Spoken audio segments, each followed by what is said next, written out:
But not Karl Pilkington. No, Karl, no. He's gone back to Manchester, innit? It's better than London. Yeah. You don't know it, Manchester's better than London. Instead, Claire Sturgis. Claire Sturgis ran, of course, for Claire, Thanks. The posses to he's coming there in sort of the camouflage gear, and is that quite trendy? Is that what the kids are wearing? It's funny.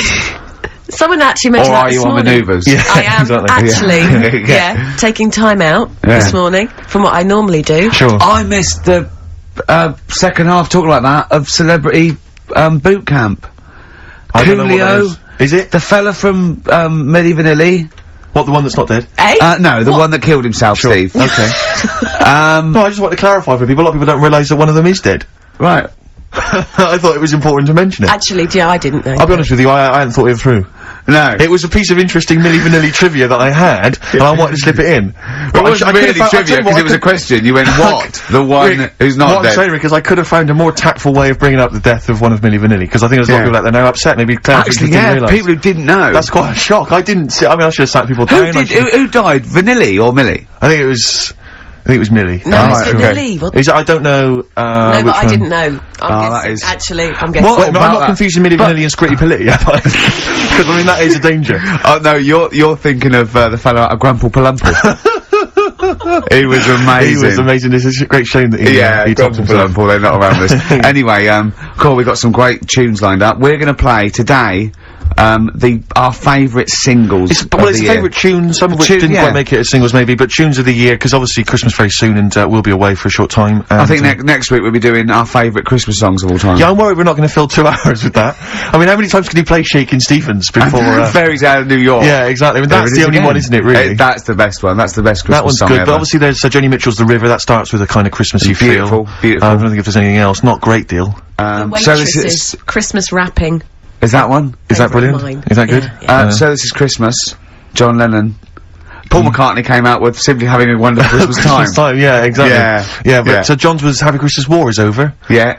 Of course it wasn't, but hey, but I mean, at least he wanted to be. He was dreaming of it. He was dreaming of it. Yeah. I mean, and bless him. And to show how much John Lennon's dead as well. I don't know if anyone's. Yeah, no, they do. Oh, that's just another bit of rock and roll trivia. I like John's protest against war. He stayed in bed for a week. Yeah.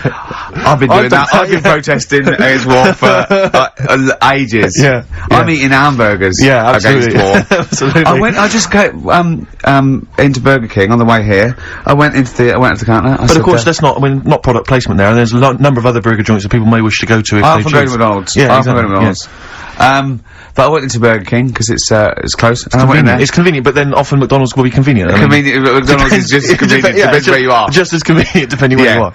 And I said, could I have a cheeseburger and small fries? Take away, please. And he recognised me. He went, I've seen you on telly enough, won't you? He went, there's your meal. So I went, thanks. He winked and went, I'll put large fries in. Brilliant.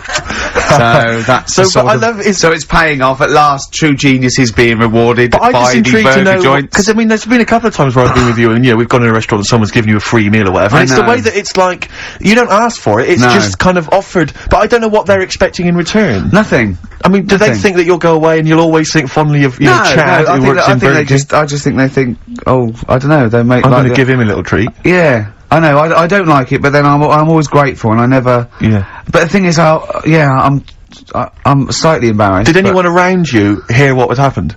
No. Because I imagine the resentment, just the whole room turning on you. No, they didn't. I had to go around telling them. I said, excuse me, did you hear that? He goes, no, he just gave me the free thing because I'm on the telly. And I went, I don't recognise. I went, you don't recognise me? I'm terrified now that, that someone could be listening at Burger King HQ. You know, I'm assuming this is an unorthodox procedure. And that little fella's got fired. Well, they know it's Leicester Square now, because I just mentioned it. So they know which Burger King it is.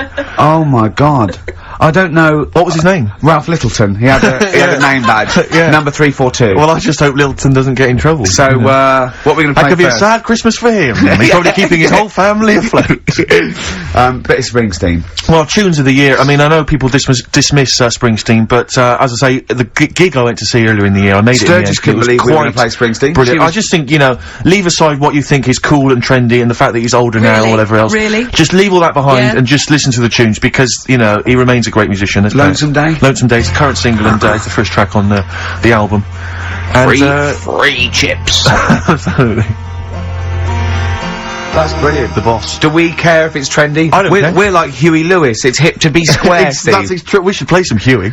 Oh, we can't. No, we? no. Oh, come on, the power of love. No. Oh. It's a curious thing. Yeah, yeah. It makes one man weep, makes another man sing. I don't know what's going on there. It's weird, isn't it? It's strange. Oh, flipping heck. Yeah. Springsteen there. Yeah, no, obviously he's playing again next year sometime. I bet even trendy people thought, well, yeah, it's alright. But, yeah. I mean, I bet they wanted to rock. I bet they wanted to drive along a freeway. Well, I think you've got to be hard pushed to turn over the channel if you're driving and that's playing. Who wouldn't want to be driving a car while that's playing? You know? Down an open freeway. We are sounding, I know there's a little bit of irony in it, but we are sounding like Dr. Fox. Did you see the final of, Fame Academy? No, I don't watch Fame Academy. Foxy got in there, he was in the audience. Really? No! Yeah, How did not Foxy enough being on Pop Idol, he's in there. And, do you know who was sitting next to him? Next to in Foxy? disguise. In disguise? In disguise, he had a little beard and a woolly hat on, looked like a badly drawn boy. Mackenzie Crook. Really? And we had to, we taped it, yeah, and I went, it is, and we taped it, and he was there. So he's back from America. Was it obviously a false beard? No, I think he's... Is he befriended Foxy, do you I think? don't know. Are they hanging out together We're gonna now see on him the tonight. Hulk? We're gonna What see him was tonight. he doing in the States then? What was he doing? He's doing a film, Yeah, so Mackenzie. yeah. In fact, he probably is wearing a beard. He plays, we can't say too much about it, he's playing a pirate, I think. Yeah. Oh, we'd make a good pirate. Yeah, exactly. So far he's been cast as a pirate and a ghost, which seems to make sense. Oh dear. So, I'll be probably pumping in for information about Foxy, because, you know, I'm a big fan of Foxy's, you know. I know. Both a DJ and a medical man. I like that. I like the way that you got pumping and Foxy in the same sentence. yeah, absolutely, yeah. I loved him. Calm down. Did you just say you're going to see him tonight? Is it Comedy Wars tonight? Yeah. Yeah, Oh, it's the big so do, exciting. yeah. You're going, obviously. Yeah. Of course. What are you wearing? What are you wearing? Very boring, I'm afraid. What? Very traditional tuxedos. Tuxedos. We went shopping together and bought them. It's quite sad. I don't know. I should have said that. Lost a certain degree of rock and roll. It was funny because I went straight in. I went 42 chest, 36, 30 leg. That's fine, right? Steve, I had to stay there looking at Steve trying about 9 jackets so the arms weren't too short. Yeah. I suggested at one point go down to London Zoo and see what the gibbons wear because it's every single those jackets you see them wear when there's an organ grinder. Now, who's making those? I want one of those. He's 6'9". Yeah. Oh dear. Have you got the cummerbunds and things? You've got. Well, this is the thing. My father phoned up. You know, I have conversations with my parents, which are always they'll phone up and it'd be like, "All right, how's it going? Yeah. What are you having for tea? What are you having for tea? Probably having a lovely. I'll probably have a spaghetti bolognese tonight, Dad. Oh yeah. What have you had, Dad? Oh, your mother just made a lovely lasagna, Steve. I mean, it literally, that's the conversation. It's like, yeah, I think every parent is they're just interested in food that you've eaten, food you're planning to eat, food you've enjoyed in the past, because they just want to know you're eating. That is And then, have you got enough vitamin C? Got enough vitamin C tablets? Because I can always send you some. I can buy them myself, Dad. I'll send you some. It's not a problem. Dad, I don't need to. So anyway, he says, what have you done? You know, and I'm trying to think. I think to myself, he'll be impressed if I bought a tuxedo. I say, I bought a tuxedo. Will he like that? Yeah. He said, you bought a tuxedo. Why didn't you rent it? I said, well, it was quite cheap. He went out cheap. Told him the price. He went, no, it's not bad, not bad. Elaine! You just bought a tuxedo! He just bought a tuxedo, Elaine! Yeah! He said, have you got a cummerbund? I said, a cummerbund. I said, do I need a cummerbund? He said, well, you're gonna be dancing? Like he knows the Like he knows, like he's some kind of, like, I don't know the man's ever worn a suit, let alone a tuxedo. What does he know about? I love your dad. Gonna be dancing? I just had the idea of him being at some kind of do, and right, Elaine, jackets off, cummerbunds on, time for a dance. You know a cummerbund? Do you wear it over your braces then? Because those things are, because you're not wearing a belt, I assume. No, you wear it under the braces, I think. No, you don't. Do you? I don't wear know. it over it, don't you? Over the belt, but braces is different. There's no belt.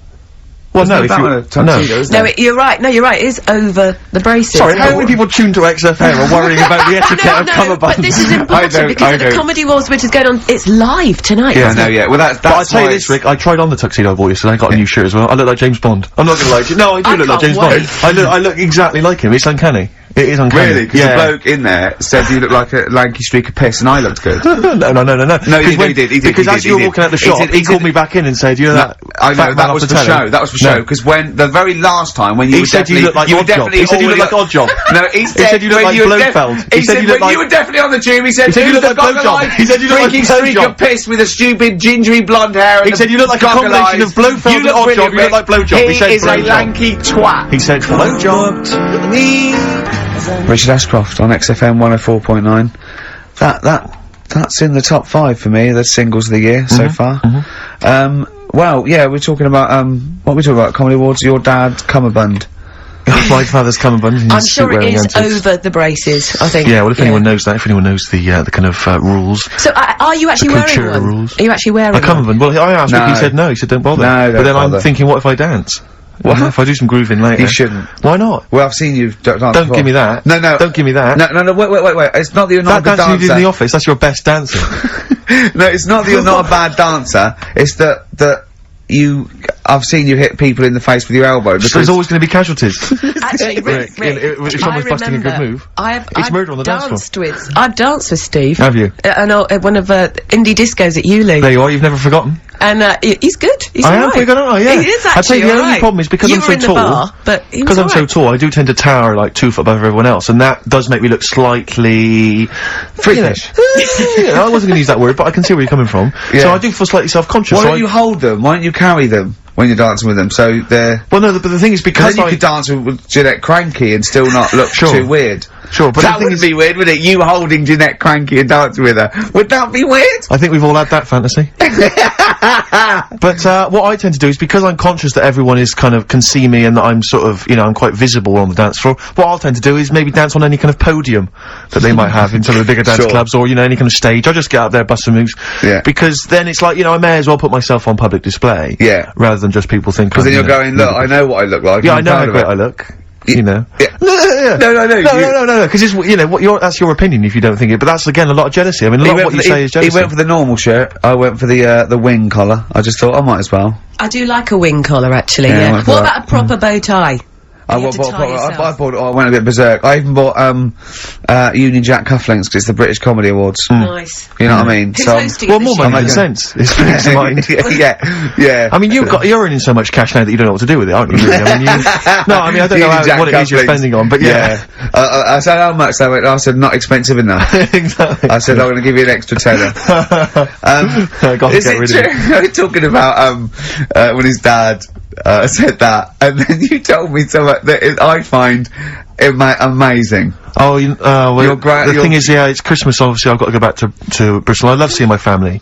Well, yeah, I do. But it means I see my grandparents who are, brilliant people, lovely people, but mental. Utterly mental. And, they've taken now there must be sort of 80 a piece.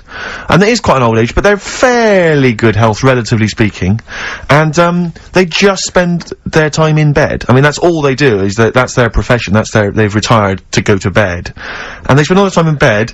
I tell you what they're like that old they're like all that old family in Charlie and the Chocolate Factory. Oh, yeah. Remember none of them had got up for like 25 years? Yeah. And you said that they go to bed and they go to sleep, but then when they wake up, what they do is put an extra pillow, so they're slightly more upright, and that's them in the day. That's the daytime thing. But they get up and cook and stuff. What they do is they've got about 6 teeth between them. My grandmother needs false teeth, but refuses to go and have the old ones extracted and the false teeth fitted, so she's working with about 3 or 4 teeth. Oh. My grandfather had false teeth given to him during the war. Wooden ones? Well, it was plastic teeth on a wooden pallet, right, that sits at the top of the mouth. He's still got the wooden pallet, but most of the teeth have come off. So there's about 4 teeth left, 4 false teeth. He's got a set of false teeth that make him look like he needs false teeth. That's pretty bizarre. So the problem is that they have to get up. They get up about 7 in the morning to put on, say, some beef or lamb, whichever they're going to cook. They put it on at 7 in the morning, so that by the time they eat it at 6 at night, they can use the phrase, this is what a good meal is for my grandparents, if they can use the phrase, oh, that's lovely, you could suck it away. You could suck it away. Who wants that from a roast dinner? You may as well blend it up and serve it as a broth. I don't want that phrase coming from old people without teeth. No, indeed. Because it must remind you of your rent boy days. Exactly. It brings it all flooding back. Oh, God. Flooding's the word. Exactly. Should we play a record before we get really disgusting about your grandparents and blowjob? That is the worst thing we've said the word blowjob far too many times today. And in the same sentence as I can't believe. Anyway. And it's Christmas. Yeah.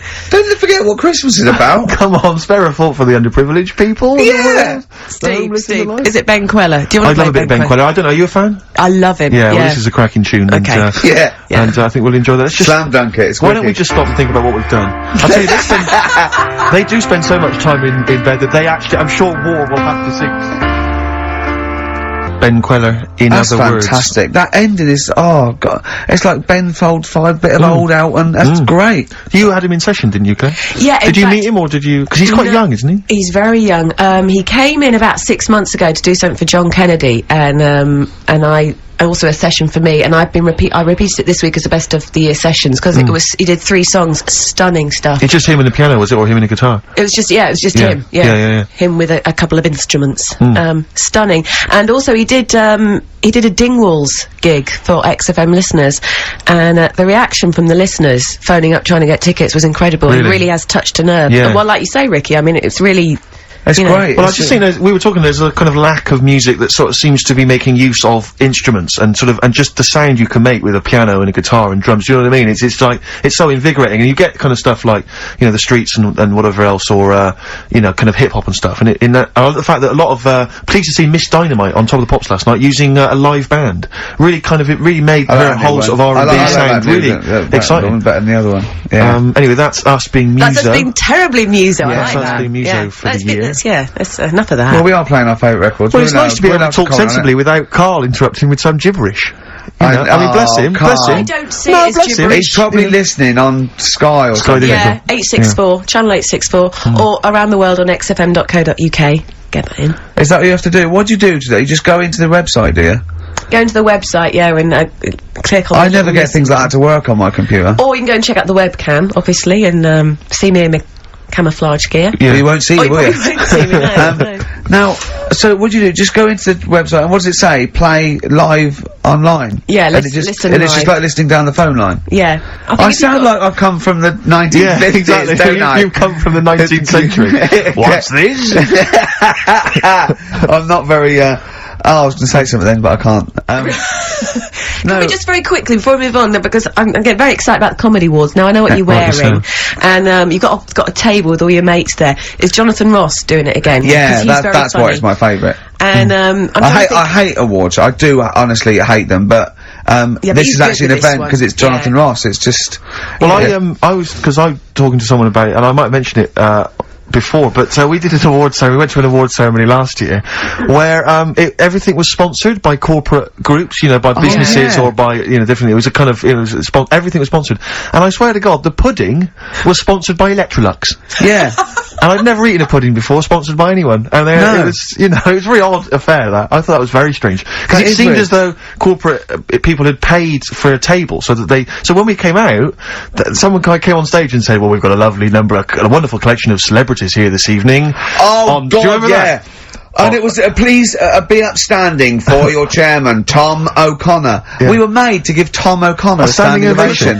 We had to stand up so we weird. could give Tom O'Connor, former presenter of Crosswits, a standing ovation. We're talking about the cream of British, TV talent, giving him a stand-up. Not that he doesn't deserve it, I'm sure he's a great entertainer. But so I think, Sir Cliff was there, wasn't he? Seen the back of the stage this week? I don't want to talk about it, it's too embarrassing. Why? Tom O'Connor's on there, thanking Mel Young, the BBC, for giving him a part in Doctors. Yeah. I love that. He had to take out a whole page. It's so sweet. He obviously spent the fee being paid for the show. He's just so pleased to be back on TV. What, an advert? Yeah. A whole page thanking the BBC for having him back on telly. But we're laughing, but it's going to happen to you in about a year's time. Exactly. Oh, God. Anyway, I just want to know, bad behaviour. Who do you think's going to behave badly this year? Because I don't think anyone. We've had, well, we had the Barrymore and Clary. Clary, the fisting, and Barrymore throwing his monitor. That was funny. The Hearn, what was she? Oh, she's there's not any of the kind of. There's not really any sort of. There's not really any kind of wayward people at the moment, is there, in showbiz? In terms of entertainment comedy, there's no one who sort of seems to have a drunk or drugs problem. I'm worried about Ricky. Sadly, I'm worried that something might take hold. The devil may No, I think he's very careful. He is a bit careful. Yeah. He's so. I mean, too tired. Yeah, too tired. Shout and scream. You have been kind of coughing and wheezing throughout today's show. I had a fight, didn't I? Oh, we should talk about the fight. Yeah, we can't give out the result. We can't give the result out on the fight, but... No, I've got a cough. I just got a cough again. Got a bit of a cough? I'm scared I'm allergic to something. What if I'm allergic to, I was worried today that... What if you're allergic to wheat? Oh no, well that'd be terrible. But I was worried, what if I'm allergic to my cat? Get rid of it. Oh no. Well, it seems that easy, but... Well, it is that easy. Throw it out the window. That's how I sort out that. I'm not a trained doctor, but that's how I sort that one out. I just like to apologise for any, But they always land on their feet, don't they, cats? So that'll be fine. do, And it's got 9 lives, so if it lands on a God. spike, it'll be fine. Oh, don't. What happened to me? Because you can't laugh, could you? Because of the fight in the ribs. Oh, yeah, Because you took quite a bad... I have to say, though, that, I remember we were talking on the radio about what Ricky should come out to for the big match. For those that don't realise, Ricky at Christmas, there's a TV show on. Ricky, I don't know why, even to this day, why you agreed to do it. Nor do I. But, he's doing a celebrity boxing match, fighting, and he was described at the beginning of the fight, Rick, I don't realise if you, I don't know if you know this, he was described as entrepreneur, Grant Bovey. Well, husband of Anthea Turner. I don't know what that means exactly. Well, he does bits of business, actually. Businessman. Sure, yeah. Businessman, entrepreneur. Yeah. But, Like Arthur Daly what was was I described as? yeah, you were described as I think fat, funny man? Oh, right, He might be great. something like that, or a comedian and actor. But Ricky came out to, Mama Said Knock You Out by LL Cool J. Nice. I don't know whose suggestion it was, I think it might be mine, but it was, blinding. And I noticed you were really, they'd obviously, I mean, it was ludicrous, really. You came out in the shorts, you had the, Well, I was acting up. I know, doing but you it, really they were going, don't you laugh, all my corner, and I think I overdid it, didn't I? well, he was kind of prowling around the ring, staring staring Bovey out and staring the crowd out. So embarrassing. And kind of looking really, but of course he's got this ludicrous beer belly. Do you know what I mean? So it looks like Johnny I didn't do all Vegas the is training I was meant to do. Yeah. And Oh, Bovey dear. looks quite a sort of athletic guy. He's really so he fit, looks wasn't like he could actually be a boxer. But did you have like obviously they're filming it for telly. Did you have the production crew saying, right, stop, cut, can you just throw that punch again? No, it was a real No, fight. they just So it really let them wasn't go. good. I think people are going to be surprised. I think they're going to see it's a real fight. And I tell you, it's unpleasant. I mean, it's actually an unpleasant Okay, thing. well, I'll tell It you is, now yeah. what Karl said, because What did he Karl was say? there, and he said to me, I can't do his accent. He Right. went, oh no, it wasn't nice. No, it wasn't nice. No, No, it was, it's not. although I have to say, I was really kind of riled up by it. I mean, I've never been to a fight before, and I just was like, come on! I was like, smash his face! I was really shouting, I was just going crazy. Shouting for me, they were. No, I was shouting for, then I just decided to try and freak everyone, so I was shouting, kiss him! Snog him! Lick him! Ask him out! I was shouting that in a vain attempt to throw someone, and, it was extraordinary, but I tell you, I think you'd be better off, like, if they sort of brought back wrestling.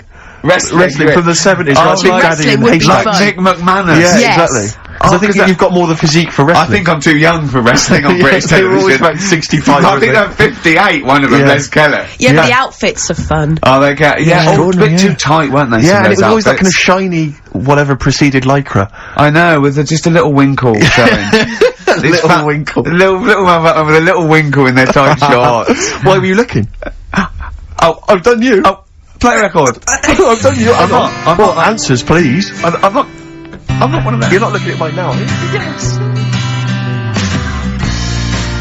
And those are the Red Hot Chili Peppers, and they're still going strong. Oh, indeed, yes. That's one of my favourite tunes of the year. You enjoyed like that? Yes, absolutely. Yeah, These are all yeah. mutual. We love them all. We're not Absolutely, really. yeah, no, we're we're not not. annoying each other by putting in Not songs at the all. other one doesn't like. Not We're at like a all. team today, isn't it? I think that's the Christmas spirit. I don't know what it is. We've come together, we're sort of unified, yeah. Yeah. Yeah, in the absence of Karl.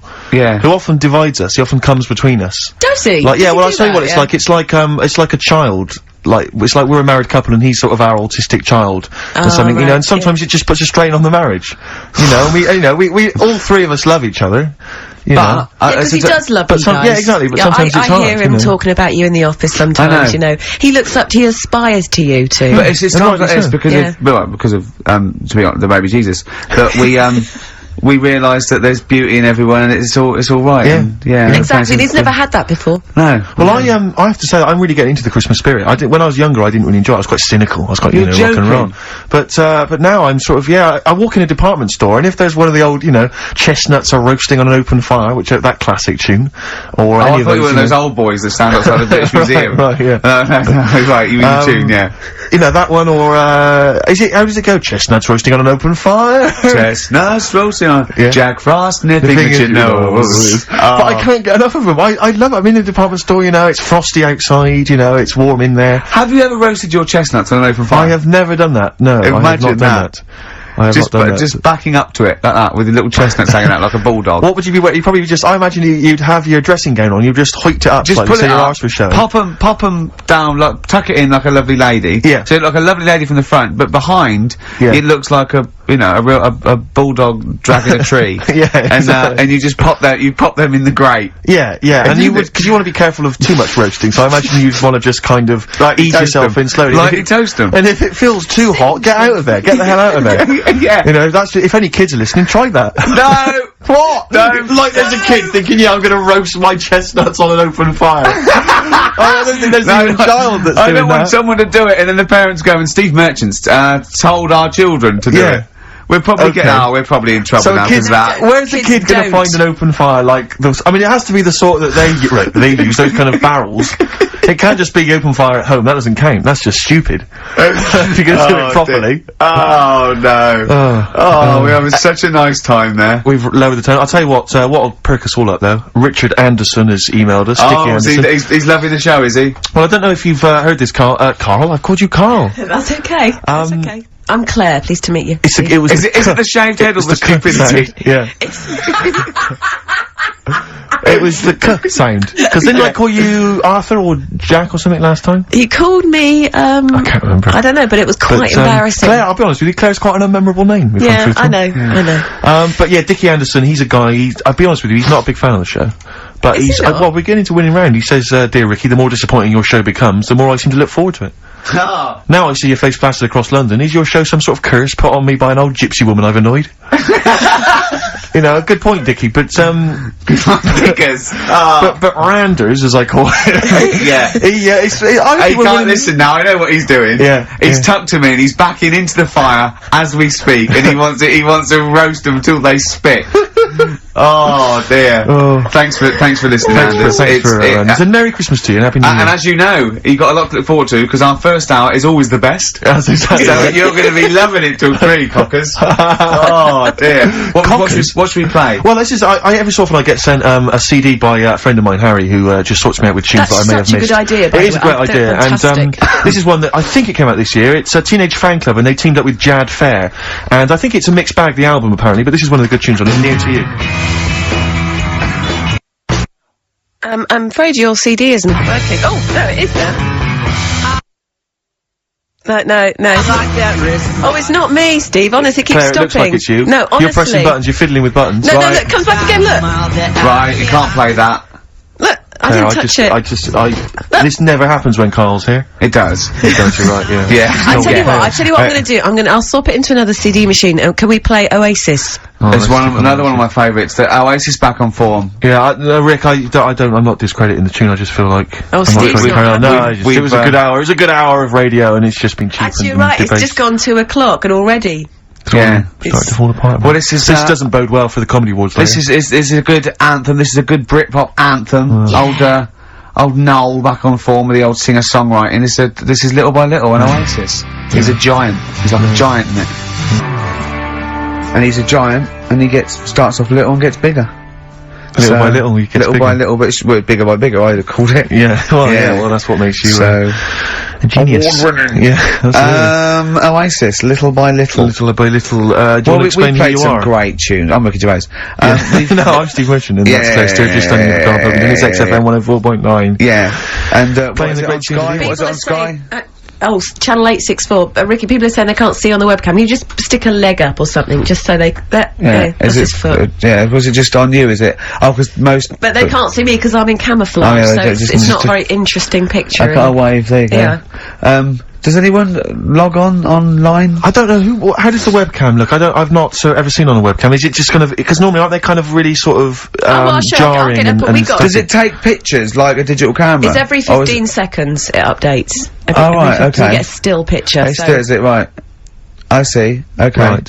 Oh, it's still pictures, is it? I didn't realise that. Yeah, every 15 seconds, yeah. So they can't actually see, you know, like, if I was to bust some amazing dance moves. No, they would just see Well, snapshots if you did it every 15 seconds like you move, they could then print them off and do like a flicker book. That would work. So they could see, amazing. they could see you doing windmills and, you know, really, King Tuts. yeah, all that. Yeah, scissor kick. I'm running out of steam now, Steve, a bit tired. Are you? So I've got 50 minutes to do, so we better think of something to say or Well, I genuinely was gonna ask you, because obviously Christmas is approaching and I've not even started to think about Christmas gifts, so I don't know how you're getting on, Claire. I never do. But, because Claire, you're aware of what Ricky bought his family last year, aren't you? Oh, yeah. Do you know, I am, because he told me and I've completely forgotten. It's extraordinary. It is extraordinary. I mean, how much thought and planning went into it? Right, I was pressed for time. How many kids were there? How many people were there? This is it. I've got a big family, okay? Well, not big, but I mean, they've got lots of kids, so I'm sort of youngest in my siblings, and so they've got kids ranging from like 30 to babies, and there's about 15 of them. And you buy them all? Yeah, I'll try and get them. Try and get them all. Somewhere. Nice. So what is it? Wait.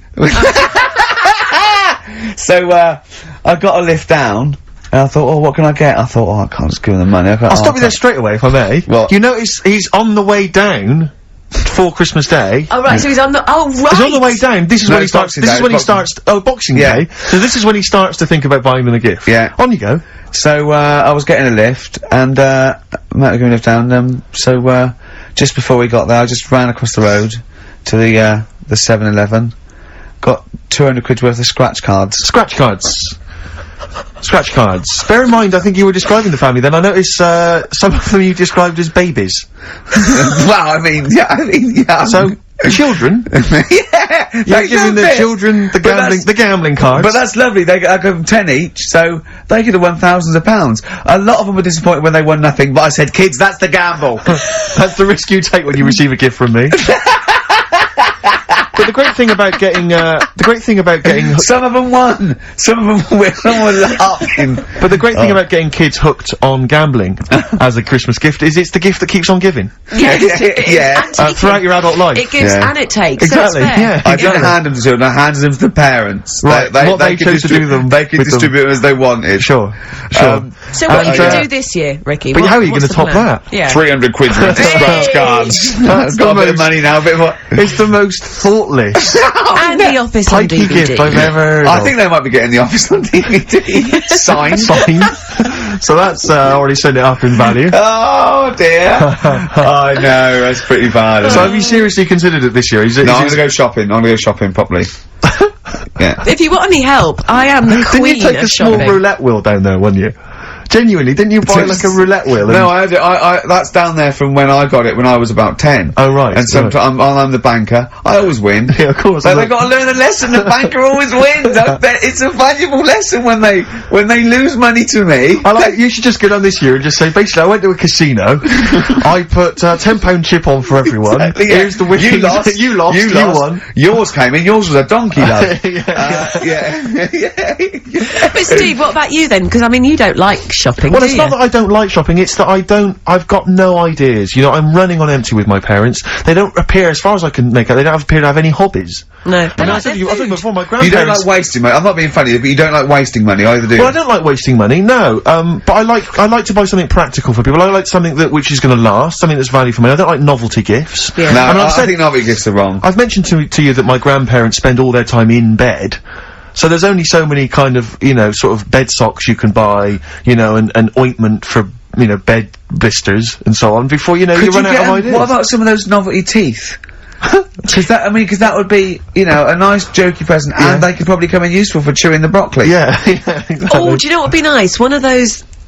No, I'll tell you when. No, those sort of travel pillows. So you know when you're travelling and your head sort of falls down like but they travel from vertical to almost horizontal. They're sitting up in their bed. Get on one of them beds that come up. You're not made of money. What am I talking about? Like Thora Hurd's bed. Thora Hurd's bed. Does her feet ever touch the ground now? Do you know what I mean, though? No, it's literally... She goes shopping in one of those little trolleys. She goes straight into her room. She's up the stair lift. She gets lowered into the bath. Yeah. It's terrible. Ludicrous. I'm just lazy. I mean, I tell you that, but I mean... Well, there's a whole But yeah, but if you're earning the kind of money that, you know, that Heard is on, you know, with her songs of praise and whatever else. Exactly. Money for she was at the Comedy Awards last year, wasn't she? Well, I'll give her an award. She's up the stairs like a greyhound. She can move then. Yeah. But so I've got no ideas, absolutely no ideas. Okay. But any suggestions are welcome, Claire. What are you going to get your family? You've already well, thought this through. No, I obviously can't tell you because they will be listening. Right. But they're all outside at the moment because my family are coming to meet me after the show, and we're going to swap presents then because okay. Outside. Are there any Office in Leicester DVDs? Square? No, I haven't. Books? No. Because I should point out that the Office DVD is currently available. Good, I actually did go and buy. I actually went and bought it myself. You also buy it and online. I am enjoying the scripts, by the way. Excellent. That's in. I love the fact that we're authors in the top 10. Yeah, we're in the top 10 bestseller list. No. But to be fair, we're at number 7 in the paperback non-fiction. Now I don't understand how that can be non-fiction. Yeah. Because it's the transcript from a made-up television it's not a real show. documentary. Exactly, yeah. But we're beating these poor people. But we're officially best-selling authors. I think that's fantastic. Which is excellent. Which is very good. My favourite bits are the emails at the start. I like well, I mean, them. a lot of people don't know what you're talking about, Claire, but of course if they pop down to Waterstones or Books of Petrol, they can sort themselves out there. Nice. I like your style. Can we have some more music now? Let's have, what plays? The Streets, maybe? I mean, the Streets is obviously one of the albums of the year, and this is one album of the year. This is Week Becoming Heroes, I think the last single, and Dynamite it is too. Eric Sermon, and what's the tune called there? It's called React. Yeah, React. From his debut, his 4th solo album. Not bad. I'm enjoying the tunes, Steve. No, absolutely. I'm enjoying the chat, I'm enjoying the tunes, I'm keeping it real. I'm enjoying the penultimate show before Christmas. Last message from Anders, I suspect, for the day. He says, I've just roasted my chestnuts over an open fire. It's a lot more enjoyable than listening to your show. He's pretty snappy, is Anders. Yeah, you know, he keeps them coming, you know. It's a shame that, you know, that we sort of couldn't sort of maybe meet up with him and try and persuade him that, you know, he should come over to our side rather than, you know... Come over to the side. Exactly. Yeah, come over to this side. I think we've got him though, because Do you think so? Yeah, apparently they did this survey in America. People who loved Howard Stern listened to an average of like an hour and a half a week, and people who hated him listened 2.5 hours a week. Yeah, exactly. So I think he's probably more faithful a listener yes. than some of the people that quite like us. Exactly, yeah. You know what I mean? He's got to listen, I'm the same with some people, I've got to listen to things that I just think are awful, I can't. You know, it's compulsive viewing. So, you know, I don't care if people listen to us because they hate us or like us. No, indeed, as long as they're listening. I was on the tube. As long as they're spending money on the advertisers. Yeah, I was on the tube the other day, and obviously there's lots of pictures of you guys, and there's a young couple. And the guy was trying to explain to the girl what you did, and he said, "No, you should check them out. That they do quite well, actually." Really? Nice. That's very sweet. Why was he explaining to her? She didn't know what was happening, or I don't know. I sort of, as I walked by them. Have you leaving out the fact that she went, "Oh, I hate that bloke"? No, not at all. No, because I would say that because that would be quite. He had some Germans laughing at him on the tube because he recognised him. You don't think of that. Well, because obviously Ricky doesn't travel on the tube anymore. He's too rich for that. I never did. I always thought it was beneath me. Sure, but they used to walk everywhere, didn't they? But I'm still forced to take the tube, and I sat on the tube, and it pulled up, and outside the window, just happened to be on the station, was one of the posters with us. So I was kind of there, not realising it was behind me, and these big kind of fat German or maybe Bavarian guys. Well, they're in lederhosen eating sausages. Yes, they were. They're Bavarian. Yeah, they were. And I noticed one of them kind of looked at me, then looked at the poster, then looked at me, just happened to say it, and wittered something to his friend in German. You know, I don't want to try and do an impression. That's freaking goggle-eye. Oh, whoa. I think that... No, but I know what you're thinking it means. It doesn't mean that. Right, okay. It means... What's a rough translation? Elegant boy. Right, okay, yeah. And so anyway, he pointed goggle-eye. He pointed out the poster, and his That's mate... lanky piss and streak. And his mate burst into laughter.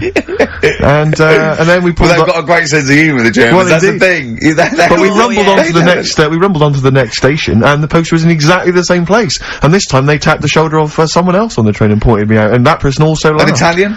There was a French. Was there a bloke with a beret and a little moustache on the other side? Yeah. Was the United? Did you get on the United Nations Express? Just to. Oh, imagine that. Yeah, it was fake. See the freak. Look at his freaky goggle eye. Right, whereas, I love the fact that before, you were at least pretending to be speaking German. Now this is an Italian with an accent. It's just a guy speaking perfectly good English. Same. You've not even disguised the insult there. Oh dear. Oh, that'd be lovely. Try and insult me in other cod languages. You could bring Europe together if they just, like, instead of Esperanto, that there was just one common language. The language I'll of tell you what freaky would bring goggle I'll eye. tell you what would bring the Europe together, is you maybe representing England on the Eurovision Song Contest. That would be great, With a wouldn't it? self-penned tune. Should I do that? That would be magnificent. It's gotta be worth thinking What about about. just about everyone being the same? Yeah, and, just like, about the people euro being and that, equal. Everyone, not everyone. and also mentioning the euro. Yeah. Yeah, just doing that. I like all different. I like all different cheeses. Oh, je t'aime la musique pop. Yeah. La baby belle.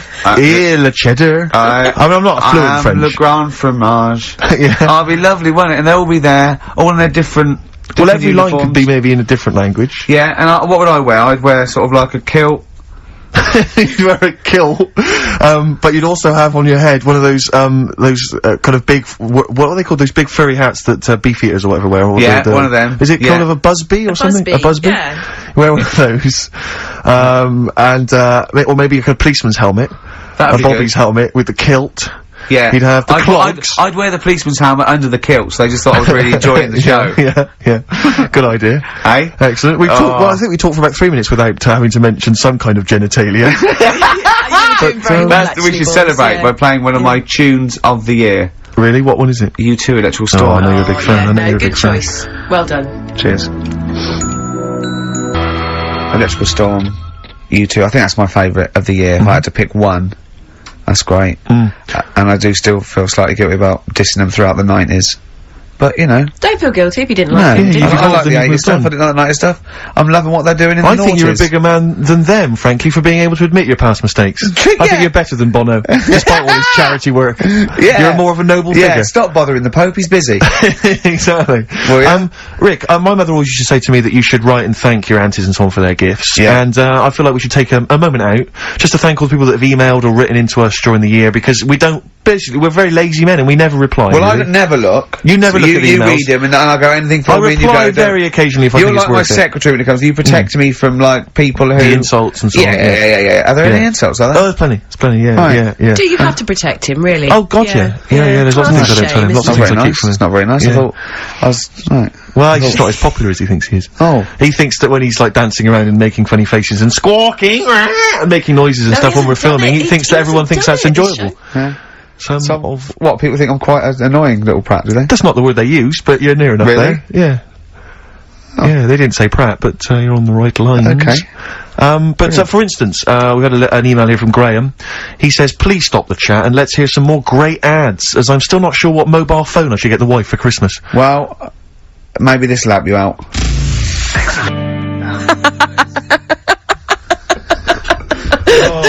Just having fun with the webcam. Sorry. Yeah. We're just playing with the webcam. The webcam's an absolute treat. That is a lovely picture, There's a little Steve. picture there of Steve on That's it. Oh. lovely. Right, That'll keep the was ladies Feeder. happy, That was Feeder. if I know them. Great. Yeah, no, that's one of my favourite tracks of the year as well. Feeder, you've enjoyed that? Which is what we're doing. God, it's gone quickly. It's only quarter of an hour to Yes, go. indeed, yes. Carl will be back next week for our kind of Christmas bonanza. I say that, we've got nothing planned. There's no No, reason why it that'd be should be a nice. bonanza. That'd be No. nice, yeah. Oh, But so we'll dear. play some Christmas tunes, and no doubt Carl will have some kind of festive game for us, maybe, or a festive, some Well, we're festive introducing trivia. a couple of new games. I mean, he's struggling with Rockbusters, which we've missed this week. Educating Ricky, he thinks there's nothing out there. All he could find was a parrot and a dog in a car wash. Yeah, you can't find any more interesting Still stuff. a little bit upset that we told him about intelligent crabs and babies forcing their way out. Yeah, we early. stitched him up last week by telling him some what we claimed were facts. Alright, because I was out shopping, so I missed it. Yeah, tell me what yeah. happened Well, then. you know, you Well, can you know, he always get sort a of little believes portable or anything that's weird Yeah, and wonderful. And we just yeah. made up this stories. I said two bodybuilders, got married and, she had a baby, but it after 6 months or 7 months, she was in bed asleep and she woke up in terrible agony where the baby, where it had born, the bodybuilder, had forced its way out of the vagina and was pulling her along by the umbilical cord. Yeah. And intelligent crabs and stuff like this, and he was genuinely disappointed. Yeah, that they weren't true. But he came up with a new idea. What I'm gonna do is tell him 3 things, Yeah. one of which is made up and ludicrous, and 2 incredible facts. and it's called, That's Ridiculous. Brilliant. So he has to go, number 3 is Ridiculous. It's a winner. Yeah. Carl always comes up with the title first. You don't have to work the game show out from the title. Have you started work on That's Ridiculous yet? No, I've thought of a couple of things. It is great. It's so much fun to say, isn't it? Ridiculous. Yeah, that's ridiculous. Yeah. You're correct. Basically, it's like Call My Bluff, isn't it? Really? It's not unlike Call My Bluff. It's not unlike Bluff. It's not like Bluff. Certainly, you've. So, yeah, we've had Oasis, Streets, we've had U2, we've had some cracking tunes. Can we get away with playing Nelly? Hot in Here? I think it's a cracking tune, I really do. I just think, again, you know, I'm not interested in what genre you think it fits into, or whether you think it's cool, or because kids like it, you're not supposed to like it. It's a good tune, and I think we should try and stick it in. But before that, Rick, could I just play one track? We did play it much earlier in the year. It's from that album, Son of Evil Reindeer, by a band called The Reindeer Section, and this is a cracking little tune. I just think it's beautiful, and nice to hear it. Oh, beautiful, marry it then. Oh. Nice, isn't it? Yeah. Very Christmassy. It makes me want to wish everyone a happy Christmas. Indeed. You know what I mean? Yeah, do it. No. No, okay. That's called Grand Parade from the album Son of Evil Reindeer by the Reindeer Section. It's a nice tune. It's one of my favourites of the year. Thanks for the tea, by the way, Not Steve. at all, no. That's my pleasure. It's my pleasure. Claire, just big highlights of the year for you as a final round-up? Sort of things have you enjoyed this year? I mean, musically maybe, or maybe stuff you've, you know... I've enjoyed that band, The Music. Okay. And The Rapture. Sure. And the Electric Six. Remember last time I sat in for Carl, we played Danger High Voltage. Yeah. Like, one of the first times. That was the first time I'd heard it, you played and that. now we're playing it every hour. Yeah, because you're sort of a pioneer, aren't you, musically on XFM? You're one of the people who keeps it pretty raw. I remember the early days of Idlewild. Ricky, do you remember the early days of Idlewild? I'll take that back as well. Teasing you about them playing the Pinder and Wakefield stuff. That latest single I love, and the video's great as well. Yeah. I'm a big fan of Idlewild now. You'd no, great, brilliant. Yeah. So yeah, it's been a good year. I haven't been out to many gigs, obviously, because I do the evening show. But you know, all the sessions which I'm doing the best of next week. Quick plug for the show next week. Best of the sessions. So it's been a good year. Low points. What? Low points. Do you know what mine are? What? Poverty and war and everything. Oh, I always hate it. I always hate it. No, you didn't say that. Yeah. No, you were going to say. I was going to say. No, you were going to say the streets or something, and and you didn't care about all of the people dying. So don't try and do it now. I'm thinking specifically. You're nasty. You like that. You like poverty. Oh, you like poverty and starvation. Play a record. That's interesting. That's interesting. What? Near Christmas time. What a horrible. You hope kids go lame? You're evil. Terrible. That's a terrible thing. Nelly, hot in cheeky here. little bit of Nelly there on XFM 104.9. We don't care. Springsteen and Nelly. You don't get that on XFM, do you? No. Usually. No, indeed. We don't live by the rules, Steve. Absolutely. As I was listening to you then talk. You got bored? No. It reminded me of an email that someone sent in saying that they listen online, but because of however slow their computer is or whatever, it kind of stutters all the way through. You've got to point out that is the way I talk. No, but they said it only happens when you talk. And I think they've correctly identified that it's not the computer at fault. Well, that's why I wasn't worried about doing someone. this boxing match, because I've definitely lost my looks, and I already slur. Yes. So there was really no danger of any damage. No, exactly, yeah, you do sound punch-drunk constantly. Exactly, but that's just part of your charm. Well, listen, that's been a lovely 2 hours for me. I've enjoyed it. I hope the listeners have enjoyed it. I hope you've enjoyed it. I hope Sturgis has enjoyed it. I've enjoyed it, yeah. Well, I didn't really care if you enjoyed it. Don't butt in when I'm talking to Steve. You know what I mean? You're here to press the buttons, Sturgis. But we're going to play now a Christmas song for the lovely Christmas ladies. I don't say it's so much Christmassy, but it's one of the tunes I heard this year that really tie it into a festive thing. So. Well, you're a fool. You've embarrassed yourself. You've just shown up that there's no planning. This is was given away on a free CD on the cover of a magazine. I just think it's brilliant. It's a Lamb Chop, who are an excellent band always, doing a cover of an obscure Rolling Stones tune called Backstreet. A bloody good meal as well. True enough. So we'll leave them with this. It's Backstreet Girl, Lamb Chop, and see you next week for our final festive show. Yeah, thanks very much. Embarrassing. It's something embarrassing, thank you. I don't want you to be. I was in a bad mood already. He's been in about 3 minutes and he's in a bad mood, getting stressed. If you can't hack it, leave. What's the matter with you? No, I'm just saying. I was meant to enjoy last Saturday off and I didn't. Why not? Why is that our fault? Because you weren't here? Just because... I don't know, but... Are you not in the Christmas spirit? Why didn't you enjoy last Saturday? What did you do? I went all the way back up north again, right? Because, it was Suzanne's dad's birthday. right? I was busy last week, didn't have time to get him a present or anything. Didn't have time to get him. So I got to Euston Station, bought a card for him, which was a Christmas card, so he wasn't happy because he was saying it's my birthday, and I said, well, I won't be seeing you again. So I've got a joint card, and then we went out. Did you get him a present? Well, no, because we went out on Saturday night for something to eat at this pub that he likes. It does nice steak and onion rings, right? Lovely. So he should have been happy anyway. Yeah. But Well, you paid for it, no. but you should have been happy anyway. Suzanne paid for that because it is her dad, right, not mine. So I said, all right, what can I do? I said to her. So she said, just buy a few drinks or something. Anyway, I didn't get around to getting drinks. Cause I can't believe it. Didn't get round to getting the drink. Right, so I said, right, I'll pay for the cab. Right? Oh, what a lovely Christmas gift that is. Yeah, So- £2.50. I paid, no, it was like in £3 Manchester there, it is. £3 back. So Oh. £6 you spent on him. Well, no, I spent more. See, that's what he said. He You said, get the Bolton and back, can't you, for that? He said, oh, you've spent on me £6 for my birthday. I said, no, I haven't, because I gave the taxi driver a tip. I'm a little bit worried about his attitude as well. Because even if, I mean, that is a stingy present, but you don't say... Well, I mean, let's be honest, that's the worst Christmas gift ever, because, I mean, you're pretty bad, like we discussed in the past, but at least you spend a bit of money. Yeah. It's just thoughtless. Yeah. This is nothing. I You know. haven't given him any time. I mean, I would... And I knew my demographic. They loved it, my yeah, family. the They scratch couldn't believe their luck. You know. Well, a tenner.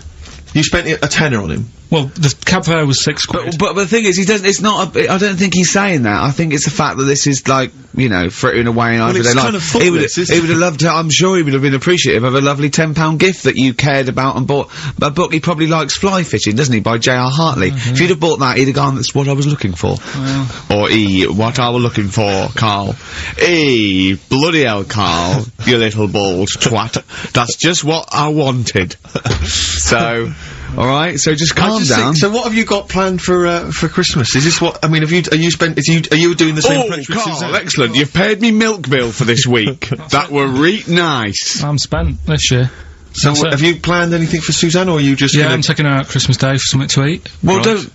does she know that? Was that? She's working today, so she, you know, so... Right, okay. So what Christmas gift have you got? That's it, I'm taking her out. What, you haven't got a present? No, because we've spent a lot Don't this forget, year. that's half yours, though. You're going to be eating. You're not going to just be sitting there watching her eat, going, "Oh, I'm hungry, but I spent all." You're going to be eating as well. That's half yours. So she's got Look at his nothing to unwrap. face. He looks like a cat who's But been wait a hit. minute, she's got nothing to unwrap. There's nothing. She's going to hand something over to you, because I've met the woman. She will. She'll hand something over. You'll open it. You'll love it. I might get something today. But you shouldn't take me to begrudgingly persuade you to do it. God. Yeah. Right. So... Yeah. Well, I'm gonna try and stick in some Christmas songs. We're not playing all Christmas songs, but I've brought in a couple. So this is Christmas, John Lennon, Yeah, The one or two of them River, are good. Joni Mitchell, Yeah. Fairy Tale New York, one of the best Christmas songs ever. Oh, well, what about a bit of Pretenders? That's a good one. 2,000 Miles. Let's hear it. Pretenders, 2,000 Miles on XFM 104.9. This sort of Christmas edition. We're not here next week, are we? No. Carl is, aren't you? Well, you are in a way. I was doing the best of, innit? Yeah. Is it a best of? Yeah. Brilliant. Have you been putting it together? Not yet. Okay. You want to get a move on? I'll do it today. Tell me Right. what bits you want in it, and I'll sort it out. It's not for me All to the say, best is it? Yeah, it is the best stuff. Well, maybe people could email in with the highlights of the year for them. I'm trying to think what they were. I mean, mostly talking to Carl. It'd be mostly Carl, wouldn't it? Mostly Carl. Gibberish from Carl. Oh, I think it'd be an awful lot of educating Ricky from Carl. Well, ricky.gervais@xfm.co.uk if you've got any thoughts on stuff you'd like to hear. Again, Is there anything you'd like to hear of Carl saying something stupid, me and Steve laughing or slapping him? Yeah. That's basically the Yeah. competition, isn't it? Well, there's a couple of instances where I tried to kiss him, I think, and you encouraged me. Yeah. Those are some highlights for me. I wish I'd have videoed that. Yeah, so do I. You mentioned educating Ricky. We've only got... Do you know we normally have, like, 3 instalments? Yeah. We've only got 2 today. Why? Why? What happened? Just, Well, you clearly weren't busy Christmas shopping, so what's the Yeah. well, like I say every week, it's a bit of a struggle finding stuff that I can teach you. But at the same time, what we have got, we've started the feature. I teased MTV with it, right? So I thought I'd best start doing it before they get someone like Zane Lowe presenting it or something. Yeah. So, do we need them? Do we need them? Yeah. You should explain do we need them for those that don't like the show. Well, it's sort of education about animals and stuff, and if we need them. So, like, David Attenborough once said, you can get rid of people off the earth and it would carry on, there's no problems, but, you know, get rid of a monkey and you could have problems on your hands. So, Is that a direct quote from Attenborough's current It was autobiography? something like that. I think so, yeah. So what I've done today, right? He always starts having with, right, so then. Yeah, exactly. So, Yeah. and he always ends things. You got yourself all sorts of problems. yeah. So that's that. That's done. That's coming up. Enjoy that. Enjoy that. I've spoke to a woman about jellyfish. Oh yeah, because I know you're not a fan. Not a fan of them, so we'll be speaking to women or jellyfish. This is a woman. Either. Yeah. So we'll be sorting that out before 3 o'clock. We'll be finding out if we need them. Putting that one to bed. He's great, and he's great. And then we've got a Christmas edition of Rockbusters, which I found out yesterday. Go on. Channel 4 have ripped it off. Go on. It's on their teletext thing. That's outrageous. Yeah, on their teletext page, someone said. What are they doing then? Like Rockbusters, they're copying the format. You sure they're not copying Blockbusters? No, it's someone said it's a cryptic clue of a band and that, and initials, and you work it out. That is despicable. I mean, we should investigate this. So they've fundamentally ripped off the idea of being allowed to do a cryptic clue to guess a band. Yeah, but the sort of clever cryptic clues.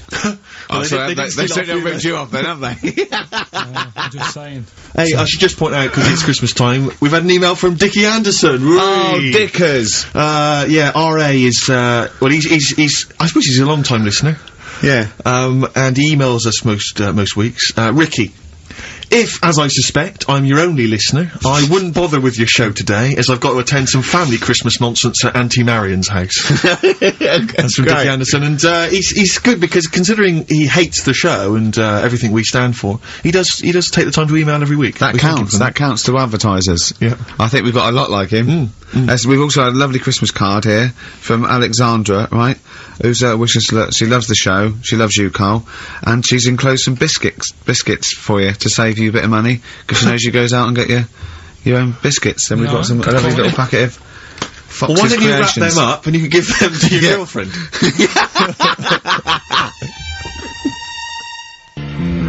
Don and Blitzen from the About a Boy soundtrack by Badly Drawn Boy. Christmas theme there. Christmas theme there. You've spotted the Christmas theme. Yeah. Carl's not really in festive mood, but I can't imagine Christmas is your time of year, is it, Carl? Well, I'm not sure any time of the year is, really. I liked it when I was about...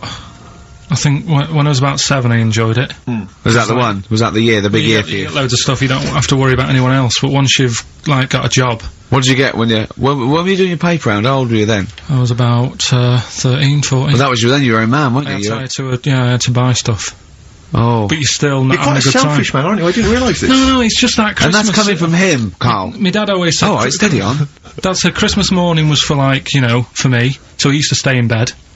So he never... That's brilliant. That's a great thing to say, isn't it? Yeah. Christmas morning's for you. Run wild. Do what you want. Just don't bother me. I'm going to Honolulu for 2 weeks. That's great. Dad, it's Christmas. Do I have to do anything? No. So my mum used to get up, because she used to like to see my face light up, you know, when I open my presents. And then, to keep fireworks. And then I'd have to go to my bedroom from about 6 o'clock onwards, because, like, my mum and dad were into having big Christmas parties, and I wasn't, like, old enough to go. Right. So they'd say, right, you know, you've had your fun there, you go up to your bedroom, stay in there. Really? Yeah, I remember one year, right, I got a train set, that's what I wanted. Yeah. Right? It's brilliant. Playing with it all day. I thought, I don't mind about the party, I'm happy staying up here, playing with this. Brother comes in, he's had a few, right, he's going, yeah, give us a go on your train. How old is he? He's a bit older than me, so he might have been like, let's see. Well, let him be 18. Yeah, probably about 18, 19, And how old were you? like that. I had a train set, so, I don't know, about 14. something like that. Yeah. Right, so I'm playing on that, loving it and stuff. And then he comes in and goes, oh, give us a go. He turns the transformer up to, like, 14. He went really fast for about 5 seconds, broke it, and then he went back downstairs. Wow. So Christmas, I hadn't even got to Sounds Christmas like Day. the Conservative government with British Rail. Satire, that is. Rick, I just thought that then, satire. If there's any satirical shows listening or magazines... It doesn't work in any way, because there's the analogy falls down, apart from there being a train. Think it through, though. British Rail was trains. Yeah. And the government broke the trains in many... Well, they didn't break them, like, not officially breaking them, but they kind of... Yeah, it does work, it's perfect. Oh, I'm very pleased with that. And I can't... And no one's asked him to be on Have I Got News For You? It's weird, isn't it? Because it's strange, that, when you've got a satirical mind that's as quick as that. Yeah. All and right. he's broke your little train set. So what did you do? I just, like, watched telly and had some sausages. I bet you were happy with that, though, weren't you? It's a bit annoying, though, isn't it, when your main present of the year's been broke. And did it ever get it fixed? No, that was it. Put away. I'm intrigued why your parents wouldn't let you come and join in the festive fun. Was it like really debauched down there? Was it like eggnog everywhere? Well, no, but I mean, that's fair enough. 6 is a little bit early, but I just think, you know, if you're your kid, you know, he had his fun, put him to bed at 8, maybe. And you think so on Christmas Day? I thought that was a day for family. Well, not if there's a party going on. Well, don't have the party on Christmas Day. Well, that's another option. Yeah. Your parents are weird, aren't they? A strange breed. Well, I think that was the year, right? You're talking about buying presents and stuff. I think I did treat my mum to. I didn't buy my dad anything. I think that was like when I got a bit older, I used to get my dad something because he wasn't that bothered anyway. No. So, got me mum. There was a cheap shop, right? Of course. Thank God for that. Called Snips. Right? So I went in there and I thought, let's see what I can get her. And remember Victoria Plum? I don't think so. Well, it's like a fairy character. Right. Right? And my mum's into gnomes and stuff, right? So, I thought, right... She must be pleased with you, then. Victoria Plum. I was thinking, is that one of the neighbours? Is it like a brandy liqueur? Do you remember Victoria Plum? Victoria Plum? Victoria Plum, yeah, it's like a little fictional sort of character, right? Okay. So I saw it, I thought, yeah, she'll love that, right? So I did my paper round, saved up for 2 weeks, right? Oh. Got that sorted, went to Snips, bought the Victoria Plum. Next day, I'm in town with her, right? So I think, I know what I'll do. I said, come in here a minute, right? So we go in, and we're looking around, and I tested her, right? I went, look at that there, that's alright, innit? And she goes, oh, it's bloody awful. Oh, Carl. Oh, Carl, oh, God. So then, Christmas Day comes, I said, don't bother opening it. She said, no, why? I said, Oh, no, why did you still give it to her? So, well, it's too late, I'd already bought it. Oh, Carl. So she opened it, and I was like, and she said, oh, well, that's nice. I said, why are you saying that? I said, the other day, said it's bloody awful. She said, oh, no, I thought you were pointing at something else. Oh, no. So that's why I don't get anyone anything anymore. Oh, God. Play record. Oh, God. Oh. That's good, isn't it? Not bad. Gold Rush. Let you down. I'm actually quite affected by Carl's Victoria Plum scenario. Just the fact that, like, that eagerness, he wants to make sure it's a great present. He's saved up his paper round. He thinks it's like a gnome, but modern. I'm worried that you're using it as an excuse now, and that's why you're not buying anyone any gifts, because you've had your fingers burned once. I mean, you were 6, 7 years old. To be fair. No, you weren't. You were about 13, weren't you, if you're doing your paper round? Yeah, it must have been, yeah, 11 or 12 then. Oh, right. Yeah, so I'd saved up. Oh, no, I'm not using it as a thing, it's just What do you get your mum this year? I've sent them some money so they can, get a passport. So they can get a passport? What do you mean, where are they? Immigrants? Are they trapped somewhere?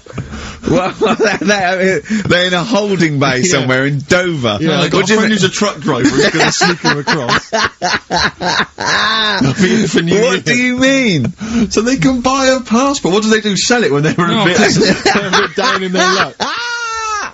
No, they haven't got that much money, right? They've never been abroad, and the mate said they might, take them next year, and they said, oh, we haven't got a passport, so I thought... You've got to buy a passport, have you? Isn't that your God-given right as an Englishman? No, you've got to pay for them, they're 30 quid each, so you better do, otherwise they're conning me. Right. So you sent them 60 quid? You don't get born with a passport, of course you you sent don't. them 60 quid in an envelope, have you? Well, check.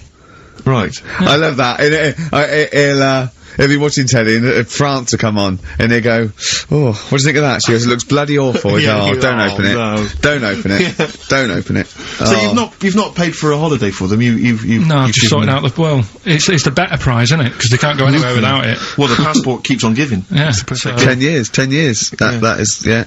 So, but no, I never used to, I mean, I can't think of other things. I used to get me dad once I started getting him stuff, it sort of used to be a dressing gown, and then, but as an extra surprise, I used to put like a cigar in the pocket, so he'd think that was it. Yeah. Then he'd put it on and put his hand in the pocket. Right, and then he'd just hit you because he thought you'd nicked it.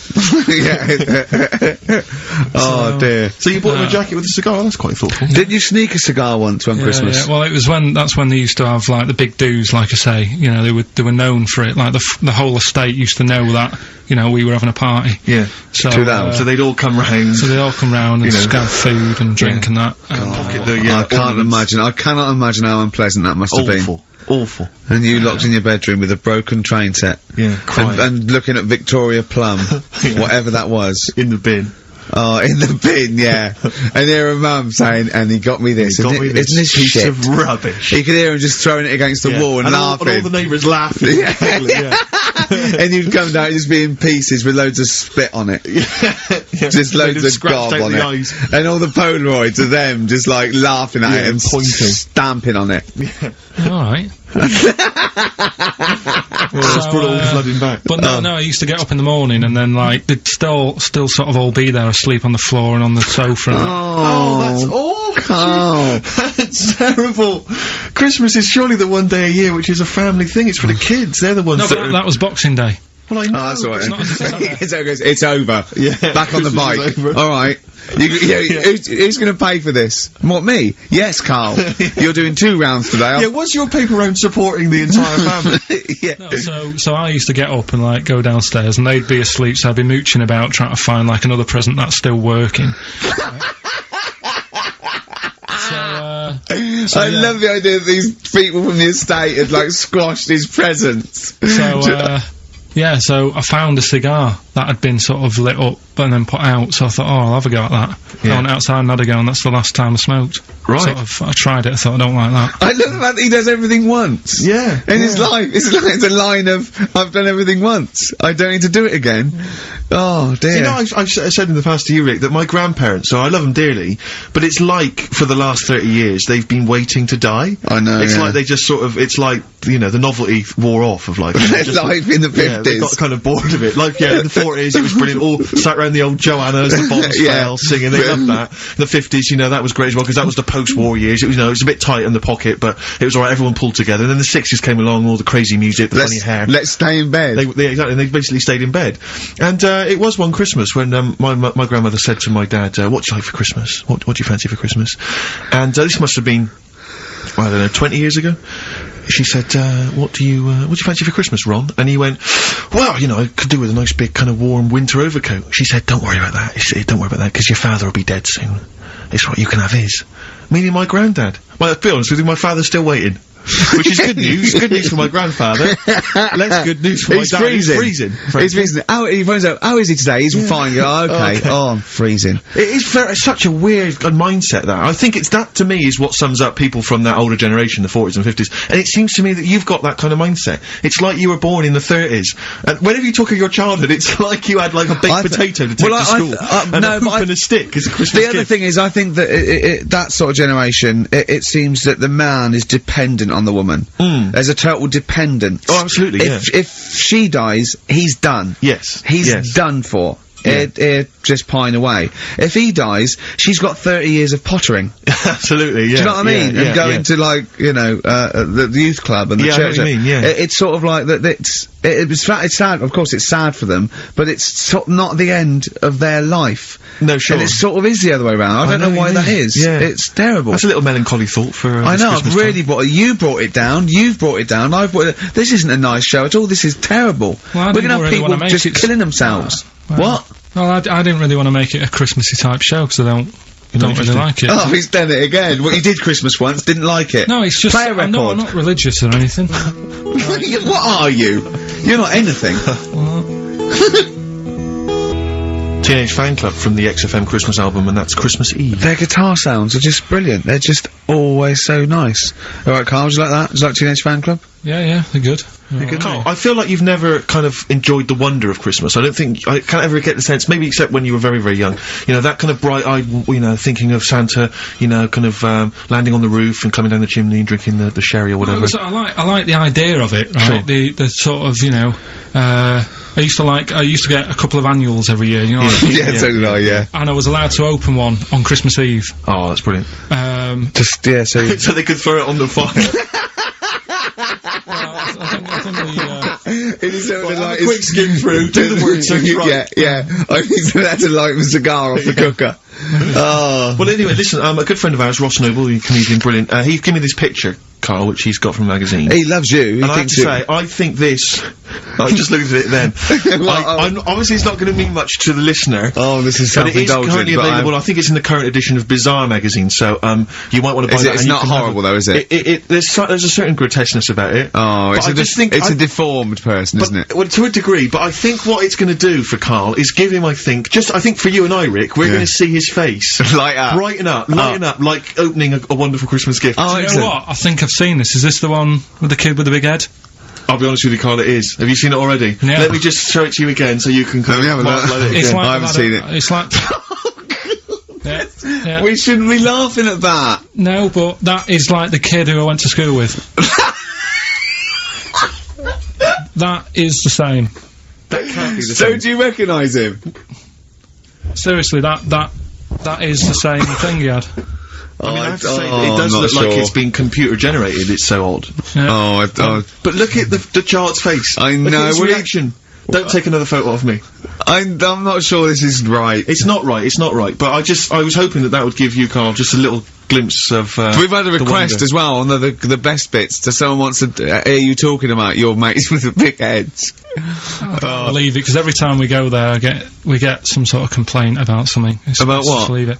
Well, that for some reason that always goes from the story with my dad going to Blackpool for taking those kids there. And what kids? And, leave it. No, what? No, I don't know. There's people that know what you're talking I'll about. tell you when we put a song on. No, well I know what it is, but you can't just say that. Well, Is it email when? in. Is it when your dad put a kid in the wheelie bin because he was getting out of hand? Yeah. So we're gonna. We can't go through it again. It's too controversial. We're gonna.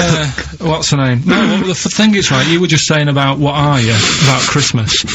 That's the funny thing, right? Because in our house there's no one who's religious, right? No. My dad got annoyed when I went to church that day. He was like, what are you doing that for? Of course. I went to see a gig in Liverpool.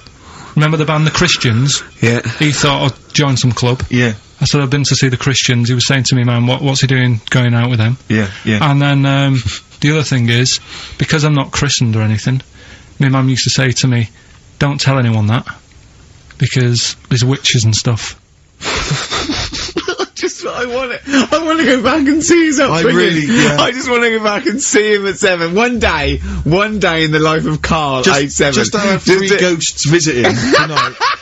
And take him back through time. But we could go with him. We can be some of the ghosts. Yeah, the ghosts of Christmas past. Oh, remember this? That's incredible. Because the witches don't tell what. Just tell she thought. So she wasn't Christian, but she thought maybe someone could take your soul because you weren't christened. It's like there's cults and that, isn't there? And if they find out you're not christened, then right. I don't think they care. I don't think a lot of cults care. Well, but what can they do if you're not Christian? I don't know. I just said all right, because then through that time there must have been a time when. But hold on, now they know. Yeah, but I'm older now, so I'm alright. She used to worry about me playing out on the street. Oh, she was worried about when you were naive and stupid and easily led. Well, yeah. No, good point. No, you're right now, yeah. So, yeah, good. Rockbusters. Rockbusters, we'll tell the prizes, Steve. Yeah, tell we them have Christmas gift. This is Christmas gifts. I don't know if you'll receive them in time to actually pass them off as gifts. I wonder if I can tell that, Ross Noble story that he told us. I don't know. We'll have to discuss that when the record's playing. Okay, alright. Okay, so you heard a track from it just then. This is the XFM Christmas album. I think that's been knocking around here in the office for years, hasn't it, Karl? Or is it new this year? It was brought out about 2 years ago, but Christmas songs are Christmas songs. Yeah, it's not bad. There's Scott bands on there like Dandy Warhols, the Webb Brothers are on there, Drugstore, Bell and Sebastian, Flaming Lips, all sorts. So we've got that to give away. We've also got this Smashing Pumpkins compilation, which that seems to be knocking around for weeks. Another one of those 50 years of the greatest hit singles. I don't know, Culture Club's on there, Queen, obviously, I've just seen the cult film. Yeah, the cult film will come back to you shortly. This, I think, is one of the most exciting gifts. If you have a video player and you want to get trim, then surely Big Brother 3 champion Kate Lawler and her cardio combat video, in which I think she uses kind of, I don't know, military kickboxing training to get you trim and taut and looking as good as her. Then you can get that as well. We've also got a exclusive 7-inch single from the White Stripes, a kind of Christmas single. Is that from them? Yeah. That must be quite rare. That's probably the only thing That is rare. That is worth something. And the current Badly Drawn Boy album, Have You Fed the Fish, which I think is slightly mediocre. They've gone up, actually. I think that the level of prices there has gone up. Not a bad selection, but here is the big movie, and actually I have to say this is not a bad one. No, it's not, again, it's not terrible at all. It could be worse. It's James Caan in the original Rollerball, not the disastrous remake that came out recently, but the DVD version of Rollerball, so that's there as well. So something fairly interesting. That's worth winning. Right, come on then, let's do Rockbuster. Well, will we play a song to give people time to get a pen and paper and that? Yeah. Yeah, so we're doing it next. Yeah. Karl Pilkington.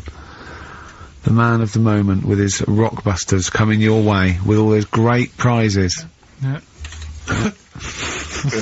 Right, we're doing it now? Yes, sir. I noticed Heat magazine sort of put a bit of a spanner in the works. Why? Because they were saying, oh, maybe it'll be a Christmas edition of Rockbusters. And I'd already sorted them out.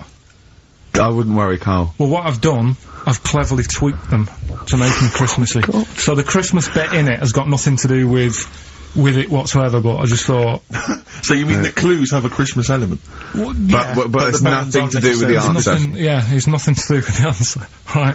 So why don't you just ask the normal ones and I'll ring a bell, I'll shake some bells. Well, Go it's the equivalent of that, but in sort of speech. Right. Brilliant. So the first one, there's a load of letters there asking for advice. Put them on Claire's desk.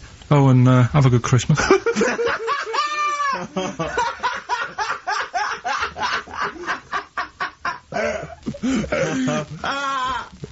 Oh, give it to us again. Oh, God! Right, so there's a load of letters asking for advice. Put them on Claire's desk. Oh, and have a good Christmas. Right, but bear in mind, people, that the Christmas element may not be relevant to No, these that's got clues. nothing to do with it. I don't want to, Okay. you know. And the initial letter is F, right? That's F. Alright. Right, the Next one. second one. Ask your mum if you should. After you've wrapped the presents. Right, so Ask your man if you should. ask your mum if you should after you've wrapped the presents. That's S. Yes. S. Alright. Okay. And the last one, a couple of people were arguing in the supermarket at the fruit and veg counter. But it's busy in there because it's Christmas. That's probably what brought it on. So that's B. Oh. B. Oh, God! So they're the three. Will I just recap? Yes, please. Yeah, I have no idea. so I the can't first even. one. I don't know what to start thinking. Well, Right, there's a load of letters there asking for advice. Put them on Claire's desk. Have a good Christmas. Have a good Christmas. Second one, ask your mum if you should. After you wrap the present. S. And the last one, a couple of people were arguing in the supermarket at the fruit and veg counter. But it's busy in there because it's It's Christmas. busy because it's Christmas. That's a B.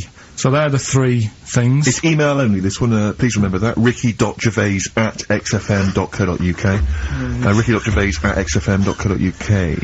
Yeah. brilliant. Carl looks happy with them. He looks he's really very happy pleased, with and them. rightly so, they're cracking. They're good. Yeah, They're good. pleased with those. So, Alright, is there going to be more Rockbusters in the new year? We're not sure yet. I'm still, thinking about new ideas that we can do. Okay. Are we starting Ricky Ridiculous today? Have you done Couldn't be anything? bothered. Couldn't be Right, bothered. couldn't be out. Look right. forward to Ricky Ridiculous. And he's worried about. He nearly said asked, and he just stopped because he's worried because he's the producer. Yeah, well, I've got to set a standard. Oh dear. Carl, you have, mate. You have. So that's that. We've still got to come. I'll tell you what. Why don't we have a lovely tune? Yeah. Right, you make the tea. We're opening these biscuits from Alexandra. Yeah. We'll be enjoying that. Right, maybe segue so we can have a nice little, rest. I don't want to talk through it; it'd be rude. And then we're coming back, and as part of like Pilkington, Parkinson, and Do We Need Them? Do we need them? Yeah. Carl has interviewed an expert on jellyfish. Brilliant. So we've got that. Plus, of course, we've got a two-part Educating Ricky. You've got Educating Ricky still to come. With a Christmas theme or not? And we've still got No. things like the Pogues, John Lennon, Joni Mitchell, just David Bowie. Are you suggesting there's going to be some great music and some Great fun music and chat? some fun chat. Lovely. Good. We've had our little biscuits, haven't we? We're loving it, aren't we? Yeah. Cheers for that. I think I can just sum up the station, can't I, Steve, with that just last I think comment? you're probably right. I just came in, I just went to the toilet there, and, it's a disabled toilet that's close to it, so, you go there, I had a wee, I thought, oh, the thing doesn't work, didn't flush, I came back and said, oh, the toilet doesn't work, doesn't flush. And, Carl went, no, you just stick your hand down and pull that wire up at the... Think of that. Put your hand in the water. I mean, just when In the cistern water. when David Bowie interviewed Zoe, come on, there's toilet's not flush. He goes, all right, baby, just stick your hand down, pop the shit down the U-bend, and just wipe your hands on your pants. Thanks very much. I mean, sums up this station, doesn't Absolutely. Tin pot. Have you ever done this? This is one of my most embarrassing moments. Is because sometimes you'll see. What? Hey? Well, you'll realise what I was going to say. what happened, Rick, was I almost leapt to the end of the story. Right. But I realised I had to go back a few steps. I just said, have you ever Well, you stop. It was gonna be coming. But you'll understand in a minute when I finish the story that it's not coming in the traditional sense. Oh, right. Because it's followed by coming out of. Oh, sure. Alright. Yeah. So. And not your trousers. Okay. Alright, okay. so, now, awkward moment, and I should just, if you're Christmas shopping, maybe you're in a big department store, and, you see the disabled toilet, and you think to yourself, I can nip in there, I can use that, because it's close to hand, because I've got to wander miles for the regular toilets. I went in there once, in the toilet, disabled toilet, just snuck in, came out, disabled person. Furious. That was, but it's really awkward because it is like it's their sort of private domain. It's like they're part of an exclusive club. They've not got many perks in life, and that's one of them. And here I was, kind of exploiting it. But they can't. Well, yeah, I suppose they can be annoyed. But what did you do? Did you affect a limp? I normally do. I often do. I've affected a limp many times. Like for instance, if I take the lift in a building when it's only one flight of stairs. Right, and they know, and I get up on the first floor, I always affect a limp coming out, so that justifies why I haven't come up the stairs. Like, who is it that I'm scared is gonna sort of say something? Yeah. But, oh dear, that's it's the same thing as if someone asks me for directions, I always pretend I'm foreign. I always go, I don't, Why do you do that? I can't, because I'm just terrified of giving them the wrong directions, and well, just now, I don't know, I don't live from I don't like, because I'm sort of, I feel bad, because what I used to sort of give directions, because I like giving directions, I like helping people out, but then I realised I didn't really know. You used to hang around going, you alright? Yeah, we're fine, yeah. Do you wanna know where to go? I tend to have a go even if I don't know. Exactly. But I'm always terrified they'll come back and find you and go, you led us astray. Yeah. So I just affect a foreign accent. There was a fella the other day, about 2 weeks ago, when I was walking in. Little old woman, little old fella come up to me and said, where's Wimpole Street? So I said, I do know it. So I think it's over there. And then I'm not very good with street names, but I'm good that if you say, oh, there's a Boots on it. Right. Do you know what I mean? If there's something near it, it's like the same with directions when I used to drive a lot. Yeah, or historical facts. I don't know, like, old motorway names, you know, like M this and M that. I can never remember that, but my dad used to always say, right, there's a horse in the field, turn right, and stuff like that. Good stuff, yeah. And it's the same with this fella, he sort of said, where's Wimpole Street? And I said, well, what are you after? And he said, I'm after some blood. And it was a lot, yeah, there's doctors around there, isn't there? So I was like, oh. So that didn't help me. What do you mean he was after some blood? He said, oh, I need some blood. He must have had an illness. Was he bleeding? No, he just must have needed some new blood or something. He had some illness. And I was like, why didn't you go to the pet shop and get some parrots? No, but like, he didn't have fangs and a cape, did he? No, but do you know what I mean? Oh, that didn't help me out. But what if he said, well, some pile cream, actually? Can you go, oh, we want Boots then? Yeah, he would have been alright. But I didn't know where to start with that. I need some blood. Yeah, it's over there. Yeah, just sort of pointed him away. But so he was losing consciousness. You sent him the wrong way. He's dragging himself along the pavement. Is there blood this way? Get to the gap. She's growing ever deeper. Well, we've got to do Pilkington, haven't we? Do you want to? Yeah. Okay, we should explain this, I think. Well, it's Carl's new idea for a TV show. He wants to do a TV show called Do We Need Him, where he goes round and he talks to experts like David Attenborough, David Bellamy, maybe Lenny Henry doing David Bellamy. Right, yeah. If he can't get the real one. And he just picks on an animal that he doesn't really like, doesn't think you need him, and an expert will tell him, if we do, if this is the first instalment. Let me put a song on, right? Now we've got him, and then I can set it up and stuff, and tell, because... Explain it fully. Explain it and that. Let's do a classic. Let's do a big stomp in one of the best Christmas songs of all time, shall we? What are you thinking? Fairy Tale in New York. Excellent. Oh, it's always amazing. Homes featuring Christian McCall on XFM 104.9, the Christmas edition. Indeed. Next week, we've had loads of suggestions, Carl, for your best bits. It's basically all your best bits. Me and Steve are largely irrelevant in the voting. Yeah. So, you can compile your best bits next week, and they'll be loving it. We had a request for the little Chinese fella in his pants, a horse in the house, cutting your hair on the railway station. If you haven't heard those stories, what does that mean? The little Chinaman in your pants, you've got to be tuning in next week to find out what that is. The only thing is, the old horse in the house was in the last best of. Was it? Yeah. Well, that doesn't stop. What's his name? If you're one of those people that want to see these clips again, tune in Oh, Yeah. is it It'll on be over all- Christmas? It'll I be don't think alright on the night, 84. so. Yeah. Someone kill me. I think I'm gonna live forever. It's like we said before, who goes to the recording of one of those? There's always people in the audience, Yeah. aren't there? That'd be People great. actually, you know, Tickets for it'll be alright on the night. and they laugh at his jokes, but I mean, I don't know I what think the how jokes many are. takes it, you know, I mean, how long it takes to record that. The show's about 3 hours, so the recording must be about 9. Have you ever seen Kirsty's home videos on Sky I One? think so, I think it's, so. Kirsty Gallagher. Dogs falling down It's slides. like you've been framed, but falling over in the wedding. it's got audience laughter. But I'm assuming it can't be a real audience. I'm assuming it must be like No, the they've Flintstones. they've just lifted it from the Flintstones. Yeah. They laughed from the A lot Flintstones, of people yeah. forget that the Flintstones had an audience. If you watch the Flintstones, there's laughter when Fred does something funny. Yeah. The idea of people being shipped in. But we were talking watch about, a cartoon. I like the idea that some jokes weren't as funny as others. Exactly. Like the director going, we'll put a laugh on that, and the producer going, it's not as funny. I think Dino it's not as funny. Dino should get a round of applause every time he comes in. Everyone knows him. The kids love him. He's a bit. We're making it up. Yeah, and Barney getting disgruntled because his jokes never get decent Yeah, laughs. he's like wise. Exactly. Yeah, he's like really wise. Okay, Anyway, so Carl, what here we have we go. It's an exciting feature that I think will be picked up by Channel 5. It's going to be Karl Pilkington, Do We Need Him? Where Karl goes around checking out animals with top experts, asking whether we need them in the world. Yeah. So, this is the first one. We won't do it next week, but I'm already sorting out the contact. We will be looking at octopus, because they're a bit weird. Okay. So that's what you got to look forward to in 03.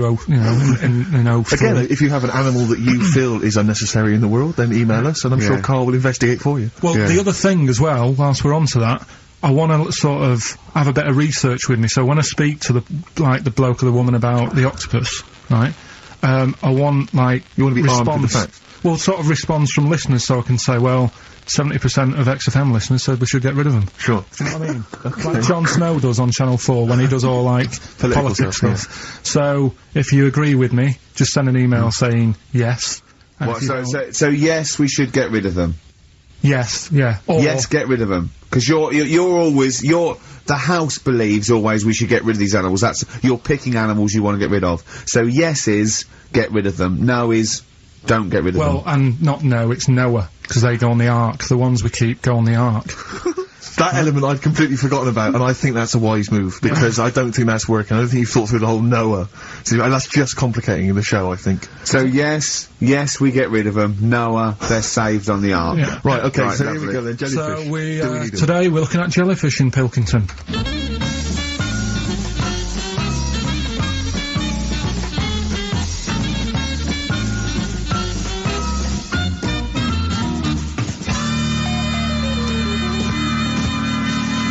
Right, I'm talking to Vicky, who works in an aquarium in Anglesey, isn't it? Yes, it is, yes. Right, brilliant. Today we want to find out if we really need jellyfish. I've got a bit of a problem with them anyway, because I've been stung by one, and I've done a little bit of research into them. So I'll tell you what I know about them. Okay. You might learn some stuff from me, Oh, well, you never know. and if I'm talking nonsense, just tell me. Absolutely. Yeah. Right. So first of all, they don't have eyes, do they? No, they don't. Right. So I'm right with that. No lungs. No. No lungs. They haven't got a heart. No hearts, heartless. And they're made up of like 97% water. Yes, they are. So they're pretty useless, really. Well, they have got a nervous system.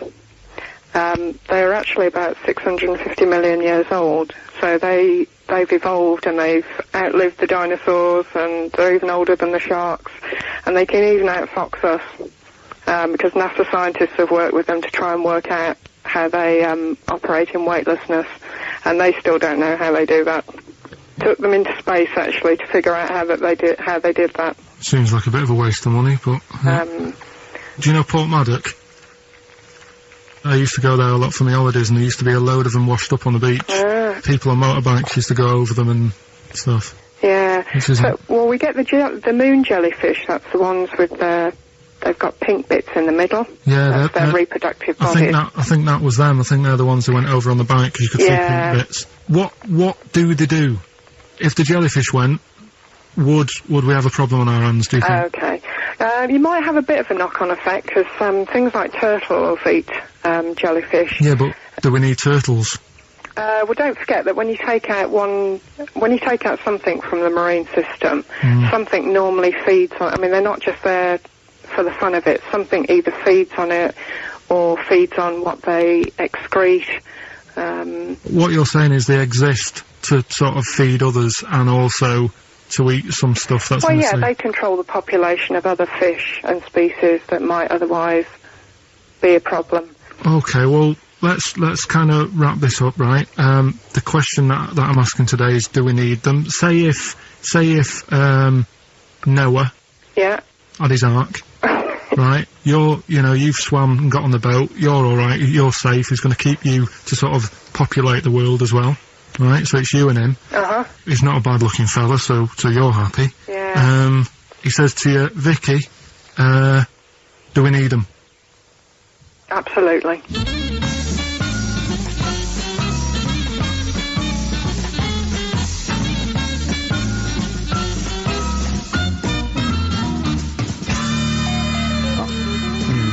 I don't even know why she even gave you that interview. When you start off with, right, trying to find out if I need you, but what did you tell her to get her to talk to you? Just said I'm doing some research on stuff. Did she think you were a schoolboy or something? No, she just said, oh, alright. She said, how long will it go on? I said, not long, just like 5 minutes to have a quick chat. And she loved it, didn't she? She sounded happy to take part in that. So, the fact I love the fact that you've got an expert and you suggest that she's going to be having sex with Noah. He's a good looking fellow, so you're happy. She goes, yeah. I mean, I don't know why you stopped there. I didn't go into positions or something. I can't believe... The problem is, really, I didn't get to the bottom of what I wanted to say, because... Oh, no, you did. That's it. That's done now. That's a pretty good academic work. That's proved, No, but the turtle thing, when she said, oh, if you get rid of them, the turtles, won't have anything to eat. But when she said that, I mean, I couldn't say it because it would have took her off and confused her. But... Well, she's a scientist. She's easily confused. Well, say, like, when Suzanne is working, right, I'm not a very good cook, so I always get, like, an Indian in. Right. What? To do the cooking for you? I don't know what you're going to say. So, right, I'll have an Indian. Right, now, say if, for some reason, it closed, I'd get a Chinese. So why don't the turtle just... There's loads of stuff in the sea. But I didn't want to get too heavy on her, but... It's pretty deep. Oh, that is genius. But we'll look at... But so the fact that she said, yes, you need jellyfish, does that mean that you've changed your... I mean, what I'm saying is, does her answer go? Does that stand? Yeah, it does, yeah. It does, does it? It does, yeah. Whatever I get the expert to say, I try and get them in a corner. Right, you try and, argue them into a corner. Argue them into a corner, but that time she wasn't having any of it, so we've got to carry on having them. Yeah. So in the new year, we'll be looking at octopus. Okay. Yeah? Yeah, great. Brilliant. Let's play some feeder. Christmas. I think there's often... Carl with his Victoria Plum. I want to see a Victoria Plum. I want to know what it is. Does it look like a little gnome? It's a woman gnome. A female gnome? Yeah. A little gnome. Did your mum collect gnomes? She likes anything gnomes, she likes fairies, she likes, Indians. She collects all that stuff. And it doesn't matter what it is. What do you mean? Like a proper Indian with all the headgear on. Or a Native American. She likes anything with them on, like, it can be a fridge magnet, it can be, just anything. A lot of Native American wisdom is around the fridge magnet, because they think it has special powers of adhesion. Yeah. Yeah, that's, you read some of their writings, the great works. It reminds me, talking of gnomes, he said to me in the week, he went, oh, did you see that programme on telly last night about dwarves and fellas without legs nicking cars? And I went, no. He went, oh, it's amazing, right, because they haven't got legs and that. They scoot along and they can nip into a car like the Dukes of Hazzard. Explain more, Carl. No, you see, I didn't see it, someone else told me about it. Oh! That's what I said to you. I said, did you see it? Because I missed it. And it's about these little fellas, who, specialise in car nicking. And the thing I wanted to know is, because this lad who sort of only watched half of it. Is he like you? Well, I said, I can understand how it's easy to get in, but then how do you get away? Because you can't reach the pedals. Yeah. Can there be two of them? But presumably he opens the car for someone else. What is it? What do you mean? What, so he's steering and he's like, right, press the brake a bit? And then there's one that's just legs, but without the top half. I don't understand how this helps them, though. Why does this make it easier for them to steal Because they can cars? just get through the window really quickly, like in the Dukes of Hazzard. What? Because their legs don't get in the way. Right. Do they just run? And just... But what do you mean, the window? I mean, what? So someone's driving along... No, I didn't see it. And This is leaves why the I'm window asking open? you. I didn't see Do they it. leap in when there's someone still driving the car? I don't know. Well, there's too many things left unanswered here. I Well, can't go maybe over someone's seen Christmas it and they not can know. email in. But that's sort of... This panicked you anyway, I imagine. I bet you were gutted you missed that programme, weren't you? Well, I'm interested in stuff like that. Because I like learning, which gets us on to educating Ricky. Oh, excellent. Slick. We've had a good year of stuff. We Teaching have. stuff. Yeah, I've learned a lot. Can you remember any of the Of course I highlights? can. There was a deaf girl and she hit her head and she could hear. Yeah. There was also some people who ate tomatoes thought they were poisonous on lead. There was also a doctor who gave a blood transfusion with some parrots from the pet store. Yeah. Because the doctor in America, and it was the olden days when the lines were bad, said give him his parents' blood, and the doctor this side thought said give him some parrot's blood. So that was true, and that educated me. That was fact. What have you got for us? Well, we've only got two, because I've taught you about jellyfish today, that Yep. we need them, so we've only got two things to go at, and I give them a little headline so you remember them, to make them snappy. The two headlines you've got, oh, what a catastrophe. Okay. And the second one is, well, you'd think it'd be Bughead, wouldn't you? What? Well, you'd think it'd be Bughead, wouldn't you? You'd think it beat No, you'd think it'd be... Yeah. You'd think it'd be Buggered, wouldn't you? Bughead. Bughead. This can't be. If this is anything with a bug living without a head, I'm not interested. Because we've done it. All you've done is Well, let's just do, oh, what a catastrophe. So it is that. Is right, do that one first. Which one are we No, doing? do the Bughead one. Right, well, the Bughead one. Well, we've talked a lot about animals and that, haven't we, without heads. Surprisingly, we have. I think a disproportionate amount on it. If you're a new listener, and this is the first time you've listened, you'd be surprised. Yeah, we've done all that. We've covered worms, the way if you cut their head off it grows back if you don't cut too high above its neck. We've covered The chicken. the fella who blinked. Yeah. I can't go into it again. Right. Let's not go into it again. We've had the chicken with no head that lived for 8 months. Yeah. And we've had And we've had the cockroaches living for a week without an head. Right, okay. Well, it's a bit more on the cockroach front, really. Right. They've found, right, that if you get a cockroach Yeah. and you cut its head off, Yeah. right, and then you find a cockroach that's still got its head, but it hasn't got any legs, Right. right, it's not over for both of them, right? Because Good what you news. can do, you get the one that's got the legs Right. with no head, Yeah. sort of running around, get the one with the head, sit it on top of it, Right. get a little tube, Okay. so that the fluids... So is this auntie's go out of the Let him room? finish. This is like Blue Peter. Let him You could get this for Christmas. Right, you Yeah. get a little tube, you sit that on top so the bodily fluids are still running between the two. Right. The head of the one on the top will control the feet of the one on the bottom. Okay. What about Good. And, will it continue to live? that? Yeah. Okay, you don't know that for sure, do you? Just guessing. That was just a No, question out of the blue he wasn't expecting. What do you think of that? Good, yeah, it's great. Yeah, just a primitive nervous system that can, yeah. Did you expect us to be more impressed and excited by that?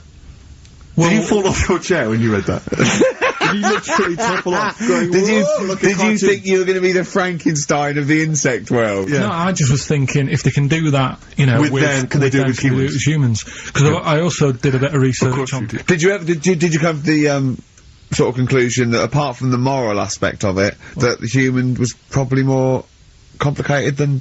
Yeah, but... Do you know what I mean? Things move on, don't they? Do you know what I Modern mean? science, Rick. You know, I had Binatone as a kid. Now they've got PlayStation 2, and the difference in 10 years They is have amazing. found that if you lose your head, a cockroach can live normally on your body, but not the other way round. Your head on its cannot control its legs because it's Yeah. too complicated It's for too your confusing.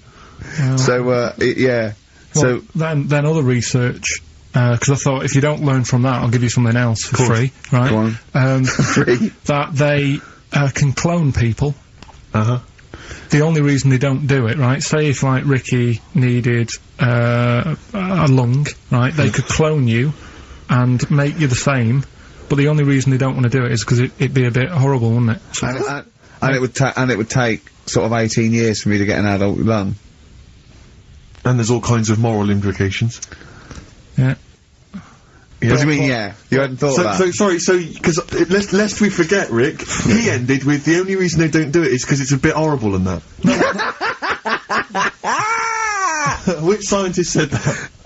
Right, let's leave That's a quote. Right. That's not it. That's not the other one. That's it. No, that was just, you know... We've got another one to come. Oh, I can't wait. The headline again? What was the headline again? The headline, oh, what a cat toe stuffy. Looking forward to it. Mark. Yeah, a bit more counsel. This is from his covers album. This is called Snowbird. God. He's so happy that the XFM listeners understand his stupid clues, and he knows it annoys me. We've got some right answers. We'll be giving out the answers just quickly, just in case someone sort of missed one of them. I'll just quickly do them, yeah? Yeah, go on. First one, there's a load of letters. There's a load of letters there asking for advice. Put them on Claire's desk. Oh, a Merry Christmas. Ask your mum if you should. Oh, a Merry Christmas. And a couple of people were arguing in the supermarket. It was Christmas, and that's veg why. Counter. And that's B. Okay, we'll give those answers out shortly. Yeah. I just have to show you something, Rick, before we move on. I know we've got another Educating Ricky, but someone just sent this in. Yeah. They've been looking on eBay for Victoria Plum. You're joking? Come here and see the photograph. Oh, God, that's fantastic. Have a look. That's it. Oh, God, he got that for his mum! It's the worst piece of tat I've ever seen. Carl! Carl. Imagine how... Oh, gutted. Carl. Imagine how... Look, think of him now, right? There it is! That's the worst thing I've ever seen! I'll tell you, it looks like a Diddy man gone wrong. It looks like a Diddy man prostitute. That is... is that the one, Carl? Well, it was a different colour. It had a yellow at mine. No, but look, how do they get... Tell them they Okay, go into eBay. So you need to log on to ebay.co.uk. I'm sure you've used it before. It's the online marketplace, ebay.co.uk. And if you type in Victoria Plum, I'm assuming that you can track this down. That's amazing. It's the worst piece of rubbish I've ever just think how cute he was as a kid, though, doing that. Just think of him, just going... just seeing that and thinking, oh, she likes gnomes! It's the worst thing I've ever seen! I mean, to be fair, I don't know what her prize collection of gnomes looks like, but I can't imagine they're much better than that. I mean, gnomes are a fairly grotesque thing. But certainly your mum's taste and discretion is... Did you have those houses on your estate? You'd go in there and it was just loads of those dolls still in their packaging all around the room. And sort of like one of those homes that keeps the sort of packaging on the three-piece suite. Why don't you buy another one for her for Christmas? Yeah. It's $3.99 it looks, but that's £2.49 because that was $3.99. Well. Oh, buy it, Carl. No, 'cause I've sorted out her passport this year anyway. I'll get her that next year. Right, so listen, right? Okay. So, last Educating Ricky of the year. Oh, Christ. What a cat toast. Yeah, let's do that then. Right. Victoria Plum. There's this woman, right? Yeah. This woman, she's reading Guinness Book of Records. Yeah. And she's flicking through. Yeah. And she notices that there's a world record for a cat, right, with 27 toes, right? So she reads it and she thinks, well, that's not right, because her cat's got 28. What do you mean your cat's got 28? Her cat's got 28 toes. So she was like, well, hang on a minute, mine should be in there. So there was I missed the very beginning of this. She's looking to the Guinness Book of Records. Woman was looking to the Guinness Book of Records. The woman with the cat with 28 toes looking through, and it said the record for the cat's toes was 27. She thought, hold on. Hold on a minute, Ross McWhirter. My cat's got one more than that cat, so go on. Anyway, so she said, you know, the person doing the interview with her said, you know, is it happy? And she said, yeah, you know, it's great, and it's really good in the snow. Right. It gets through a lot of nail varnish. Well, yeah, that's what it said, right? It said it's really good in the snow. So, I just was thinking, I mean, that's it, really. That's not it. That's the end of that story. But Brilliant. But what I'm thinking is, like... It was two cats welded together. No, she said, you know, it's happy. So, is the other sort of disabilities where, in a way, it's not all bad? Oh, Christ. No, do you know, like, that book Steve brought in for me? And there was a fella there, wasn't he, who had 3 legs, who was a juggler. And I was like, what's the point of that? What do you mean, what's the point of that? What's the point of He's what? not taking advantage of having 3 legs, is he, being a juggler? Yeah, he said he should be a footballer. Right? So, no, but in a way, he's used it, hasn't he? He's probably not even that good at juggling. But, because he's got 3 legs, people have gone, well, I'll give him a chance. Let's go and see him anyway, see if he's any good. Yeah. Right? So, what I'm thinking is he anything else? We've mentioned, the midgets today who are good at robbing cars. Because they can get through the windows like Dukes of Hazzard. Sorry, so listen, look, I'd just like to say, this is the radio authority listening, we are in no way suggesting that one, midget's forte in life is robbing cars, or that if you're a midget sitting at home feeling sorry for yourself, that you should go out robbing cars. I'd just like to say, this is Karl Pilkington talking. The views of Karl Pilkington do not necessarily reflect those of XFM or us. Yeah, but it was a TV programme, so it's not me, I'm just saying what I've seen on telly. That you didn't see? That somebody told me about. Yeah, just so you could be wrong, just like a lot of your spurious facts you just see on the internet, you know. I'm just saying. Yeah. So, is there anything else? We've seen the fellow with 3 legs. So what you're saying is there a disability that is actually an advantage? Yeah. Right, You know what I okay. mean? Steve mentioned about the disabled loo. They're always really roomy, and like got multi-gym facilities in them. Multi-gym facilities! Oh, do you know what I mean? Multi-gym facilities! What do you mean, Karl? There's always bars everywhere and that, isn't there? That's not parallel bars. Yeah, That's they to help don't them do get up. gymnastics! What in there working out? I'm just saying though, do you know what I mean? So in a way, they've got that.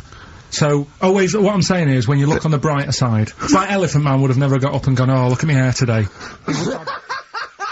Nor do you! No, but, do you know what I mean? He would never have that problem. You're a maniac. Forget it. I thought we'd be able to, like, get a serious discussion going here. Well, okay then. So, this is a serious discussion, is it? Yeah. Okay, well, let's treat it sensitively then. If you really want a serious discussion and talk about whether there are some disabilities that are an advantage, let's think of some then, shall we? Well, I've said 3 already. Yeah, you can't say, if you're deaf, Bobby Davro won't annoy you. That doesn't count as an advantage. Do you understand? Do you know what I mean? Carl's looking at you thinking, that's brilliant. Yeah.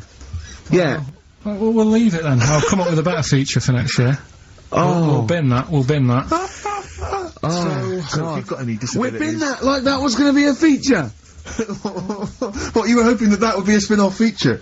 Disabilities are actually Well, it's an another advantage. form of do we need them? It's like, But that's can't think of it. It's like that joke. The bloke that wakes up in hospital says, "Good news and bad news. Bad news is we've had to amputate both legs. What's the good news? The fellow in the next bed wants to buy you slippers." See, that's not an advantage. It's a joke. That doesn't really happen. People don't go, "Oh, that is good news." Yeah, I'll probably get a quid for him. Do you know what I mean? But the fellow with 3 feet, what would he do? Well, he'd buy a pair and then just nick one of those because they put out one shoe, don't they? Are those, yeah, if you've got one leg, you can nick shoes. Good point, Right, Karl. now I'm getting you thinking. Yeah. Right, so we'll do Rockbusters Answers next then. Happy Christmas, war's over and all that. Indeed, yeah. Brilliant tune. Great tune. And Well, lovely I've sentiments. had a great time. Merry Christmas, everybody. I hope we haven't offended you by some of Karl's rantings. Just think of what he's gone through in his life. That Victoria Plum incident. Carl, I've got a little gift for you here before we go. Oh, you're joking, I haven't got you anything. Well, no, you haven't got your girlfriend anything. I wasn't expecting much. It's not exciting, but it's worth taking. In fact, why don't you just re-gift that straight away? It's alright, cheers for that. It hasn't even looked at it. Champagne. And that's not the champagne we got free from the BBC, is it? It's not actually, no, Rick, because, that is far too good for the likes of Karl. Oh, right. And I wasn't going to give it to you, you wouldn't appreciate it, that's just sparkling wine. Oh, brilliant. Oh, I love that. Yeah, he won't, he doesn't know the difference. I'm seeing Karl on Christmas Day 'cause he's around Christmas Day in London, so I'll get you a little gift then, Karl. Alright. That'd be good, wouldn't it? It'd be a nice little... Okay, answers, we must give the answers. You would have to go to bed at 6 though, so Right. we can play. Right, here's the last clues of the year. You had, There's a load of letters there asking for advice. Put them on Claire's desk. Go that on, was no idea. F. That was for foreigner. For Rayner. I don't know what you mean. Claire Rayner. She took advice. She gave people advice. So that's a foreigner. That is shit. Right. I'm sorry. That may be Christmas. That is absolute dart. A lot of people got the right answer. I know. Well, that annoys me even more. Number The 2. second one, ask your mum. Foreigner. Yeah. Foreigner. Second one, ask your mum if you should. That was S. That was Shalimar. Shalimar. Right? No, bizarrely, what was the clue there? Ask your mum if you should. Now, we got a lot of people saying Smashing Pumpkins as the answer to that, but I don't know who's saying that today, Mum. Smashing Pumpkins.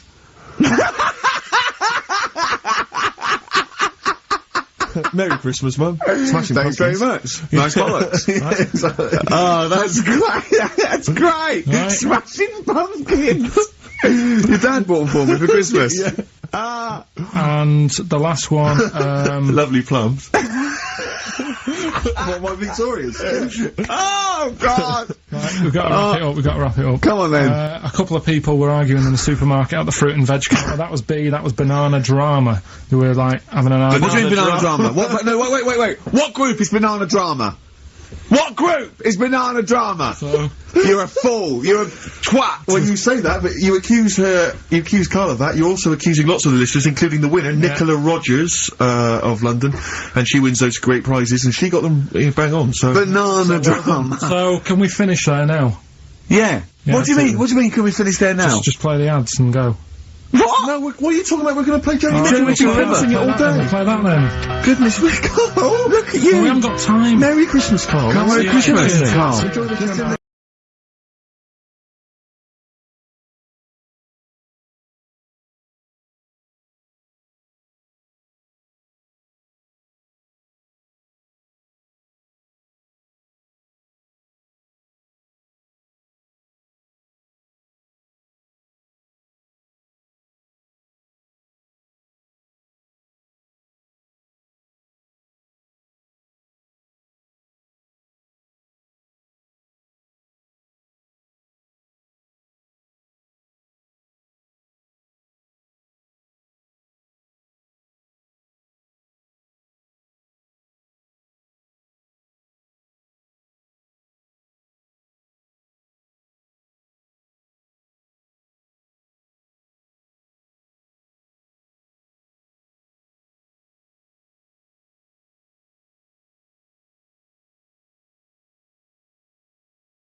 with Mr. Ben Folds. We've landed on XFM 104.9. Ricky Gervais, Steve Merchant, and little Karl Pilkington, and his magical little manky, round, baldy head. He was described as wacky mank in one of the papers this week. Really? Brilliant. Well, remember we were talking about it last week about he came round to my house and I popped out my Mr. Johnson to take a little look at. And his two that made daughters. the papers. That made the papers. Wow. What paper? It wasn't front page of the Times. It must have been like the Daily Star or something. Just squeeze Live 8 on the second page. Yeah, so wacky mank. Wacky mank. That's wacky great. Mank. Wacky mank. We had an email from someone that reckons they remember you from body popping round Salford way. Yeah, Eccles Precinct apparently. You know that, don't you? I wasn't doing it round there though. Well, what do you mean? I was round Stretford. Stretford Arndale. And what were you doing? What sort of body popping was it? Just a bit of everything. Caterpillar. Bit of moonwalking. Do you have a little piece of liner you used to carry around? Well, mates had that. Right, you didn't Borrowed bother theirs. Borrowed theirs. Were you really good? But you weren't breakdancing, well, you weren't spinning on your head and stuff, you were more body popping. Well, I hope you weren't spinning on his head, because you know that can sort of give you little brain damage and things. It can give you brain damage. Also, it can wear your head down, and also makes your head perfectly round. Yeah. Because the gravity is pulling on. But if you keep on doing it, obviously it's going to wear your hair out, yeah. So you become sort of like a stupid, bald, and roundy headed. Yeah, yeah. So I very much doubt that you did do any of that. Did you, Karl? Didn't do any of that. Well. So you're shooting off in a minute, aren't you? Well, yes, because we were trying to make poverty history, Karl. Yeah. People are making poverty history all over the place. They're putting on a wristband, and it seems to be working because I haven't been poor for ages. I haven't been poor. And Alex had a stop bullying. Alex was wearing a stop bullying wristband, and as he himself said, he seems to have sorted that out. You haven't been bullied for I haven't ages. been bullied for years. So wristbands work. I saw one in a shop window the other day which said stop child abuse, and I bought one obviously because a lot of people say, you know, does it make a difference, but it was only £1, and I'd only spent it on kiddie porn. So, you know, I think I've made a little difference there, in a small way. On a serious note, though, I like the idea that stop child abuse. You're a paedophile, and you're walking along the street in your Mac, right? You got a puppy in one hand, a bag of sweets in the other, and you see this wristband, and you go, "Oh, stop it." Oh, okay then. Yeah, I thought before, that's what I think. Okay, fair enough. Yeah, well, I won't be doing that again. Yeah, he was hanging around in Topshop for unsavoury reasons. He saw them in there for only £1. Karl, we haven't got long, have we? We've got an hour and a half because we've got to shoot off. I've got to shoot off down to Live 8 and introduce Rem. So we've got a lot to pack in. We got the Rockbusters, and then we give away. I just saw those. I'll finish the sentence in a minute. I look forward to it. I'm getting excited. I'm getting excited. So we got so much to pack in. I haven't got time to finish all my. So listen, right? Do you know the things we're giving away? The signed little Homer. The Nigel Tufnell thing and the Flanimals, right? Looks brilliant. They've done a brilliant job, the people here at XFM. So take back all you were saying about them, Karl. And also we should say as well, you've still got a chance to win that, because if you get today's Rockbusters, you go straight into the hat for the big draw, so you've still got a chance to win all those top prizes. Play a record. Bit of monkeys. Yeah.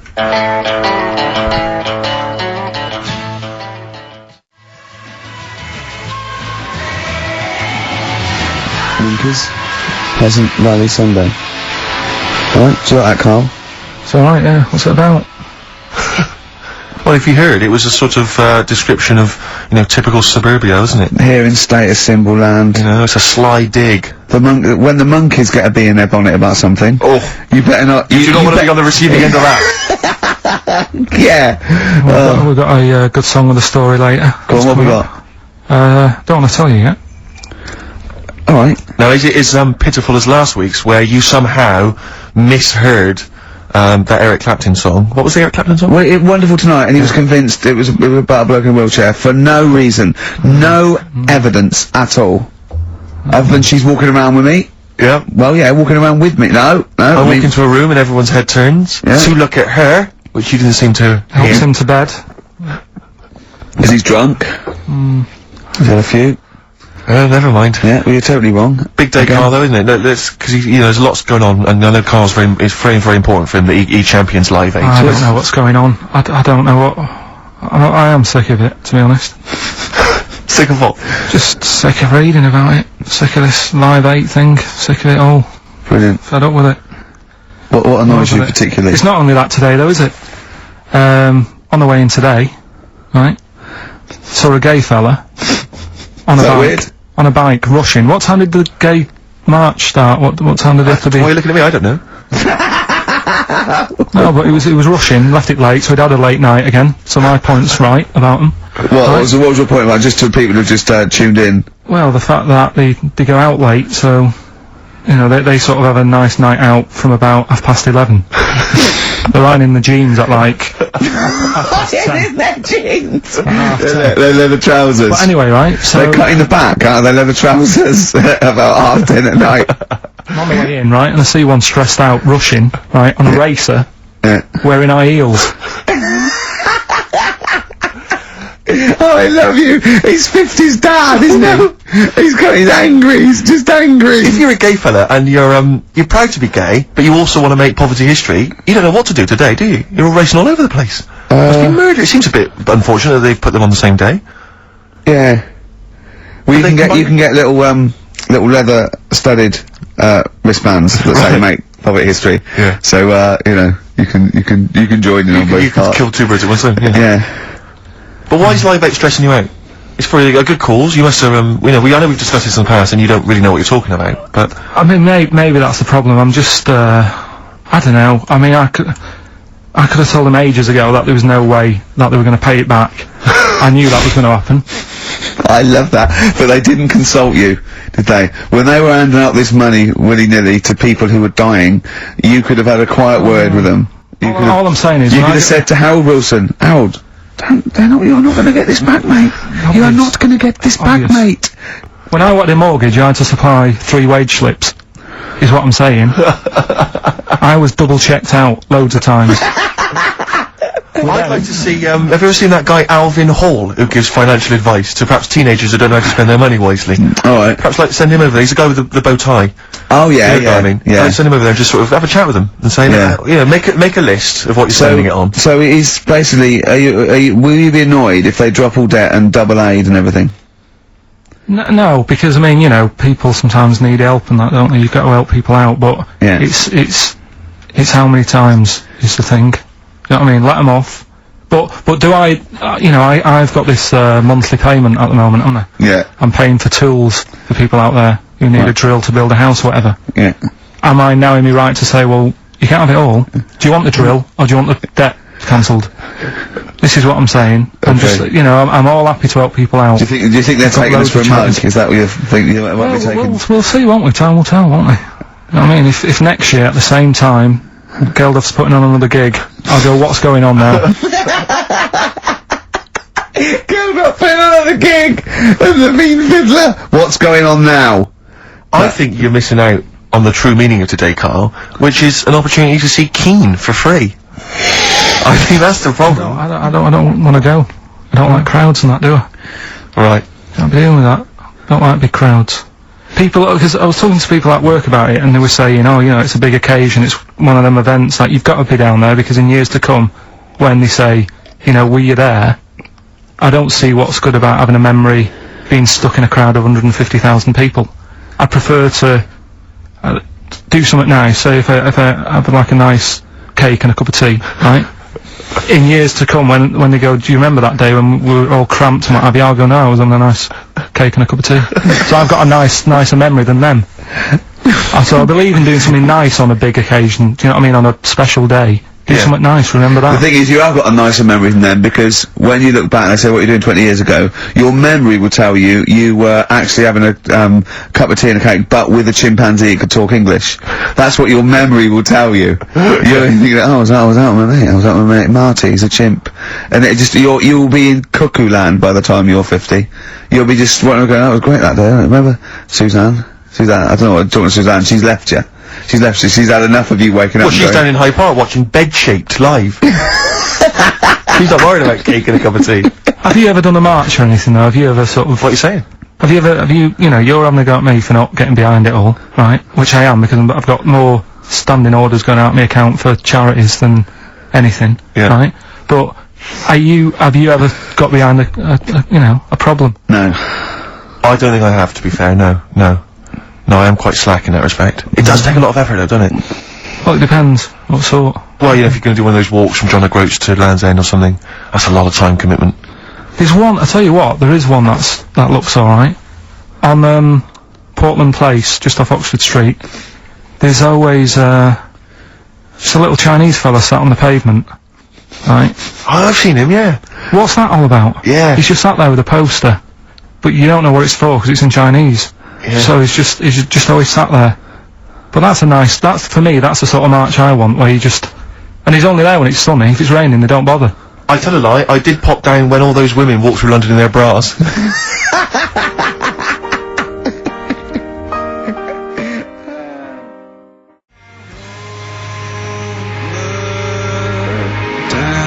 Embrace and Gravity on XFM 104.9. We've had a couple of texts. People obviously can text in 83XFM. That's the text number for the big quiz that's coming up shortly. Rockbusters, still your opportunity to win some of those cracking prizes. Enter your name in the draw if you can unravel the, I don't know what you call them, conundrums that Karl set. Sort of. We've had a couple of texts. Obviously we're leaving early today. This is a shortened show and our last show of this run. But we've got to leave early. We've got to go down and try and make poverty history. But Rob's texted and he says, only an hour and a half today. Well, poverty does have some benefits then. He's a fan. He understands the show. Who was that little fella that used to write in who hated the show? Right, I forget his name, I haven't heard from him for a while actually. I don't know what happened. No. Maybe he realised that if he hated the show so much, the obvious thing to do was to switch off. Maybe that finally That's dawned on him. annoying. What's his name? Someone will remind us of his I name. like people who hate us to carry on listening. Yeah. It just gives it an edge, doesn't it? Yeah. It's the fact that, you know, that you're annoying someone. I mean, I love annoying people. I know you do, I know. So You're like a kind of walking Chinese water torch. Yeah, exactly. Yeah. Have we got Ladder 49 today? Rick, there's a number of cracking DVDs as ever on Rockbusters. We've got The Life Aquatic with Bill Murray, we've got Howard and Kumar Get the Munchies, hilarious stoner comedy, and Batman the Animated Series. And Ladder 49, there it is. Joaquin Phoenix, John Travolta. If you've ever seen Ladder 49, then you can give us a quick text review on 83XFM. I'd be interested to know if it's Why actually are you worth giving watching. away one a week for the last 6 weeks? Yeah. Well, we better start then. Let's do Rockbusters for the last time. You can win those amazing prizes. Alright. As always, just a little cryptic clue. Some initials of a band or an artist. Work it out, email in or text in, that's it, isn't it? Right, the first one. Richard's kid. Yeah. Cuts hair for a living. Right? Richard's kid cuts hair for a living. Right? Initials BD. Right? BD. Richard's kid cuts hair for a living. Second one. I have a problem saying the French word for well. Right? I think that's the right word anyway. Wow. I have a problem saying the French word for well. So what's that? That initial there is K. Right, band or artist. And then the third one, you take 8 kebabs, 2 kebabs, 57 kebabs, times it by 27 kebabs. Right? The fella is struggling to work it out. What's that? What's going on there? Right? It's a good question. DS is the answer there. 8 kebabs, 2 kebabs. I've got it. 57 kebabs times it by 27 or what have you. Fella's struggling working it out. What is it? I've got that one. DS. So, just email in, ricky.gervais@xfm.co.uk or on the text, 83936. Yeah, and you can win Ladder 49 and those other DVDs, plus you go into the draw, which we'll do before we leave, and you can win the signed by Matt Groening, personally drawn Homer Simpson. We've got the Spinal Tap poster signed by Christopher Guest, and also the original artwork of us as Flanimals. But they've all been framed. They've done a brilliant job. It really is a nice prize. I mean, almost too good to give away. A little bit annoying. Is it too late to take that back? Well, I was thinking we could sneak in a copy. Yeah. Just a very bad photocopy, so it goes grey and Yeah. No, they're all originals. So get texting. Right? XFM.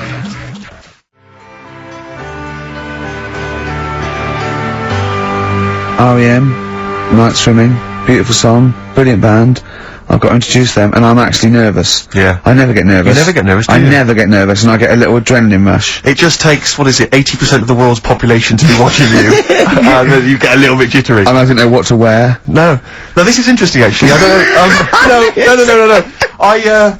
I for a moment there, I was thinking maybe Ricky's got to pop home first before he goes down to bring on the band. But if you are watching it, or if you're there, obviously not there, if you were there you wouldn't be listening to this, but if you're watching it on TV, do check Ricky out, because how do you describe that particular look? Ricky's wearing, sweatpants. I assume they're sweatpants, they're not pyjama bottoms, are they? They're sweatpants, they're sort of, and you've got just a white t-shirt, cheap and plain white t-shirt. Yeah. And basically Ricky is wearing, it's like, he's made so little effort. The only way he could have made less effort was if he wasn't wearing any clothes. And he was just wearing his underpants that he slept in. But he's actually bothered to put on a t-shirt and a pair of sweatpants and some trainers. Yeah, well. Jonathan Ross is going to probably be wearing a suit, one of his, expensive suits, or whatever, and... Yeah, but he won't be as comfortable as me. Well, true. Did it not occur to you for a moment to maybe make slightly more of an effort? Perhaps put on a jacket? A jacket looks silly with tracksuit bottoms. Well, again, you could have changed the tracksuit bottoms. I mean, they're a mainstay of the outfit, are they? It's like, they're not changing for anything. Yeah, I've got very little things that I haven't got a drawstring or elasticated waistband. No, sure. I don't want to be bothering with buttons and zips and hooks. There's gonna come a point, isn't there, where you're just gonna wear, I don't know, smocks. Baby grow. Baby grow. A baby grow with a flap. Yeah, That'd be great, wouldn't it? Those little mittens. Yeah, great. And then a little oven glove, so I can just get stuff out of the oven, eat it, let it drop everywhere. Yeah. Right, and then just get out the baby grow, put a new one on, a clean one on. Or those kind of red flannel things with the which cowboys wear. Yeah. The kind of buttoned up bit in the back. They're like old cowboys. Yeah. Grandpa, he comes out with the shotgun. Exactly. And yeah, the long johns. Well, how's it going with Rockbusters? Anyone got the answers? Actually, one guy is, he texted in, James in Deptford, he's, offered some answers, and he says here, the guy that hated us, famously, of course, we should have remembered, Dickie Anderson. Dickie Anderson? Richard Anderson, of course. I don't know if Dickie's still listening. If he is, obviously email in ricky.gervais@xfm.co.uk and, tell us what you've been doing, how you've been keeping busy and stuff. Yeah. Nice to hear from him. Chris Campling hasn't called, has he, either? Yeah, The one that thinks that not only is this whole show scripted, imagine that, right? But that Carl is a character created by us. Yeah. He's actually an actor. Oh, if only Look at that, a shaved monkey we got. I'll tell you, you're gonna go along later to the Live 8 gig and you're probably gonna see some bands that can make an effort to entertain you, but, if you want entertainment, Rick, you know it. There's only one person to book. Go on. Me. If you perhaps I'm gonna do, because I mean, I'm obviously a top DJ on the radio, but where I really come into my own is DJing in any kind of club environment. Well, you told me you were DJing, I didn't go to it, DJing at a party, and you said the place was rocking. The place was roaring. And I loved it. Carl just said he was there and they weren't. Well, that's nonsense, Carl, because you know very well that when I'd put on a tune, they'd cheer. Yeah, but it was late on in the night, they would have done that, whatever you put on. That's nonsense! They were happy and everything, I'm not saying they weren't having a good time, it was your party. It was alright, but they weren't going mental like you're sort of making up. They were definitely going mental. When I put on the Proclaimers, they could not believe their luck. They would have walked 1,000 miles. Was it good though? Were they really, what were they doing? They were dancing, were they? Dancing and that, but they weren't sort of cheering, going, more and all that at the end. What's about? Oh, Take On Me came on, big cheer went up. Oh, I don't know who to believe. I've been there, done it, Steve. I've been the DJ as well. It might be jealousy. It might be like professional jealousy there. Yeah. I think it's because my fortunes are on the up, and his are on the down. We all know famously that he had, Pilkington making music, his DJ outfit. Didn't happen. I did enough. I just wanted to do enough to pay for the equipment. And I did. And that was that. But I don't like crowds, do I? But you're safe, aren't you? You're behind the little thing with the flashing lights. But there's still a lot of people and that. Forced fun. Don't like that. Forced fun? It's not forced fun, they haven't got to dance if they don't want to dance. Yeah. Don't like it. What do you mean your fortunes are on the up anyway, DJing? Well, I'll tell you, I was hired, well, I say hired, I did it as a favour to a friend, his wedding the other week, and I got there, I was thinking, because everyone had their little role to play, and then people were doing a good job. I love you taking it seriously. And I spent ages putting together some CDs, special selection CDs. I love that! Because what I did is I burned them on iTunes. Did you turn up with your own headphones round your neck? Own headphones, wearing a suit but headphones. Metal case. Didn't need it, just had them all in one small box. Brilliant. Boom. I thought this is good stuff. I got some classics here. Give me an example. Give me an example of the first hour, the warm-up hour. Rick, I'm coming straight in with Frankie Valli. Oh, what a night! Brilliant track. I mean, when those beats start at the beginning, who's not getting on the dance floor? Wait a minute, what's this following up? Go on. It's the Jacksons. What? I Want You Back. I Want You Back. Brilliant. It sounds good at the moment, Carl. Yeah. So, I'm thinking I'm gonna roar this, because, you know, they laid on a good spread, the ceremony was nice, food was nice, I'm thinking this is gonna be the piece de resistance. Yeah. Alarm bell started ringing. Why? When I realised there was a marquee outside. Of course, it's a balmy summer evening. I'm stuck inside, on the dance floor inside, I'm thinking I'm gonna be struggling here to get them in. even with flavours like this, I thought I'd struggle with it. So I'm sat there in my suit. I'm sat behind this little DJ console. I've got all the big numbers. There's 1 or 2 people making some token effort, but frankly, most people are outside everywhere. So I was livid. Of course, they couldn't hear it out there. So I was playing to an empty room, really, and I was furious. I was absolutely furious. Because, I mean, what is, you know, they're wasting my time. They're wasting, now I could have just stuck the CD on and gone out. They're wasting Frankie Valli's. Frankie Valli's time. They're wasting the Jackson 5's time. They're wasting, you know, D-Light's time. Yeah, yeah. And, so I'm sat there, and there's a couple of people making a cursory effort, mainly when they come to get a drink from the bar, they might have a little quick, you know, couple of twos. You shout, we don't want your Not interested. all of you or no All one. of you or no one at all. And, then there's a microphone set up because people have been doing speeches. This little girl gets on the mic, right? It's being funneled through the speaker system. So every time I put my headphones on, Miss Dynamite, was it? It wasn't sadly Miss Dynamite, although she decided to, have a little go at MCing. She was screeching her little head How off. old is she? Oh, I don't know, 8 or 9. At their most annoying. When children are at their most annoying, because they got a bit of confidence there, they're a bit cocky, they're not shy anymore, they're a bit arrogant. Yeah. She's screeching her head off, so I'm playing, you know, and she doesn't know it. your face! I'm playing into the groove, no one's getting into the groove, because she's going mental, she's just going, what's this, I don't know what this is, play something I know! I think I haven't got any bloody DJ Otsu. Or Crazy Frog. I'm not going to play what you. So she's just screeching along, ruining it for everyone. I say everyone. There was no one there, so she was ruining it for me. I bet you were really I'm angry. furious, but of course as well. Every time she screeched, it went through my headphones. So of course I'm. And then her dad comes along, right? And I'm thinking, all right, he's seen what's just imagine you in your suit, sweating, getting annoyed at someone ruining your set that no one's listening to. I think, her dad's coming over, he's gonna put pay to this, he's realised that, you know, she's causing a disturbance. He comes over there, joins in! No. Sits her on his lap, he's just saying, she's having a whale of a time, I'm thinking I'm furious. I'm thinking it's his responsibility to shut her up, he's not gonna do anything. What can I do? I can't step in. No. And I know very well that if I interfere, he's gonna say, oh, well, she's enjoying herself and no one's dancing anyway, and we'd have just got into a fracas. Yeah. I didn't want to start a fight. No. Because I don't know, but he'd have knocked you out, wouldn't he? Someone would have got knocked out. And I'm not saying who it would have been, but, you know, but to bear in mind, Rick, there would have been 2 of them. And, so I didn't want to get into a fight with them. And, anyway, so I'm playing, anyway, so my friend came along, he realised what was happening, and I didn't have the guts to unplug the microphone, because he'd have known, you see. Yeah. So I got my friend to do it when she had her back to me. So he pulled the plug out, the microphone went dead, she went, what's going on? I went, I don't know what you're talking about. I said, I don't know. She said, where the microphone was? I said, you must have broken it. I don't know what's going on. Someone will probably make you pay for that. And, anyway, at least we shut her up. That is great! But it really went from bad to worse. And you know there's that thing when you panic, you start panicking, so you're putting on a lot of flavours that you would have saved till the last hour. What are we talking? Exactly, you're throwing him in early. Love Shack's coming on way too soon. Really? Oh, Love Shack before 11. It's heresy, but I had to do it.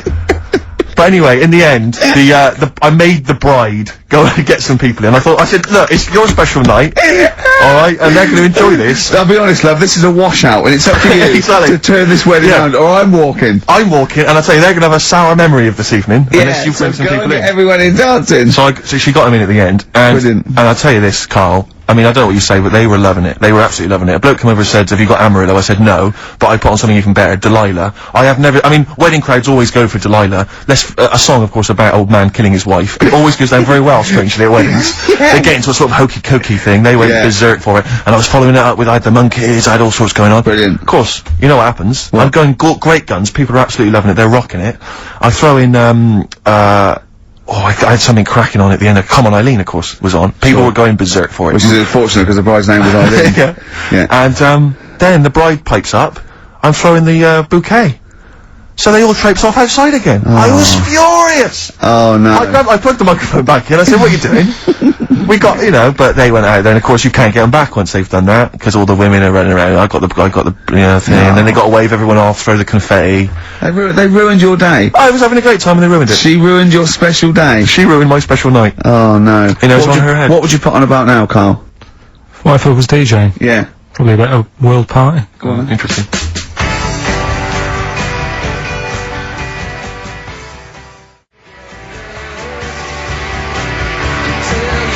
put the message in the box, put the message in the car, drive the car around the world, and I'm imagining that message is make poverty history. That's World Party, put the message in the box. Can I just say quickly while I think of it, we get a lot of emails from people, a lot of texts saying, can you send a big shout out, stuff like that.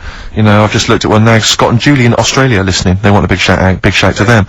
But there's so many people that do it, and I'm obviously, just want to say, sorry we never get to your emails, we're very, very lazy, we never really get to look through them, but we obviously do appreciate you emailing in, texting in, stuff like that. And also, can I send a big shout out to my grandparents, who I believe might be listening on their new digital radio? They're pretty high tech. Very nice country. Yeah. Are they the merchants of, Bristol? Merchants, yeah. Props to them. Props to them, yeah. It's a slightly truncated show, isn't it, today, Carl? We've got I don't like change, and that's what's happened. I'm not you don't, do you? You're like Rain Man. Yeah. He really is like Rain Man. Anything change, he's got to get in a little routine. You can't. I don't like to. I'm not like Suzanne's mum and dad and what have you, where routine cannot change no matter what. Like what? Well, we've talked about it where, you know, if it's a Tuesday, I'm having sausage, egg and chips no matter where I am. That's what they're like. Right. That's what they'll remember, actually. When I'm saying about stuff about Live 8 and all that, you know, people will remember. If people said to a dad, you know, you remember Live 8? Okay, what day was it on? Tuesday, when I had sausage, egg and chips. Nothing changes. But the thing is, today, normally we have a bit of a, you know, I know what we're doing where and all that, and it's all sort of messed up. We don't usually know what we're doing where. We say, what should we do next? No, but I know, like, Rockbusters has been done early. Right. So that's normally done at about... That's really throwing you. I say, I just I don't like all this change and that. It's messing about, innit? Rain Man. So what do you want now? Well, what about Song with a Story? See, with the... right, well, last week... Look at him, he's in a genuinely foul mood. He's actually rocking. Yeah. He's actually rocking like Rain Man as well. Last week we did, like you say, Eric Clapton. This is the section where we play a song with a story. I think every song, if it's a good song, it's got a story. You've got to listen to it, sort of, you know, from the start. You get in the middle, you're going, oh, how's it going to end and all that. Yeah. You wait another minute, you know the ending, you're happy. But the thing is, as Steve said, you know, sometimes you're disappointed with it, so it's just not a good story. And as Steve said, I'm not sure you're finding what you need in a song for a story. Why don't you read a book, a novel? If you want a really good story that engrosses you, why don't you read a book? You're not going to get it from a pop song. I haven't got time for a book. Song's 3.5 minutes. And that's it, is it? And that satisfied you? Well, yeah, it gets you thinking for a few minutes, then you move on. Then you stop thinking. 2 minutes 50, this one, right? It's brilliant. Go on then. It's about, last week we talked about the little crippled fella, right? This one... as I say, I don't think we say cripple anymore, but go on. Alright, this one, someone emailed in saying, if you want a song about that, this is a song you ought to listen to, right? Right. It's about this fella who, basically something happened, I think he's in a wheelchair, right, for some reason. You thought that last time. His wife, you know, likes going out. She doesn't take him with her when she goes out. Right. Is it Ruby, Don't Take Your Love to Town? Yeah. Good, brilliant song. We'll just play it then? Yeah, great song. Alright. You've painted up your lips and rolled and curled your tinted hair. For God's sakes, turn around. What do you mean? Oh, it's just, it's a good story. It starts off well and that, you're feeling sorry for him, but then he says, where's me gun? Yeah. Because she's a slut. Why? Because she's going off. Yeah, but what does he expect her to do? What? Just because he paralysed his legs fighting for his country, presumably in Vietnam War, says that crazy Asian war. So he's gone, he's fought for his country, he's taken a bullet, he's come home, he can't walk, he should be a hero, and then his wife's going out putting it about downtown. Why do I never meet women like Ruby? XFM.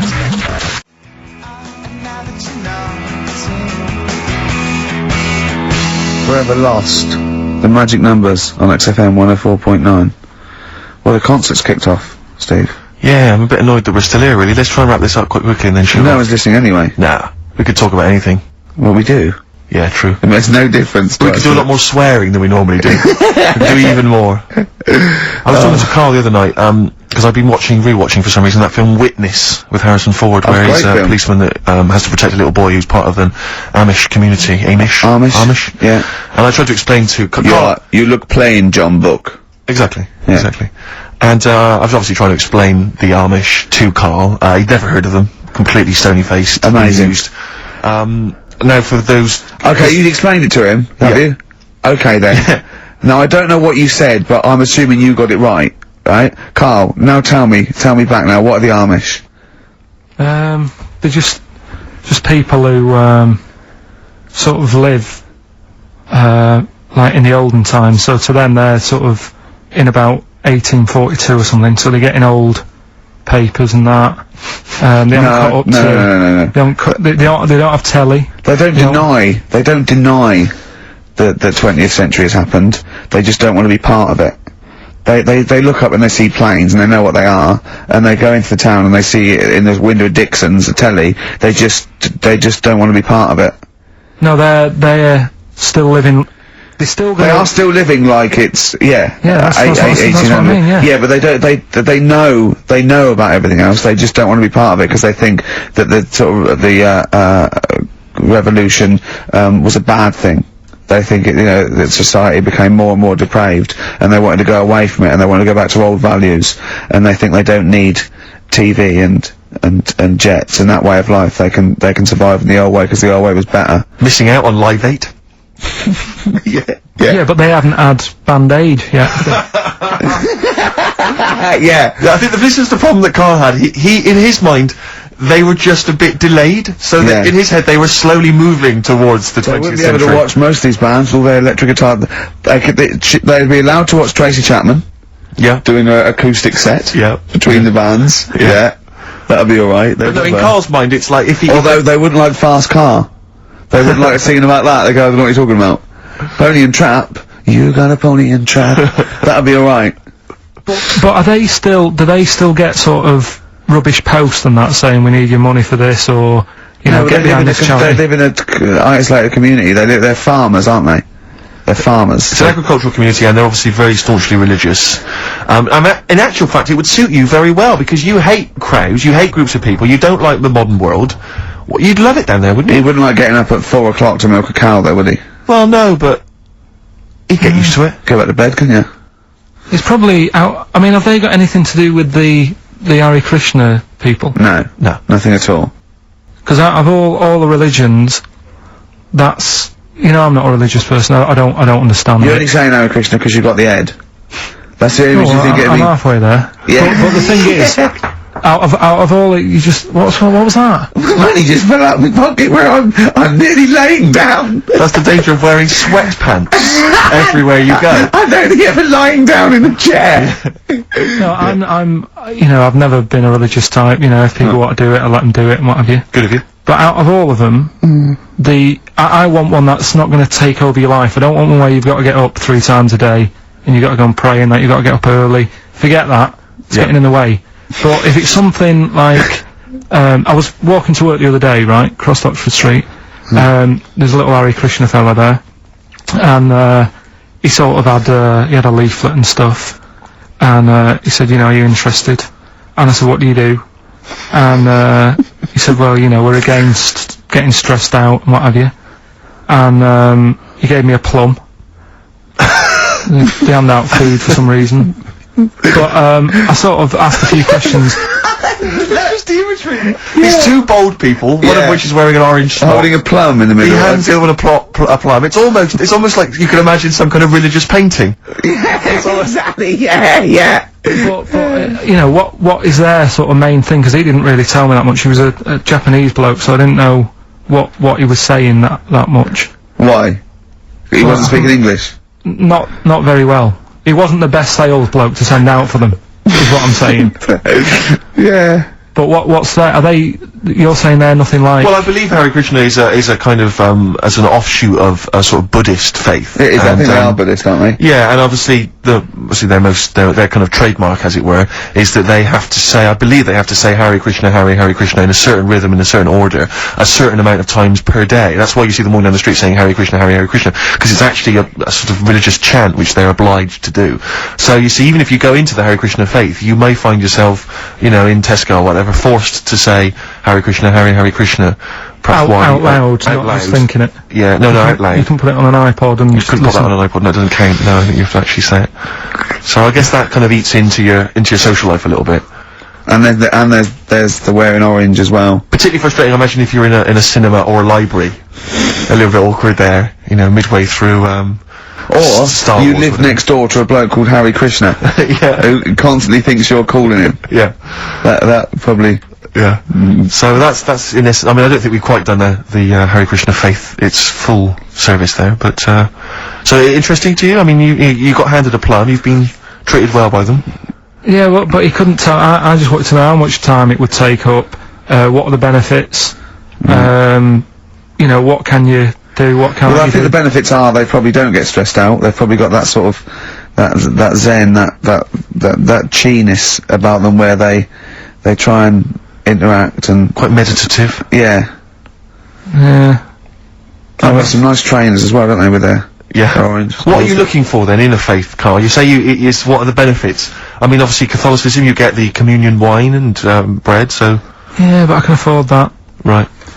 Probably, just, I like the Crusaders. I was forced into joining that as a kid, because a mate sort of joined it, and, he sort of said, are you joining? I sort of swore at him. I said, I'm not doing that. Right? Yeah. He said, right, if you don't come with me, I'll tell your mum that you just swore. So I was like, oh.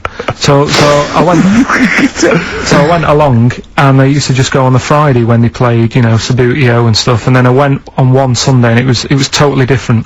There was no Sabutio. There was no sort of, you know, table tennis. The thing where you hold a thing and knock things over. Skittles, there was all that on a Friday. Went on the Sunday, it was rubbish. He said, right, sit down in this room. They gave me a Bible. Thought, this looks too heavy, this is too big, I'm not interested in this book.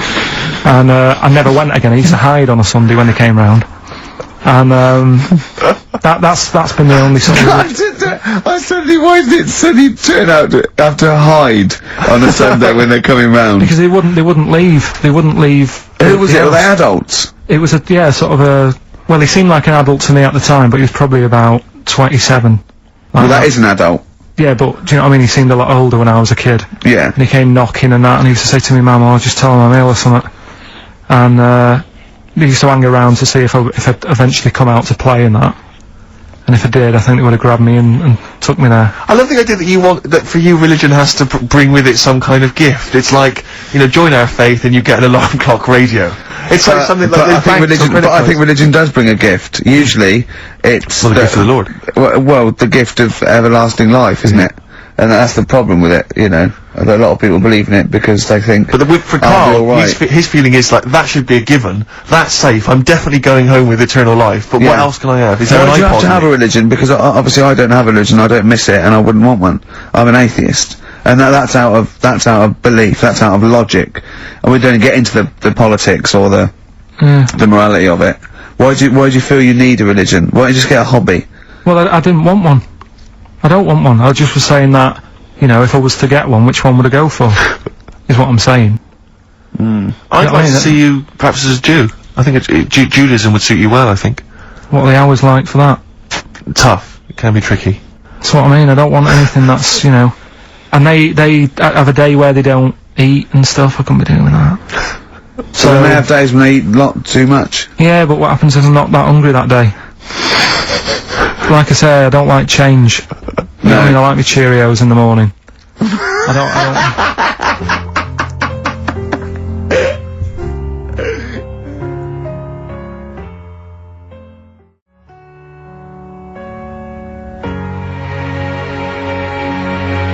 I still have that other girl in my head, my Elvis Costello and Burt Bacharach, on this final XFM show, Ricky Gervais, Steve Merchant, Carl Pilkington. Well, we've nearly got to wrap it up. I think we've got to do the Rockbusters winner and give someone those lovely prizes, Monkey News, then we're out of here. We'll maybe come back, maybe do some Christmas specials. I don't want to make any promises. Right then, first one. First one was, Richard's kid, he cuts hair for a living. Yeah, what's that?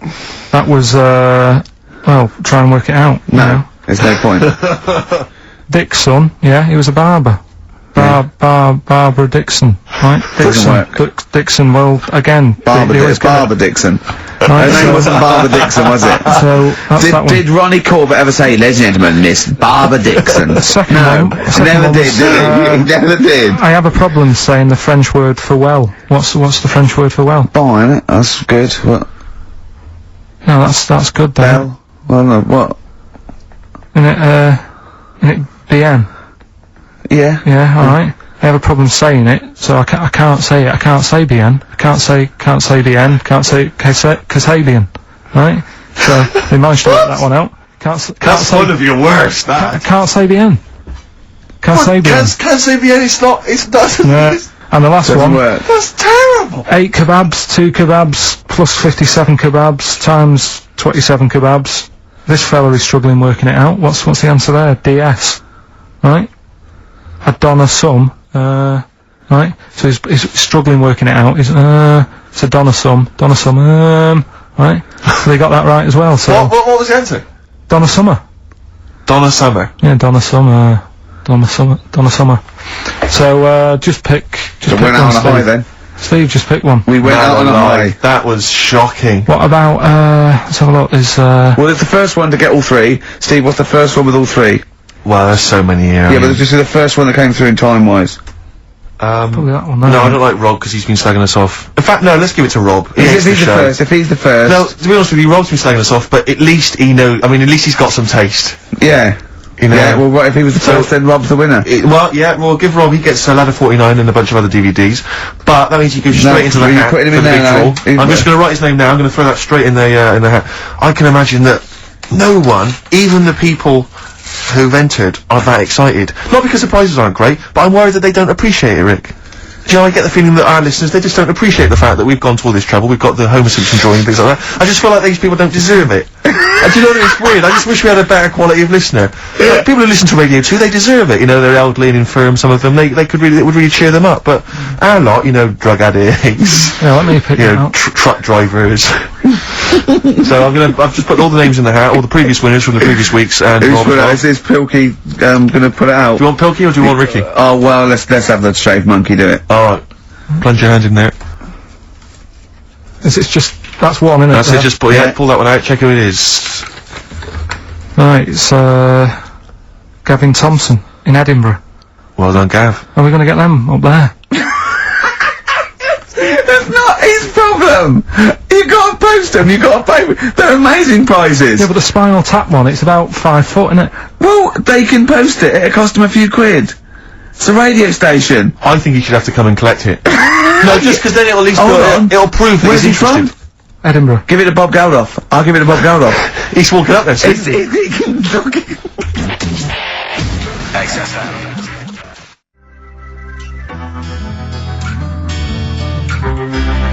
Chewing breaks. Fishing for a dream. That's what we're fishing for, isn't it? We're fishing for a dream today. What's that mean? Poverty, I don't know what I was talking about. It doesn't matter what you're saying, Rick, no one's listening. No one's listening. Well, we've got to finish anyway. I mean, think about the fact that think how small our percentage of listeners is anyway. Anyway. And then you two are on stage at the moment. This is like broadcasting during Christmas dinner. This is the same, it's just on the pointless. hospital radio. Yeah. Yeah. Exactly. Where everyone's got an iPod for Christmas. Yeah. On the ward. Yeah. Well, we're gonna go through now till 5:30, and I've got to rush off, I'm afraid, to Live 8. Don't apologise, mate. When people see the glam that you're bringing to that event. They don't even care about the people introducing it. Comedians going, ladies and gentlemen, just get on with it. No, I agree. No, I've got a good joy there. Two blokes will get on with it. Bring on Madonna. But we're gonna give it to them, Carl. We're gonna go through to the end. We've done everything we have to do. Monkey News. The final Monkey News of the year, possibly. It's been a joy. I'd just like to say, on behalf of myself, Steve Merchant, and this little bald mank, it's been a pleasure. Yeah, speak for yourself. Yeah. But, we should just point out as well, if you miss, Rockbusters while we're away. Yeah, right. You can log on to xfm.co.uk/Rockbusters, where you can actually see Karl himself, introducing you to an interactive game of Rockbusters. Looks very much like Blockbusters. It does, surprisingly. But yeah, you can join into that. And there's also, talking of monkey news, there's a link on the website, I'm trying to think where you go. I think if you go on my little biography bit, someone's done some animation to some old monkey news. Oh, it's brilliant. That's right. Alright. Yeah. So if you're having withdrawal symptoms of monkey news, then you can find some classic And it's monkey news. animated. Classic monkey I feel news. drained today. Do you? Go on. This is the strangest radio show in the world. Yeah. Isn't it? Yeah. Because well, we can do that. We can talk about this and go, oh, I feel drained today. Just like he's not. Like, no one's listening. Because that's the sort of thing you say socially and no one listens. Like, just when you're watching up, oh, I feel drained today. It's rhetorical. You're not expecting anyone, not even your loved ones, to go, oh, really? They just go, oh, that. But to do it live on air, Yeah. oh, no one's listening. What I mean is just give us a jingle. But the Exactly. But the truth is, the contempt we have for our poor listeners is the truth is, the unbelievable. listeners aren't listening, and we don't want to be here.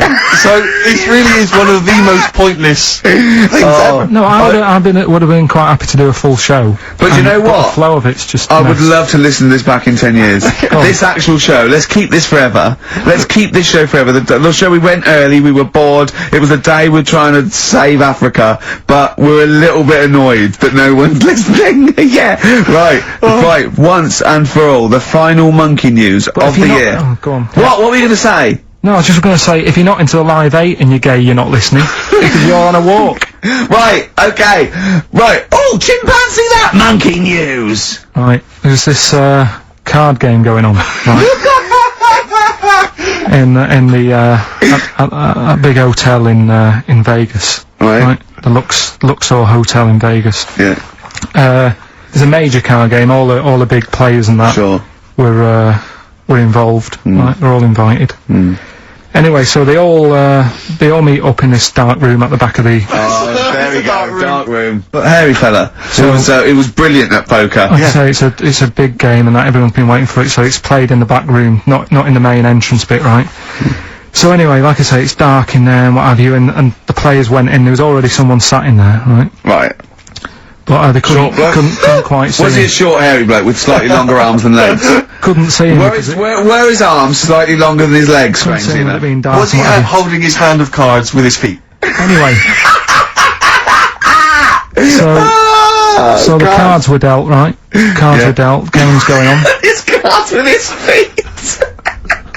Game went on for hours, right? No one's listening. The terrible thing is that not even we're listening to Karl now. I know. Literally no one is listening to Karl. There was a lot of smoking going on. It's going on. A lot of eating and nuts going on. That was a bit weird because they don't normally get through as many, but for this night.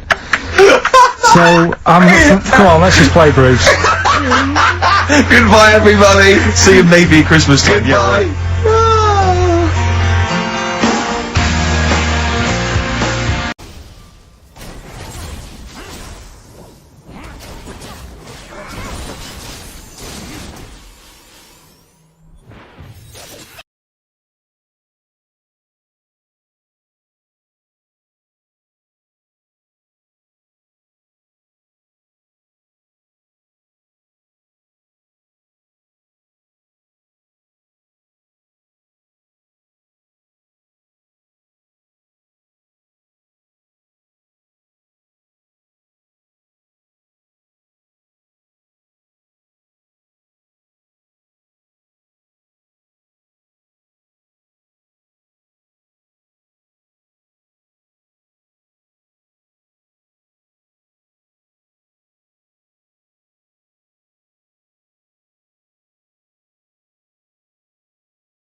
I'm amazed that we're back on the air and it's already a shambles.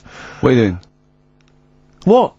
What are you talking about? I'm talking, no one was speaking, the record was ending, no one was speaking, it was just well, I might shoot off. Already, I might shoot off. It's like nothing's changed. Boys are back in town, on XFM 104.9. We're back then, aren't we, Carl? I'm Ricky Gervais, with me Stephen Merchant, and Karl Pilkington. I'm not coming back, I'm definitely not coming back. Oh, care that I'm not coming back. Rick, I seem to remember the end of the last time we were on, what was that, 3 months ago? Yeah, 3 months ago. Carl said he's never going to do the show again. There was nothing that was going to bring him back. Yeah. He didn't enjoy it, wasn't going to do it. All a ruse, right? Really? Yes. I've known him coming back for about 2 months, you know, because he's got our agent now, representing him. I thought he was a fool, really. Why? Well, what's he done for me? What's he done for us? No, I know, but I mean, he's your agent, so, and he's sort of calling Graham. And it was all a con, so Carl could get Mondays off. Poor Graham, the station's struggling enough as it is. Yeah. It's like running around like a headless chicken. Yeah. No one's listening, That's why I don't bother talking with a record then, because there's no loss to London. Sure. Right? It's pointless, this show. We don't do it for the money, we don't do it for the kudos. I don't know why we do it. No. Is there anything on telly at this time? I could have had to lie in. I know. But, it's all a ruse to get Mondays. He's got Mondays off now, because he has to do the show, 2 hours, right? And he's still getting paid. And it's all a con, because he knows that he's holding him over a barrel, and it's like, oh, we've got to keep Carl happy. Right? I had Mondays and Tuesdays off before Duncan got involved. No, but you know what I mean, though? And it's like, poor Graham, who's the MD, in charge of the thing, probably pulling his hair out, worrying about the station, right? You know, it's a sinking ship. And then Karl Pilkington, well, I'll do it, but I want Mondays off. He's probably sitting home now, his family, he's probably ridiculed by his wife. His kids almost certainly would have lost all respect for him. He's been fooled by Karl Pilkington. He calls his mates and goes, oh, I'm busy, Graham, I don't, I just can't think.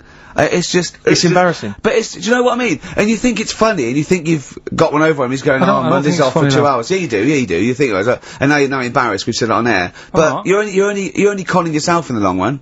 Because, do you know what I mean? I hate that sort of, the world owes me a living, what can I get out of the world? What are you gonna give back to the world, Carl? What are you doing now then? Are you gonna prepare Mondays? No, I told you, what have you prepared for this show now? You've had 3 months to prepare.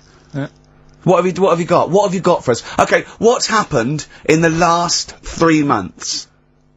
What? In this place, or just my life? Well, what have you got for us? With 3 months, we're turning about, you get Mondays off, you're getting paid for it, you've got a cushy deal, you're having a laugh, you're taking the piss out of the management, right? So, what have you got for us? Give it to us. I've kind of, updated Rockbusters a bit. Right, brilliant. Yeah. Right, so, and you said don't mess with it, if something's good, don't mess with it. What do you mean it wasn't good? It was never good. It was never good, of course we had to fix it. It was fun to do, it was a laugh. I mean, I imagine it was much more fun for me than the 450 listeners. You know what I mean? I enjoyed it. I enjoyed squeezing your head and dressing you up. No, but that's just it. When I had a meeting with Graham, right, I said, look, I'm not being funny. I don't want to do it anymore. I've had enough of it. Yeah. And he was like, oh, what's up with you? You sounds like you have a right good laugh. I said, yeah, but that's all good acting and stuff. I said, it's hell in there. I said, like he's talking about Vietnam. Yeah. I said, having my head squoze, right? What? Squoze! Squoze is still not a word. We've been away 3 months, it's still not a word. Right? Yeah. I said, he's putting a dustbin lid on my head. Yeah. You told this to the MD! He's hitting me with a tray. Yeah. He's chucking toilet paper at me. Yeah. And he said, yeah, but that's all over 2 years. I said, no, that was the same day.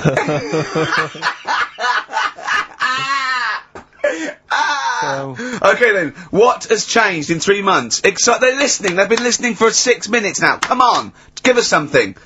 Bit of Nickelback. What's happened in 3 days? Play a record and let him 3 think. months? What, in my life or in here? Nothing's happened here, nothing's changed here. Right. But, I don't know, do you know last time we were on? Yeah. Right? And, I was telling you about the woman over the road, where I live. The one that walked around naked? There's a woman who walks about the flat naked, This is when, Carl was watching a woman naked, then she looked at, saw him looking, so what he did, this is the genius he did to get out of this, he pulled his pants down, so he was naked too. His girlfriend comes in and goes, Carl, what are you doing? He went, I can't tell you now, but don't look out of the window. Yeah, go on, sorry. That woman, she's bought some blinds.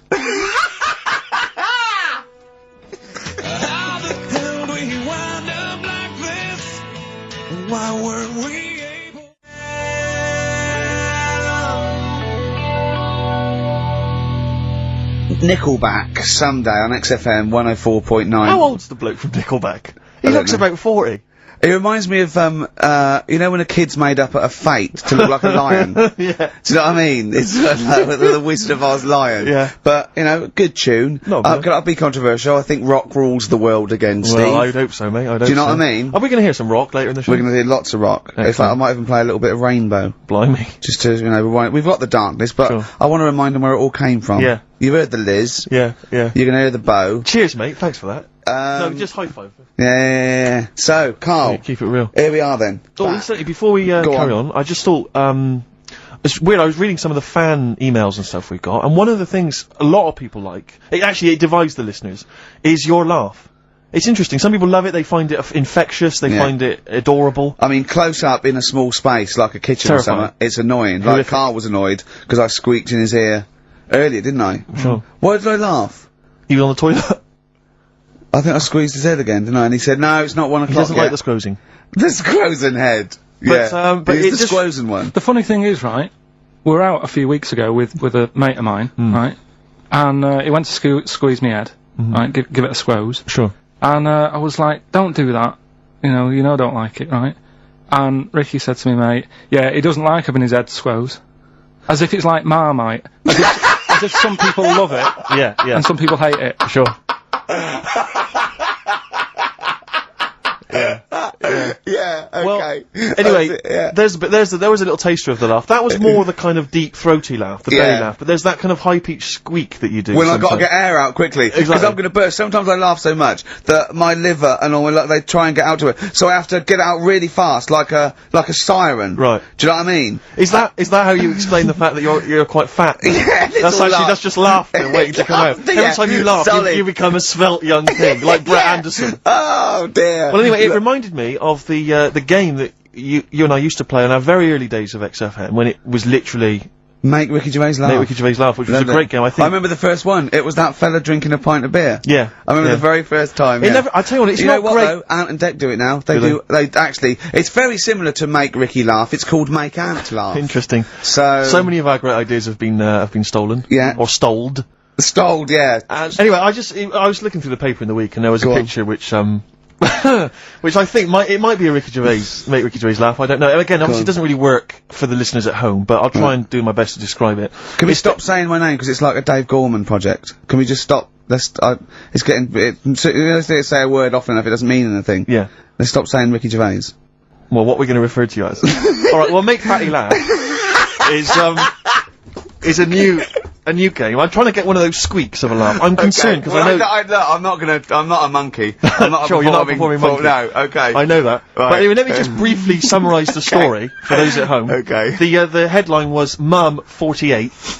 A mother of 48 seduced boy of 14. Well, that's not funny. Not her own boy, obviously, but a neighbourhood child. I don't think it's a funny story so far. He said Grand Lana Allen, 48, led him upstairs and undressed to her waist, then took his trousers off. Okay, bear that in mind. This is a quote from him, right? Bear in mind, he's a 14-year-old boy, he's quite excited about this. He says, then we had sex, it was every boy's fantasy. Alright? You're gonna show me the picture of her now, aren't you? So it's a picture of her. Oh, this is not... Bear in mind... This is... Okay. In his own words, Rick. Right. In his own words, this was every boy's fantasy. Okay. Here's the picture. It's a silent laugh. He's collapsed on the floor. I was thinking it looked like a fat man. I was not expecting that. Oh my god. Oh god. She looks like the drummer of Iron Maiden. She looks a bit like Lemmy. But I tell you, she looks like reminds me of most. Did you see those? I think they've got one with a fag on as well. I know. Just that's her with them out of makeup though. Carl, have you seen Every Boy's Fantasy? You should see. Oh god! Oh. Have a look, Carl. Oh god. How old is she? 48. Oh god. Oh, 48. That's lovely. Nothing wrong with that. I'll tell you, if you weren't lucky enough to see the picture, she looks just like the oldest man in the world. His photos on in newspapers and on the web for a while. He was about 135 or something. Carl. Yeah, look, it's, you know, Carl's got a theory that Chinese people don't age well. This man was a Chinaman, right? And he was 120 or something. Yeah. Did you see a picture of him? Yeah, he's still alive. No, he's not. No, he's not. He's not. He died at 120. So he said 120 or something, but makes you wonder. What makes you wonder? Well, because they don't age well. I think he's using that. He's probably about 37. Oh God! Honestly, we walk down the street, right, and we see an elderly Chinese person, right, and Carl would go, "Oh, I just think he is." Yeah. Like it's not. I don't understand this notion that Chinese people don't age well. I don't know where this has come about. No, I mean, I'm not having a go. No, right? I never want anyone to think I'm like having a go at them. But they are really good looking and they're healthy and that. Till they're about. I've never seen one, right? Can you tell me if you've seen a Chinese person who's about 30? It's either 20 or 50. There's no middle ground. This is what I came back for. This is 2 hours of absolute drivel from the brain of Karl Pilkington. Let me just check something. So the Chinese gentleman who died recently was 130. Your theory is your theory is that he's maybe in his late 30s, early 40s. Yeah. This is an elaborate conspiracy on his part, because obviously whenever they talk about the oldest people in the world, it is always a Chinese person. Yeah. Invariably. They do, yeah. I mean, they seem to win that every year. Go on. So your theory is that in those small backwater villages in China... Ross McWhirter comes to a little village. They go, the Guinness guy's on the way. He goes, well, until recently, the oldest person in the world, how old are you? And they're so embarrassed, because they think they look about 120, they go, 120, they go, really? They go, yeah, can I have his birth certificate? No. In fact, I think this Chinese bloke it wasn't verified with the Guinness Book of Records, because he didn't have his papers. Didn't have his papers, no. So... Is this the same one, or a different fella? I think it might be the same guy, I'm not sure. Trying it on. So there's a huge conspiracy amongst these Chinese villages that every time... When you get to about 50, say you're 70. Because no one will believe us. Well, if you can confirm or deny that, then please email in, ricky.gervais@xfm.u. This is the Racist Show on XFM 104.9. Call in if you're anything less than a little mank. Ricky Gervais, you, Stephen Merchant, GQ Presenters of the Year. Radio Personalities of the Year. It's official. We're the best radio personalities of the year. We got that award sent to us, didn't we? And we did a little thing. But it was only our two names on it. It had your name, Rick, definitely. I remember that. It had my name. And your name. Didn't see Karl Pilkington's name anywhere. No. And yet he's the one with the day off and the money and the conning the MD and making him cry at home. Let me just remind. Can I just check that again? So he's made a fool out of the MD. He's made a fool and out all of the MD. major, basically all the capital shit shareholders. About, I'm not sure if I'm coming back or not. I want a day off then, which is the same day off as his girlfriend gets off. So he's just like walking round, I don't know, Hyde Park, just feeding ducks, when he should be working out what he can do instead of Rockbusters, which is basically Blockbusters with a word changed. Christ's sake. Right. If that's annoyed you, I'll tell you what is really weighing me up. Go on. The last week or so, this postal strike. I tell you, Rick, I have got no sympathy for him. I'd be a scab. I'd be walking through there, and I'd be giving him the finger. I'd go, you can intimidate my family. I don't care. I don't care because the post has got to get through. Because I'll tell you what. It's not the fact that the unions, they could organise a strike. I'm behind that. It's fair enough. But not when it's these wildcats. They're just out there, they're just taking days off, willy-nilly, they're sealing out the post boxes, it's going crazy. Maybe Carl could deliver a few records Monday. Well, I know Carl must be livid, because his copies of The New Scientist and the Literary Review haven't turned up, so he's in a terrible way. And, I got important documents that are supposed to be coming to me, there's nothing, there's hiding a hair of it. And I was cooking last night, and it got me panicked, because I was thinking about, if this just is going to spread now amongst other organisations and other groups. And do you know what? Like a cancer. It was partly because I was cooking. Yeah. But you know, I suddenly become terrified that they might go on strike. Go on. The guys in charge of the potatoes. Oh, anyone involved with potatoes. I had so much mash farmers. Last night. I had so much sausage mash, right, second helpings, that I had to sit on the edge of a seat so my stomach could hang down. I love spuds. Spuds and bread. I could not do without spuds and bread. I feel like maybe I could make my own bread. Spuds, I wouldn't know where to start with a spud. Yeah. And it's like, they're amazing. You can boil them, you can broil them. Yeah. I don't know what broiling is, but I suspect it's tasty. I don't think it's as good as, I mean, obviously the chipped potato is... For the working classes, the chip. It was always on. The chip fat fryer was always on in my household. The ceiling, the the, you know, the death trap fire, polystyrene ceiling was yellow. Exactly. Come Wednesday in our house. Yeah. And, always had chips. Because all I remember hearing, if I think back to my childhood, all I remember was, gotta stop and get some potatoes, or phone your dad, tell him to get some potatoes. Well, that was your job, wasn't it? Carl? Potatoes. Yeah. I mean, genuinely, it does concern me because what did you have to do? Didn't you have to fill a diary out for your teacher? Do you know when you're at school? I don't know if you do the same thing, but you get like a little red book, right? And every night, I think it was a way of the teachers sort of keeping an eye on you. So if you went out robbing, if you wrote it in your diary, they'd go, what you're playing at. Sure. Right? So you'd have to write down what you did every night. Yeah. But I didn't get up to that much at that point. Sure. I used to just go on my errands. Yeah. And it was my job to, like... I haven't had errand since the 70s. Nice to hear that. I went to U-Phase, right, the little local supermarket. Yeah. And I got... What's it called? Euthanasia? What? I did... U-Phase. New phase. U-Phase. U-Phase. Yeah. H-U-G-H. U-Phase. Oh, Hugh it's Phase is his his name. name, right. Yeah. Yeah. And, I Euthanasia, just had to get like a bag of potatoes. Of course you did, yeah. And essential. a loaf. Staple. So, I used to put that in my diary every day, and it got to a point when, like, even the teachers were like, just make something up. Yeah. Stop putting the same thing in. Start joyriding or something. Live. I remember when Jane was little, she was at school, I think it was about 10 or something like that, do a project over the week, and they were given a big list of, like a list of 100 animals that they had to tick when they saw one that week. And the teacher knew she cheated because she ticked beaver. So she was trying to win and get it, but she knew, unless it was Susie Dibblethwaite's beaver. Oh, I know the school slut. I don't know, maybe. Dibblethwaite. I don't know, but yeah. So I'm just, as I say, it feels like the potato people have got me over a barrel.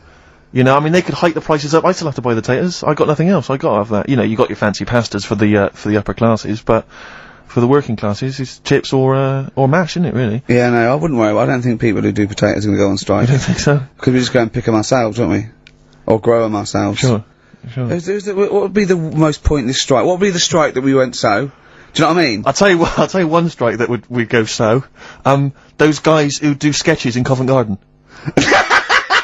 Yeah, take me a picture, or they do a caricature of you. The strike, imagine the strike! You go out and you go, well, I want one with a big nose and a big chin. I want them using caricature of me and my sister. Yeah. Oh dear. But I need a sketch, I need a pencil drawing of Leonardo DiCaprio. Looking like a monkey. I mean, how are we gonna get this? This is unbelievable. Yeah, I'll tell you also, the strikes that have no effect. What? Those, people in nightclub toilets. Who just, you know, kind of there, they got the Lynx deodorant sprays. Oh, well, no, quite controversial at the moment, with the Tweedy case. Oh, the Cheryl Tweedy case. Do you know what I mean? Sure, I got some thoughts on that, actually. Like what? Or maybe we play a record I'll share my thoughts on. Well, Tweedster. Coming up, some Steve Merchant thoughts on the Cheryl Tweedy case. What's the thing, 104.9. Some R.E.M. Rick? What's the frequency, Kenneth? Yeah.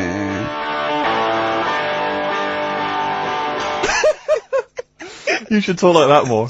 It's cool and sexy. Thank you. I make it clear now, I do not condone in any way, shape or form what Cheryl Tweedy did. But I have to say, they wind me up. By they, you mean toilet attendants? Yes. Right, yeah. Not Pop Idol winners. That's what I thought you meant, yeah. So, go on. But, because I'll tell you what it is, you go into a club, or, pubs, or big trendy pubs, you go in there, and there's the toilet attendant in there. He's got his little display of, aftershaves, sprays, some sweets maybe, blue straw whatever it might, and maybe a lollipop. Maybe a lollipop. And, alright, I don't know if I assume they're not employed by the club. I'm assuming the club's got, we've got the DJ, we've got the bar staff. Wait a minute, we need a guy to irritate them. When the manager walks in, do they hide? Well, this is it. I don't know if it's a guy who's just like... Is it like busking? Yeah, he snuck in. Okay. He came in when it was free during happy hour. He's got a little bag, carrier bag. He snuck in the toilet. But the thing is, it's the fact that... toilet attendants, fair enough. I mean, I'm happy if a toilet attendant sneaks in under cover of darkness, cleans it for me, and then shoots off. But it's when I have to see them there. I feel guilty because it's like, I maybe wash my hands, I'll forget he's there, he'll hand me a paper towel, suddenly I gotta tip him like a quid or something. It annoys me because I wash my hands at all. I don't usually wash my hands. I sometimes don't even bother getting my knob out. I do it where I stand and change my trousers when I get home. Exactly. So it annoys me I have to go through this charade of getting it out, slushing out of it, shaking it dry, and then washing my hands. See, if he did any of those elements, I'd tip him a quid, yeah. Pop it out. But not to hand me a paper towel and get it myself. And it's this guilt, and sometimes I'll hold it in, Because I'm nervous, I don't want to go back in there. What annoys me is like a posh award ceremony, it's a pound a piss. It is a pound a piss. Do you know what I mean? So, you know, or in a top hotel or something. Yeah. It's absurd. And I'll tell you what's worse than that. I know that he's doing it because he's got to feed his kids. But it's the fact that I've got to look him in the eye. You know, it's like he's humanised. You know, if he was only dehumanised, Rick. Yeah. If I could see him and I didn't think he was a human being, I wouldn't feel guilty. If he could sort of hide under the urinal, perhaps, or if he could hide underneath the sink. Like thing from the Adams Family. He just puts out, you know. Just pop a hand out. Doesn't say anything. With Just a glove, hands me the paper so you don't even see, like, you know, hand go, and then I'd put a pound in, I'd take the thing, put a pound in, nick a lollipop and run away. No aggro. Exactly, it's the fact I gotta see them and I feel guilty because, you know, I'm on the radio, I've got a cushy life. I know. Here's a guy who's just trying to make ends meet. It makes me feel bad, it ruins my evening. Yeah. I'm just pleading for them, can they not do it anymore? Can they maybe get a job in legal mini-cabin or something? Please!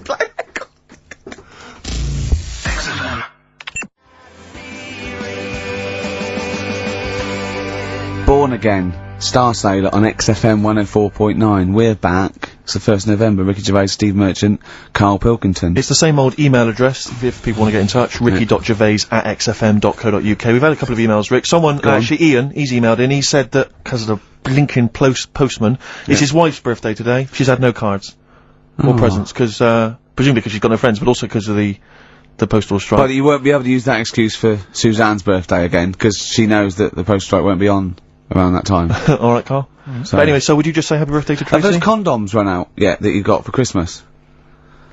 Carl? Still got them. Have you? Just say happy birthday to Tracy. Happy birthday, Tracy. And hello to Aidan, who's phoned in to let us know he's actually listening in Northern Ireland. Oh, so we've gone international. Sure. Now there's also a questionnaire has been sent in by Ruth Chamberlain at Cordwainers College. Cordwainers College seems a weird. Cordwainers. It used to, yeah. It's either used to be a poly or a laundrette. I think it's yeah. Anyway, it's something that she's doing for, she's studying product design for the fashion industry. And anyway, she's got, some questionnaire. And we're too busy and important to fill out the questionnaire. But we thought maybe you could answer it, Carl.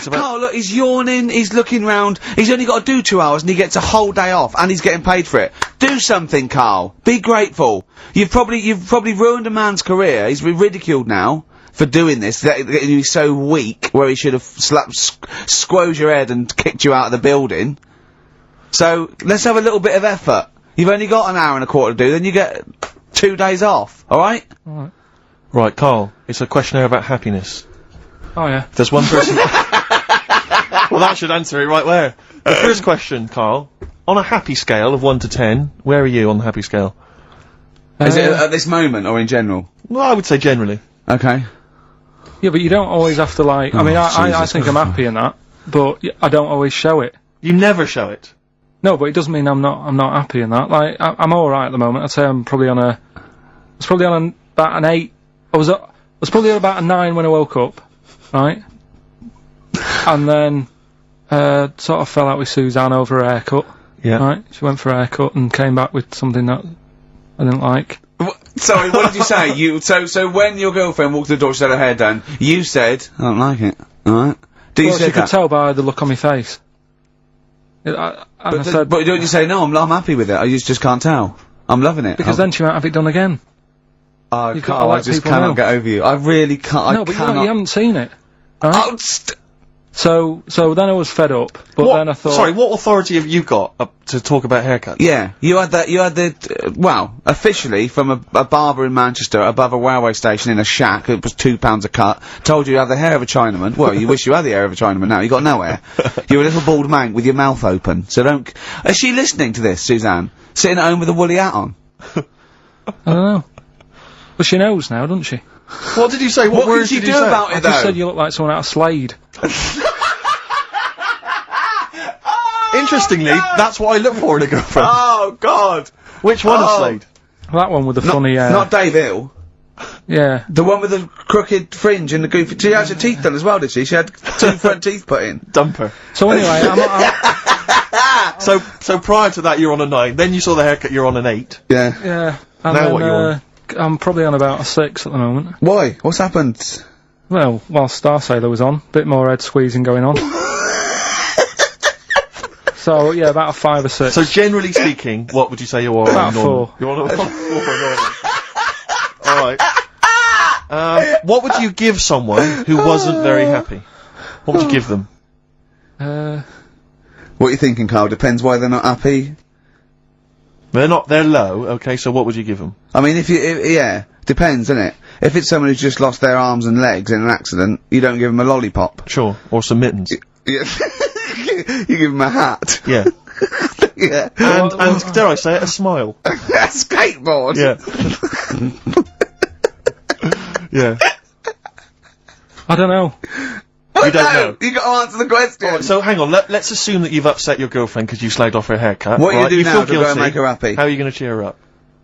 And not buy her a baseball cap. I don't know yet. I haven't thought about it because I've got this to sort out. haven't I? So when I get home, get her some gel or something. Oh God! Oh Christ! Okay, and oh. all right. Just name something that always puts a smile on your face, Carl. It always cheers you up. If you're feeling a bit blue, it always cheers you up. A monkey, innit? Learning something. Right. That's a bit weird. I love the qualifier. No, I think it was two. I think it was 2 different sentences. I think it was learning something. That's a bit weird. Yeah. Oh. Learning something that's a bit weird. Okay, and finally, if you could have something to make you happy, what would it be? Little chimp, wouldn't it? Little chimp in a suit. Well, don't answer for him. Don't put words into me. You can have anything you want. It'll cheer you up and make you happy. What would it be? You can't say a skin of titanium. It's got to be something possible. Yeah. X-ray vision. No. What would you have? It can be conceptual. It could be world peace. It doesn't have to be, you know, a new watch. Yeah, let someone else wish for that. Sure. That'd be a waste. Yeah. Why should you do it? And then someone else gets a nice new watch and there's world peace. Exactly. You're walking round, it's nice and peaceful, you know what time it is. He's swanning round, he's got a lovely new watch and there's no threat of him being bombed. Exactly. I'm quite happy the way I am, really. I don't really want. Are you really? But you're on a 4. Yeah, you're on a happy scale of 4. Yeah, you're on a 4. Surely you want to get to 10. Surely the point of life is to be on 10. Yeah, but what's a 10? Do you know what I mean? No. What's a 10?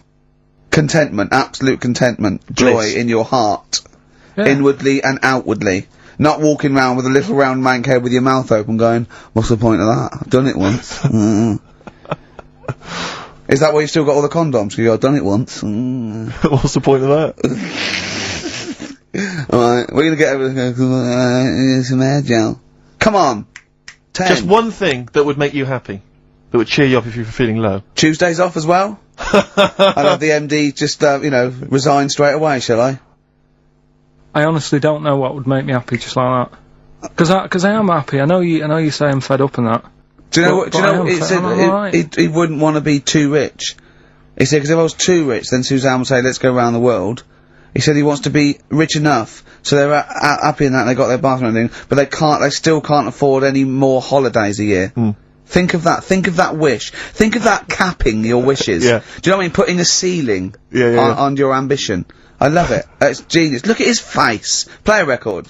You're an It's idiot. like if you'd won that ticket round Charlie's Chocolate Factory, and he'd said, actually, Carl, I want you to take over the factory, it was a test. You'd have said, I just wanted to look around the chocolate factory. Yeah. I'm happy to go back and live. No, he'd have said, poor. I'll work it, but I'm not working Mondays. Exactly. Play a record. Imagine giving a chocolate factory to a kid. I know. Idiot. Give it to the fat one at least, he'd enjoyed it more. My friend, I fight for loving you the way that I do. That's the price I pay for loving you the way that I do. Beautiful. Billy Bragg from his Essential Billy Bragg compilation. Now, I know a lot of people are thinking Billy Bragg, oh, I can't be bothered, politics, and I have to say, buy this CD, skip past every song that is, for instance, there is power in a union. Don't be duped by fascism. Yeah, it's your right and duty to vote. Yeah. Right wing, wrong wing. Exactly. Ignore all that. But Just listen to the love songs. His love songs are beautiful. Yeah. It's fantastic. Tonight I celebrate my love for you with a pint of beer and a new tattoo. It's great. Brilliant. Yeah, lose the ones about, Exactly. Striking. Yeah, exactly, because we know what we think of that. So, I heartily recommend that. Carl, we're on happiness. Carl. Yeah. I'm trying to explain to Carl's Carl happiness. that the aim to, is really to get on a 10. Yeah. For Well, I happiness. like the He's fact on that he 4. started on a 9. But I love the fact he's happy with 4. Yeah. I love that. No, but what I mean is, right, I'm not looking for, like, happiness. Right. I'm You're not alright. looking for happiness. What? What's that for? What I mean is, right, I'm happy when I'm not fed up. So what I mean is, I'm happy. Is this in your new book, Psychology of the Mind? What is that? I'm happy when I'm not fed up. That's like an 8-year-old trying to explain happiness. Johnny, what is it when I'm happy when I'm not fed up, miss? Well done, good boy. That's it. You're happy when you're not fed up. Talk like an adult. Yeah, but that's what I'm saying to you, though. I don't. What? I'm happy most of the time. It's just that when things niggle me, I find that I realise when I'm annoyed more than when I'm happy. But Carl, every time we talk to you, you are whinging about something. You've got something that annoys you. But he's one of those people that if he whinges loud enough, he gets away with it. Like he's in here, I think he goes, oh, I'm really busy. I come in and he's doing nothing. He's chatting because he's having big long chats with everyone about how someone's wound him up. And they all come and they go, oh, Carl's fed up because he's got this show. You know what I mean? He's wormed his way. No, but hang on a minute. You came in moaning about the Post and that today. Yeah. Well, everyone's annoyed and frustrated by that. There's small businesses going out of business. I'm not. You haven't heard me. No, you're not, because who's sending you letters? No one. You've got no friends. You've said that yourself. Yeah. You've openly declared you don't want friends. They're too much hassle. Yeah. Yeah. That is my joy. Friends that is the point of life to me. I can't wait to see them. I squeeze their head. I welcome them in. They annoy me. Annoying me. I love it. Friends are annoying. He's even scared of like doing something with a friend or getting a gift because he goes after buying one back now. Yeah. It's sort of like life's a bit of a chore for Carl, isn't it? Well, anyway, all right. Let's leave that aside. Obviously, you're never going to be entirely happy, although apparently you are already on the brink of happiness. All you had to say was your hair looked nice. That's all you had to say. Yeah, it looks good. Yeah, and that's it. End of story. What's the point in that? What is the point in that? Because she doesn't really care what you think, but she doesn't want to hear that she looks like Dave Hill from Slade. She's not having her haircut just to please you, Carl. Despite what you might think. He's taken aback by that. Yeah. Sorry, happiness then, yeah. Alright, so I was happy the other week, right, when I was going up to Manchester on the train, nice quiet carriage, I'm sat there reading about sharks and that, right? Nice and quiet. And I got annoyed, I texted you, didn't I? Yeah. When, 2 fellas got on. Can we talk about it?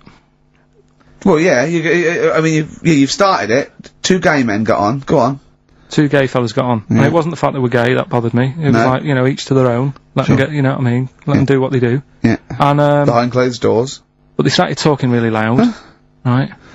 And they were going on about, that's annoying anyway. That's annoying whether you're straight or gay. Talking to you. But do you know that theory I have about they go out late? Yeah. Gay people always go out late. Yeah. Yeah. Right. When I mean, what time do you go out in the evening? 7:30. If you go out about 7:30, if I'm out of work, I might go out about 8 o'clock or something. Yeah. I can guarantee I'll sort of be in bed by about 12:30. Sure.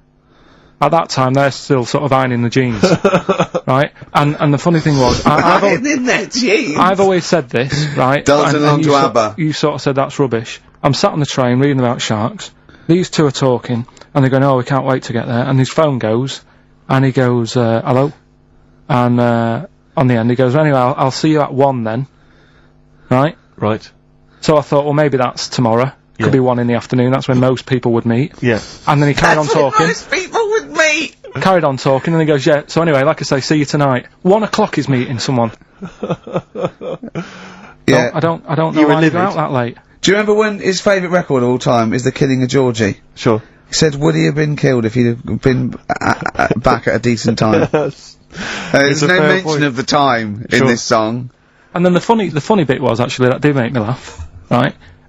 When he'd finished talking on the phone, he said to his partner, right, "Oh, there you go, let's have a little chat." And the fella said, "Who was that?" And he said, "Oh, it's Dave." He said, "Which one's Dave?" He said, "You know, the one with the shaved head." I thought, in the gay community, Yeah. that isn't a good description. No. Do you know what I mean? Yeah, I know.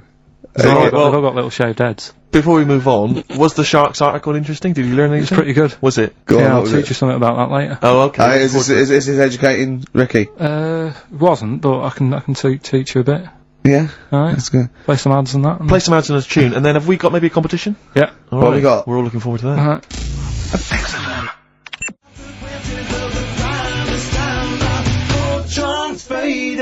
Fortune Faded. Red Hot Chili Peppers on XFM 104.9. I'm Ricky Gervais, with me Steve Merchant and Karl Pilkington. Back for 2 hours a day, then a Monday off. Conning the management, baby, and sending this station spiraling down into the depths for his greed and selfishness. Yes. Okay. We were talking earlier about things that have happened when we were away. Quite a lot. Quite a lot, but there's one thing I heard. It might be a rumour. I hope it's a rumour. I kept it from you, Steve, because I want you to sort of have spirits out, because we've been at it in the office, and we've got to be... Okay, I'm just gonna say it. I think Shed 7 have split up. Sorry, I didn't... Shed 7 have split up. Sorry, I think I got something in my eye. It's just a bit dusty now, I think. So, okay, if it's true, it's true, and if not, at least we got their music. Their music did. The music lives on. So we're gonna dedicate this show to Shed 7, and all the bands they influence. So we're just gonna play... Just every artist that formed a band after they'd heard Shed 7.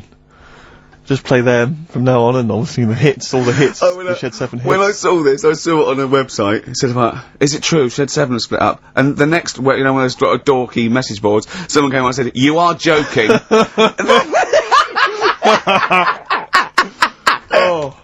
Oh dear, what else has happened? I just pray that it is just a rumour. It is just a rumour, yeah. Then get in touch. Just call in if it's true. Well, no, call in yourself. Well, Shed, if Shed's listening, Yeah. and he's not busy, he's got Mondays off now. Call in and say what was the split all about? Tell you what I read about. on the Sharks, way. monkeys, or jellyfish? It's 10 past, isn't it? We haven't done a little bit of knob news. No, we haven't done no news, no. But It's been 3 months. It's been been 3 months coming. There's this thing. I don't know the full story. I don't know how it happened, right? But little Russian fella. Yeah. He was sort of having sort of emptying his bladder, right? And Yep. somehow electrocuted himself. Right. And sort of did a bit of damage. How did he slashed I don't onto know. some I don't live know. wires or something? Something like that. So Did anyway, it damage to himself or to an electric fire or something? no, to himself. To himself. Yeah. And so the doctor. Didn't slip and curling tongs went up his arse when he was pissed, because that's happened a lot in Yeah, we've all been hospitals. We've all shoved the old curling tongs up the arse when having a piss. Right. So I can't even be bothered. No, go on, we're interested. We're interested. Come on, we're interested. Don't You give up. can't be bothered. You get Mondays off. Do some work. Right. So anyway, so the doctor says, "Oh, it's not looking good. We'll have to take that off." What? I was like, a novectomy? Yeah. Really? But the funny thing is, right? Nothing funny about that. They've done. You're doing me head in. You're doing me Just head tell in the today. story. Just doing me head in. Oh, you can chill out on Monday. I've only got 15 minutes, but I'm gonna talk to you every Saturday. I'm gonna get the money's worth out of this, because you get Mondays off, and I can't bear the fact someone getting away with something like that, because it's terrible. So you're gonna stick this out, or you're gonna have to work Mondays. So take it on the chin, right? Okay. Just finish the story. Yes. I command you. Just do it. Anyway, so they said, he said, you know, will you be able to sort me a little knob out? A prosthetic Now, cock, yeah. Yeah. But they put him out Yeah. for the operation. Yeah. He woke up, Yeah. right, and he's thinking, oh, thank God that's over and done with. Yeah. They've only grown it on his arm. What are you talking about? You twat. Shut the you're an idiot. What do you mean they've grown it on his arm? Apparently, like, that's the way they do it. Oh, yeah, but to then put it on, that wasn't a mistake. It wasn't doctor going, did it go there? Some bloke I didn't do a degree. Are you a real doctor? Yeah, yeah. No, but why put it there? Because it's got to grow, it's got a graft there, so where they can control it. To skin tissue. But on your arm. Well, But they're On going to your remove it back from the arm itself. What do you mean on the back? on your back. Somewhere, well, we can't wear a t-shirt. Yeah, but you could have a He's in hospital. this way he can still have a little tug, can't he? But they'll leave it there for quite a bit. It's not... Do you know what I mean? It's not going to be like, oh, it's just there for a few days. Yeah. It's there for a bit. That's not good, is it? So he's got a cock on his arm? Yeah, what's up with that? What do you mean, what's up with that? Well, I mean, he could say it's a thumb or something, couldn't he? Yeah. But they remove it. Be good and for attach hitching. it down below later. If you had a knob instead of a thumb and you went hitchhiking, just tickle it, and they can see it like a mile down the road, couldn't they? Posting. Yeah. If I'd lost my knob, I'd go, oh, I'm not gonna have all that stuff. Just whack a pair of tits on me. Do you know what I mean? I think, oh, I'll have just forget it. But why not just put it where it should be straight away instead of messing about? Where should it be straight away? You know. On the forehead. Listen, are we doing a competition? Let's play a tune. Come on, Carl, you can't be bothered. Right, okay, we're gonna scrap this and you're gonna work Mondays again. Shut up.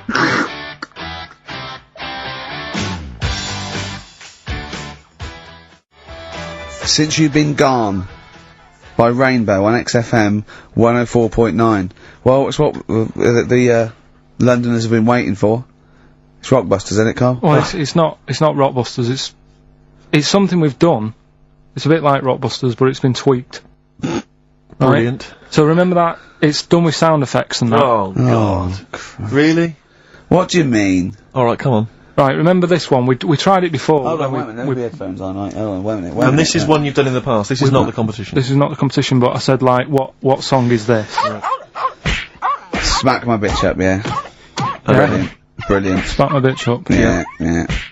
Right. So it's kind of that, but rather than just doing songs, it's that film or song sounds good. You know, when you do these things, you can't do them in the week. You've got to do them either Saturdays or Mondays. Yeah, I do. Yeah.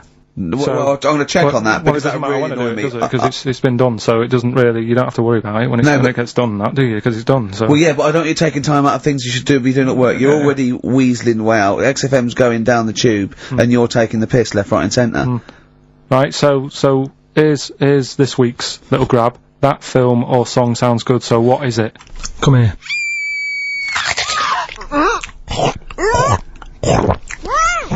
I'm well happy now I've had that. What? Right? It's a film or a song title, is it? No, it's a film or a song. What do you mean? Forget that. It's a film. What are you talking about? That must have taken you 3 minutes. I didn't do it on a Tuesday though, because that's cut into precious time. Have you seen how long a trial takes him? About 30 minutes. And Sorry, let's just concentrate for a second. Okay, right. This is a film. This is a film title. The title of a film. Yeah. Play it again. Come here.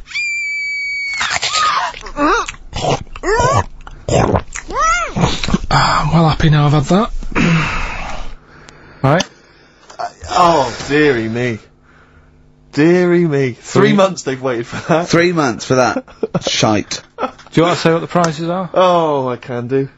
I'll tell you, there's good news and there's bad. I don't know, I think maybe this is what people think of Carl's quizzes. This is the respect they show us. Because you know that, the various companies, they'll send you product which you can include in competitions. It's a promotional tool. Yeah. They've sent us, Iron Man and Partridge, Series 2. Yeah. And Fawlty Towers, the complete series. Brilliant. On VHS. I mean, who's got a video player anymore, Carl? It's for losers and the working classes. Yeah, for up north. They still sell them up north, I think. Thankfully. In market stores. It's been redeemed. I mean, I wonder how we got hold of that. Yeah. Yeah, The Office Series 2 on DVD, that was a nightmare, getting hold of that one. The best, album in the world ever, it's got stuff on there, Super Furry Animals is on there, Supergrass, Gold Frap. And, also the best of the Boomtown Rats, which is not bad, and, a couple of Teachers DVDs. So some good stuff there amongst the VHSs. And you can win all of those treats by identifying this film. Oh, God. Come here.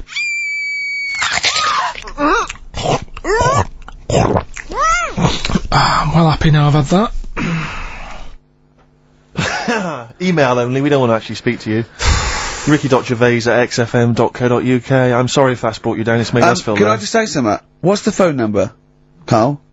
08700 800 1234. 08700 800 1234. 1234. call up for no reason, because I want Carl to answer the phone. He hates doing it. So call up and talk to Carl. Ask him anything you want, just talk to him. Okay? Right, answer the phone, they're going mad.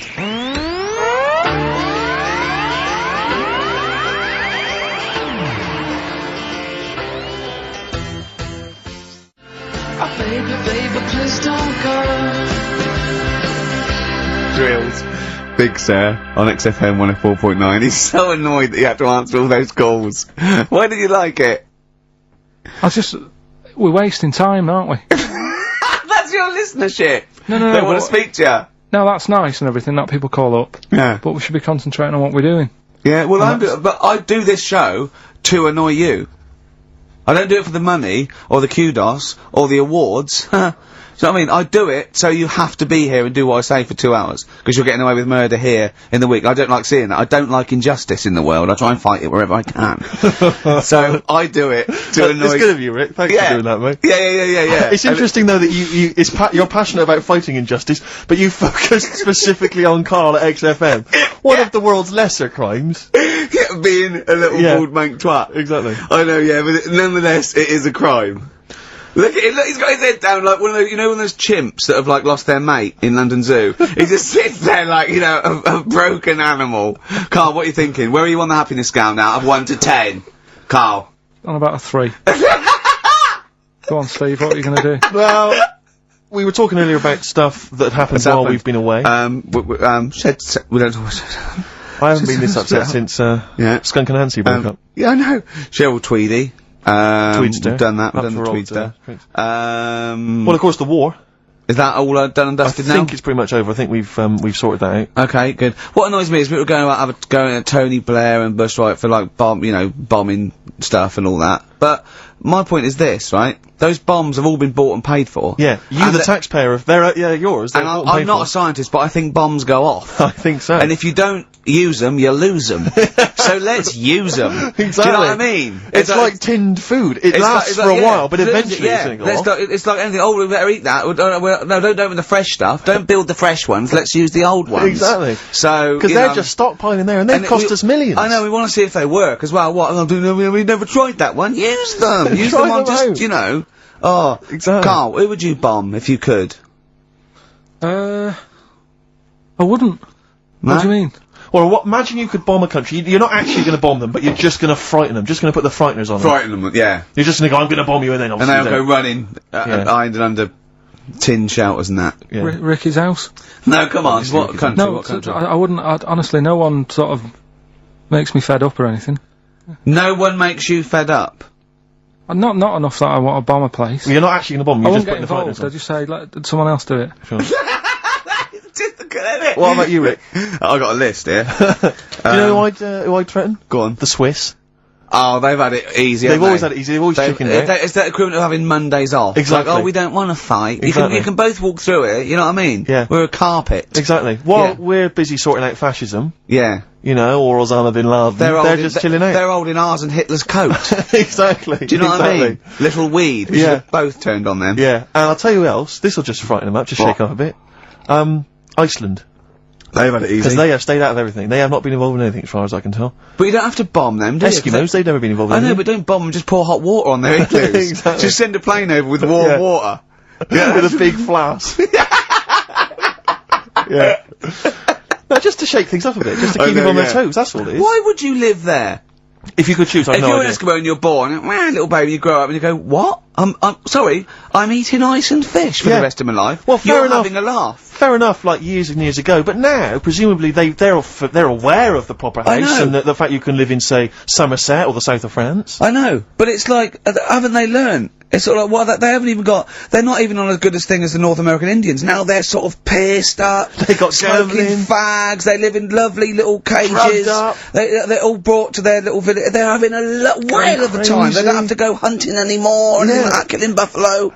And the same with the Eskimos. Let's get them some beer and fags down there, knock the igloos down, build them some lovely little semis or like... Or just a little kind of trailer or a caravanette or something like that. It's gotta be better. It's gotta be preferable. I know. Some of them now have got TVs built in, Rick. I know. And showers. Yeah, they've got cable and stuff, have they? Yeah. Or was there one sort of Icelandic you channel? get satellite or whatever, wouldn't you? Magnus Magnuson. Yeah, exactly. Probably doing... There's loads of Mastermind reruns. Yeah. And Pingu.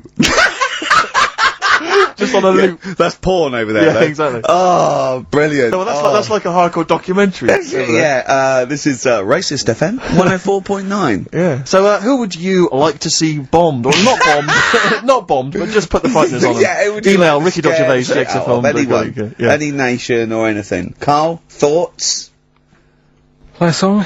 You're not working for your money. You're not having Monday off. We've got to do something Monday. Let's plan something Monday, just to get him in here. You've got 2 hours for 8 hours off. You don't do an 8-hour day anyway. Rick, how much is he getting paid? He's getting money for this. I think his wage went up last time, so he's getting paid to be here, extracurricular, extra work, right? So it's moonlighting, and they're giving him a day off. Yeah. And he's contributing nothing. Nothing. Huh? What, Carl? You say something, mate? Huh? What's going on? What? Going on with yourself? Well, say something back and earn your money. Well, let's just play a song. We've done a bit of stuff there. You idiot. Don't say we, no, I've not heard anything from you. We've heard your contribution.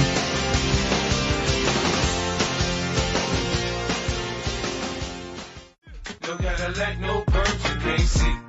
Then I'm a PIMP. Yeah. PIMP. 50 Cent on XFM 104.9. Me, Ricky Gervais. You, Stephen Merchant, and you, Karl Pilkington. Alright? What are we doing then? How are we going? Carl, how are you feeling? What, on a scale of 10 now, happiness scale? Just building back up again a bit. Yeah? Probably on about a 5. Oh, that's not bad. What changed it? What changed it? Just calm down a bit. Yeah. So. The chilled out vibes of PIMP probably helped you. Yeah. I think we should just say, give massive props to Adam and Joe, who stood in for us. Oh yeah, stood in for us. Did a great job. Yeah, great, really good. In fact, interesting. Are they going to get their own show here? I think they should. Yeah, they'll probably get something. Well, there you go. Well, it's interesting, as I was listening to them, they had quite a nice selection of features. They had a couple of good competitions and things. Now, I don't know if, having done them for XFM, is it somehow, they may be kind of under some kind of XFM copyright? Which would mean, as we've got no ideas, maybe we could just hijack some of theirs. Maybe you could look into that. Obviously not Monday, you're not here, but... I was with Joe Cornish last night, went to a little, do, at, Jonathan's house, and Joe was there, and he walked in, and I was taken aback by how tall he is. Sure. Because I'd forgotten, and he's about 6'4", but he's unlikely to, do you know what I mean by that? It's sort of like some people surprise you. And, he was going, yeah, I don't consider, 6'4", big. I said, well, it is pretty big. I said, but I know what you mean. I walk around with Steve Merchant. Yeah. And, he went, how tall's Steve? And I said, 6'7". Yep. And Joe went, oh, that's nearly a disability, isn't it? Do you know, he's absolutely right, as far as I'm concerned. No, do you know, I've genuinely, since school, I used to go to school with a little disabled fella. Lovely guy. No, I swear to God, lovely guy. And, I remember he came in when we got in the 6th form, and he'd basically got, I don't know what the ins and outs of it were, but as far as I could tell, he'd got a car for free.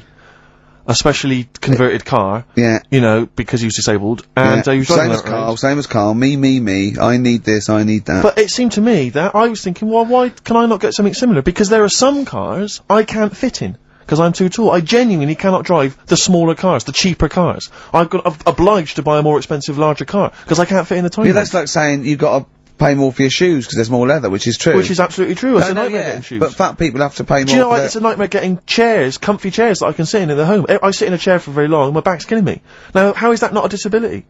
But no, you don't see people like me whinging. But I think tall people, I've read an article that taller people on average, get, higher wages through an advantage, or just because they're taken more seriously than little dumpy fellas. Sure. Do you know what I mean? But I don't think I genuinely don't think there are many benefits of being really tall. People seem to assume there are, but beyond the fact that I can reach things down from a high shelf, I know. I don't think there's any real perks. I've seen you hit your head a few times.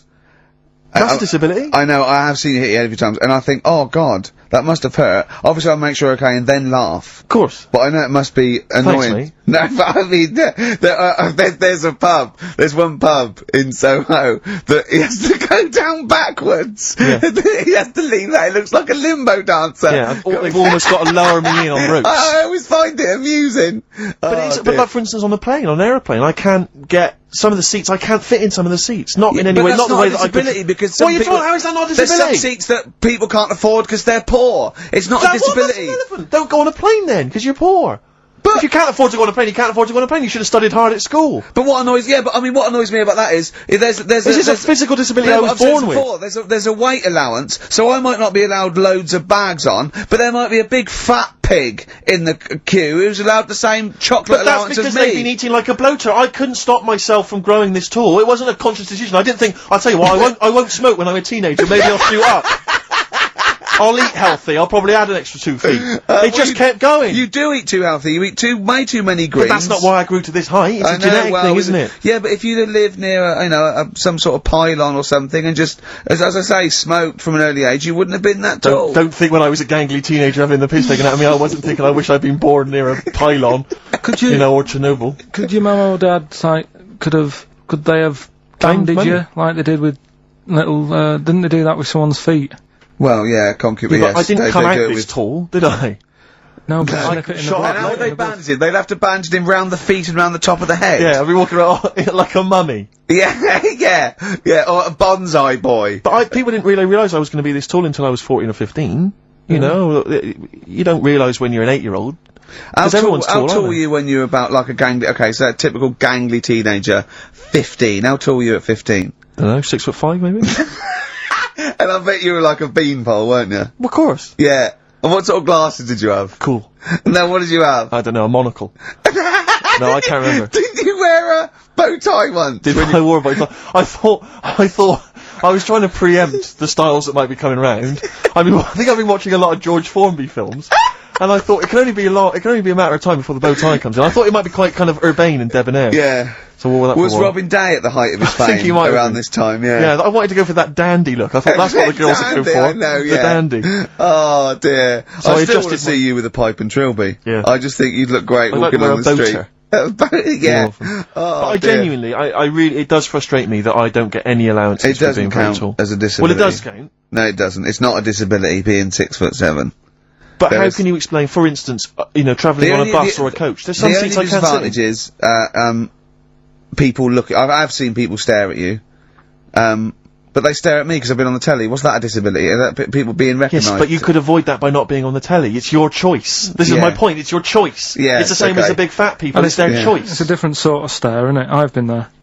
Yeah. When the sort of stare that you get and the sort of stare. Well, obviously, sorry, Steve, but I'm gonna, follow up this inquiry. What do you mean, Carl? No, I'm just saying it's more of a stare of fear than, like with you, they go, oh, it's him. Yeah, go on. Whereas with you, it's more like, jeez. Do you know what frustrates me? What? I thought he did deserve having a Monday off. I've changed my tune. Yeah. Sometimes you don't realise this, listeners, but sometimes I'm an intermediary. I do step in when he's winding him up, because Carl gets to the point where he's going to explode. Yeah, and it's crazy. Okay, Jerv, and I step in, and this is the kind of response I get from Carl. This is the kind of back chat I get Well, I tell you, he's a little user. I'll tell you what, because he's too scared of winding you up, because he knows that you'll just walk out of here and he won't get his Monday off. Absolutely. Play a record, you little oik. Weasel. You're a weasel. 1972, grooving to a karaoke. You're all the same. Joe Jackson, Different for Girls on XFM 104.9. Ricky Gervais, Steve Merchant, Karl Pilkington. He's annoying me now because he's got a day off and he's got 2 hours and he's miserable. He's not even doing anything to the show. It really annoys me. Well, hang on, wait a minute. You've forgotten his brilliant film quiz. Yeah. He's contributed that. That he probably did during the week. Well, do you know what I mean? What, are you gonna change your attitude, Carl, or what? Or should we just, not bother with this show? Told you. What? Don't annoy me and you'll get the best out of me. Yeah? I told you, this show is to annoy you. You knew that. But this is what you're gonna get. Do you know what I mean? But no, you've got to be good and get the day off, or there's no point. For any of us. Right, if you were having an operation, would you annoy the doctor? What? You can't concentrate, can he? Don't wind him up. The fact that he's a doctor. All of a sudden. Yeah, he's got to press a button and find out what a monkey did in 1932. And he's, Where's the monkey news? It's been a bit quiet, hasn't it? I've been... What, in the last 3 months? Okay, there was something that I found last week about, one that was in an old people's home. It escaped from some zoo, it was wandering about, it was enjoying itself, and then when it got to the night time, it was like, oh, what am I gonna do? And the first place it came across was like this old people's home. Went in there. I think it was there for about a week and a half without anyone realising. No, it did. No, so the helpers and the nurses and the social workers and the matrons and all that, they thought, well, Mr. Sanders looks a bit hairy. But I mean, that happens, you know, it comes out your ear and your nose when you get to about 70. And he stooped over, yeah, of course he has, he got bow legs, yeah. And he eats more fruit, of course he does. Well, that's when they realised. Why? Because someone in the kitchen said, hang on a minute, getting through more bananas than we normally Well, do the competition, do the one thing you've done this week, probably in their time again, you're getting paid for it, you're having Mondays off, and you're not into it, so that waste of time. That film sounds good, it was like this. Yeah, come here.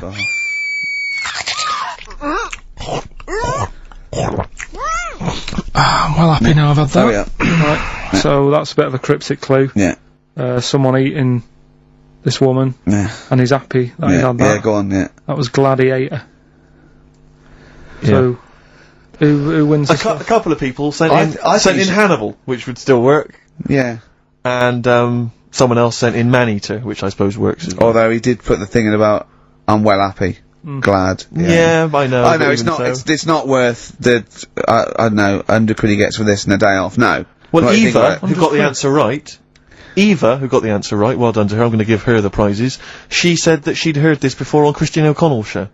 Ah, this is really annoying. Right, that's it. You're going to do something, or we're going to stop this and you have to work Mondays again. Because you are taking the piss out of me, you're taking the piss out of Graham, and you're taking the piss out of London. I'll see you next week, and you can change your attitude. Limp Bizkit, we may be back next week, it depends how Carl gets on, maybe bucks up his attitude.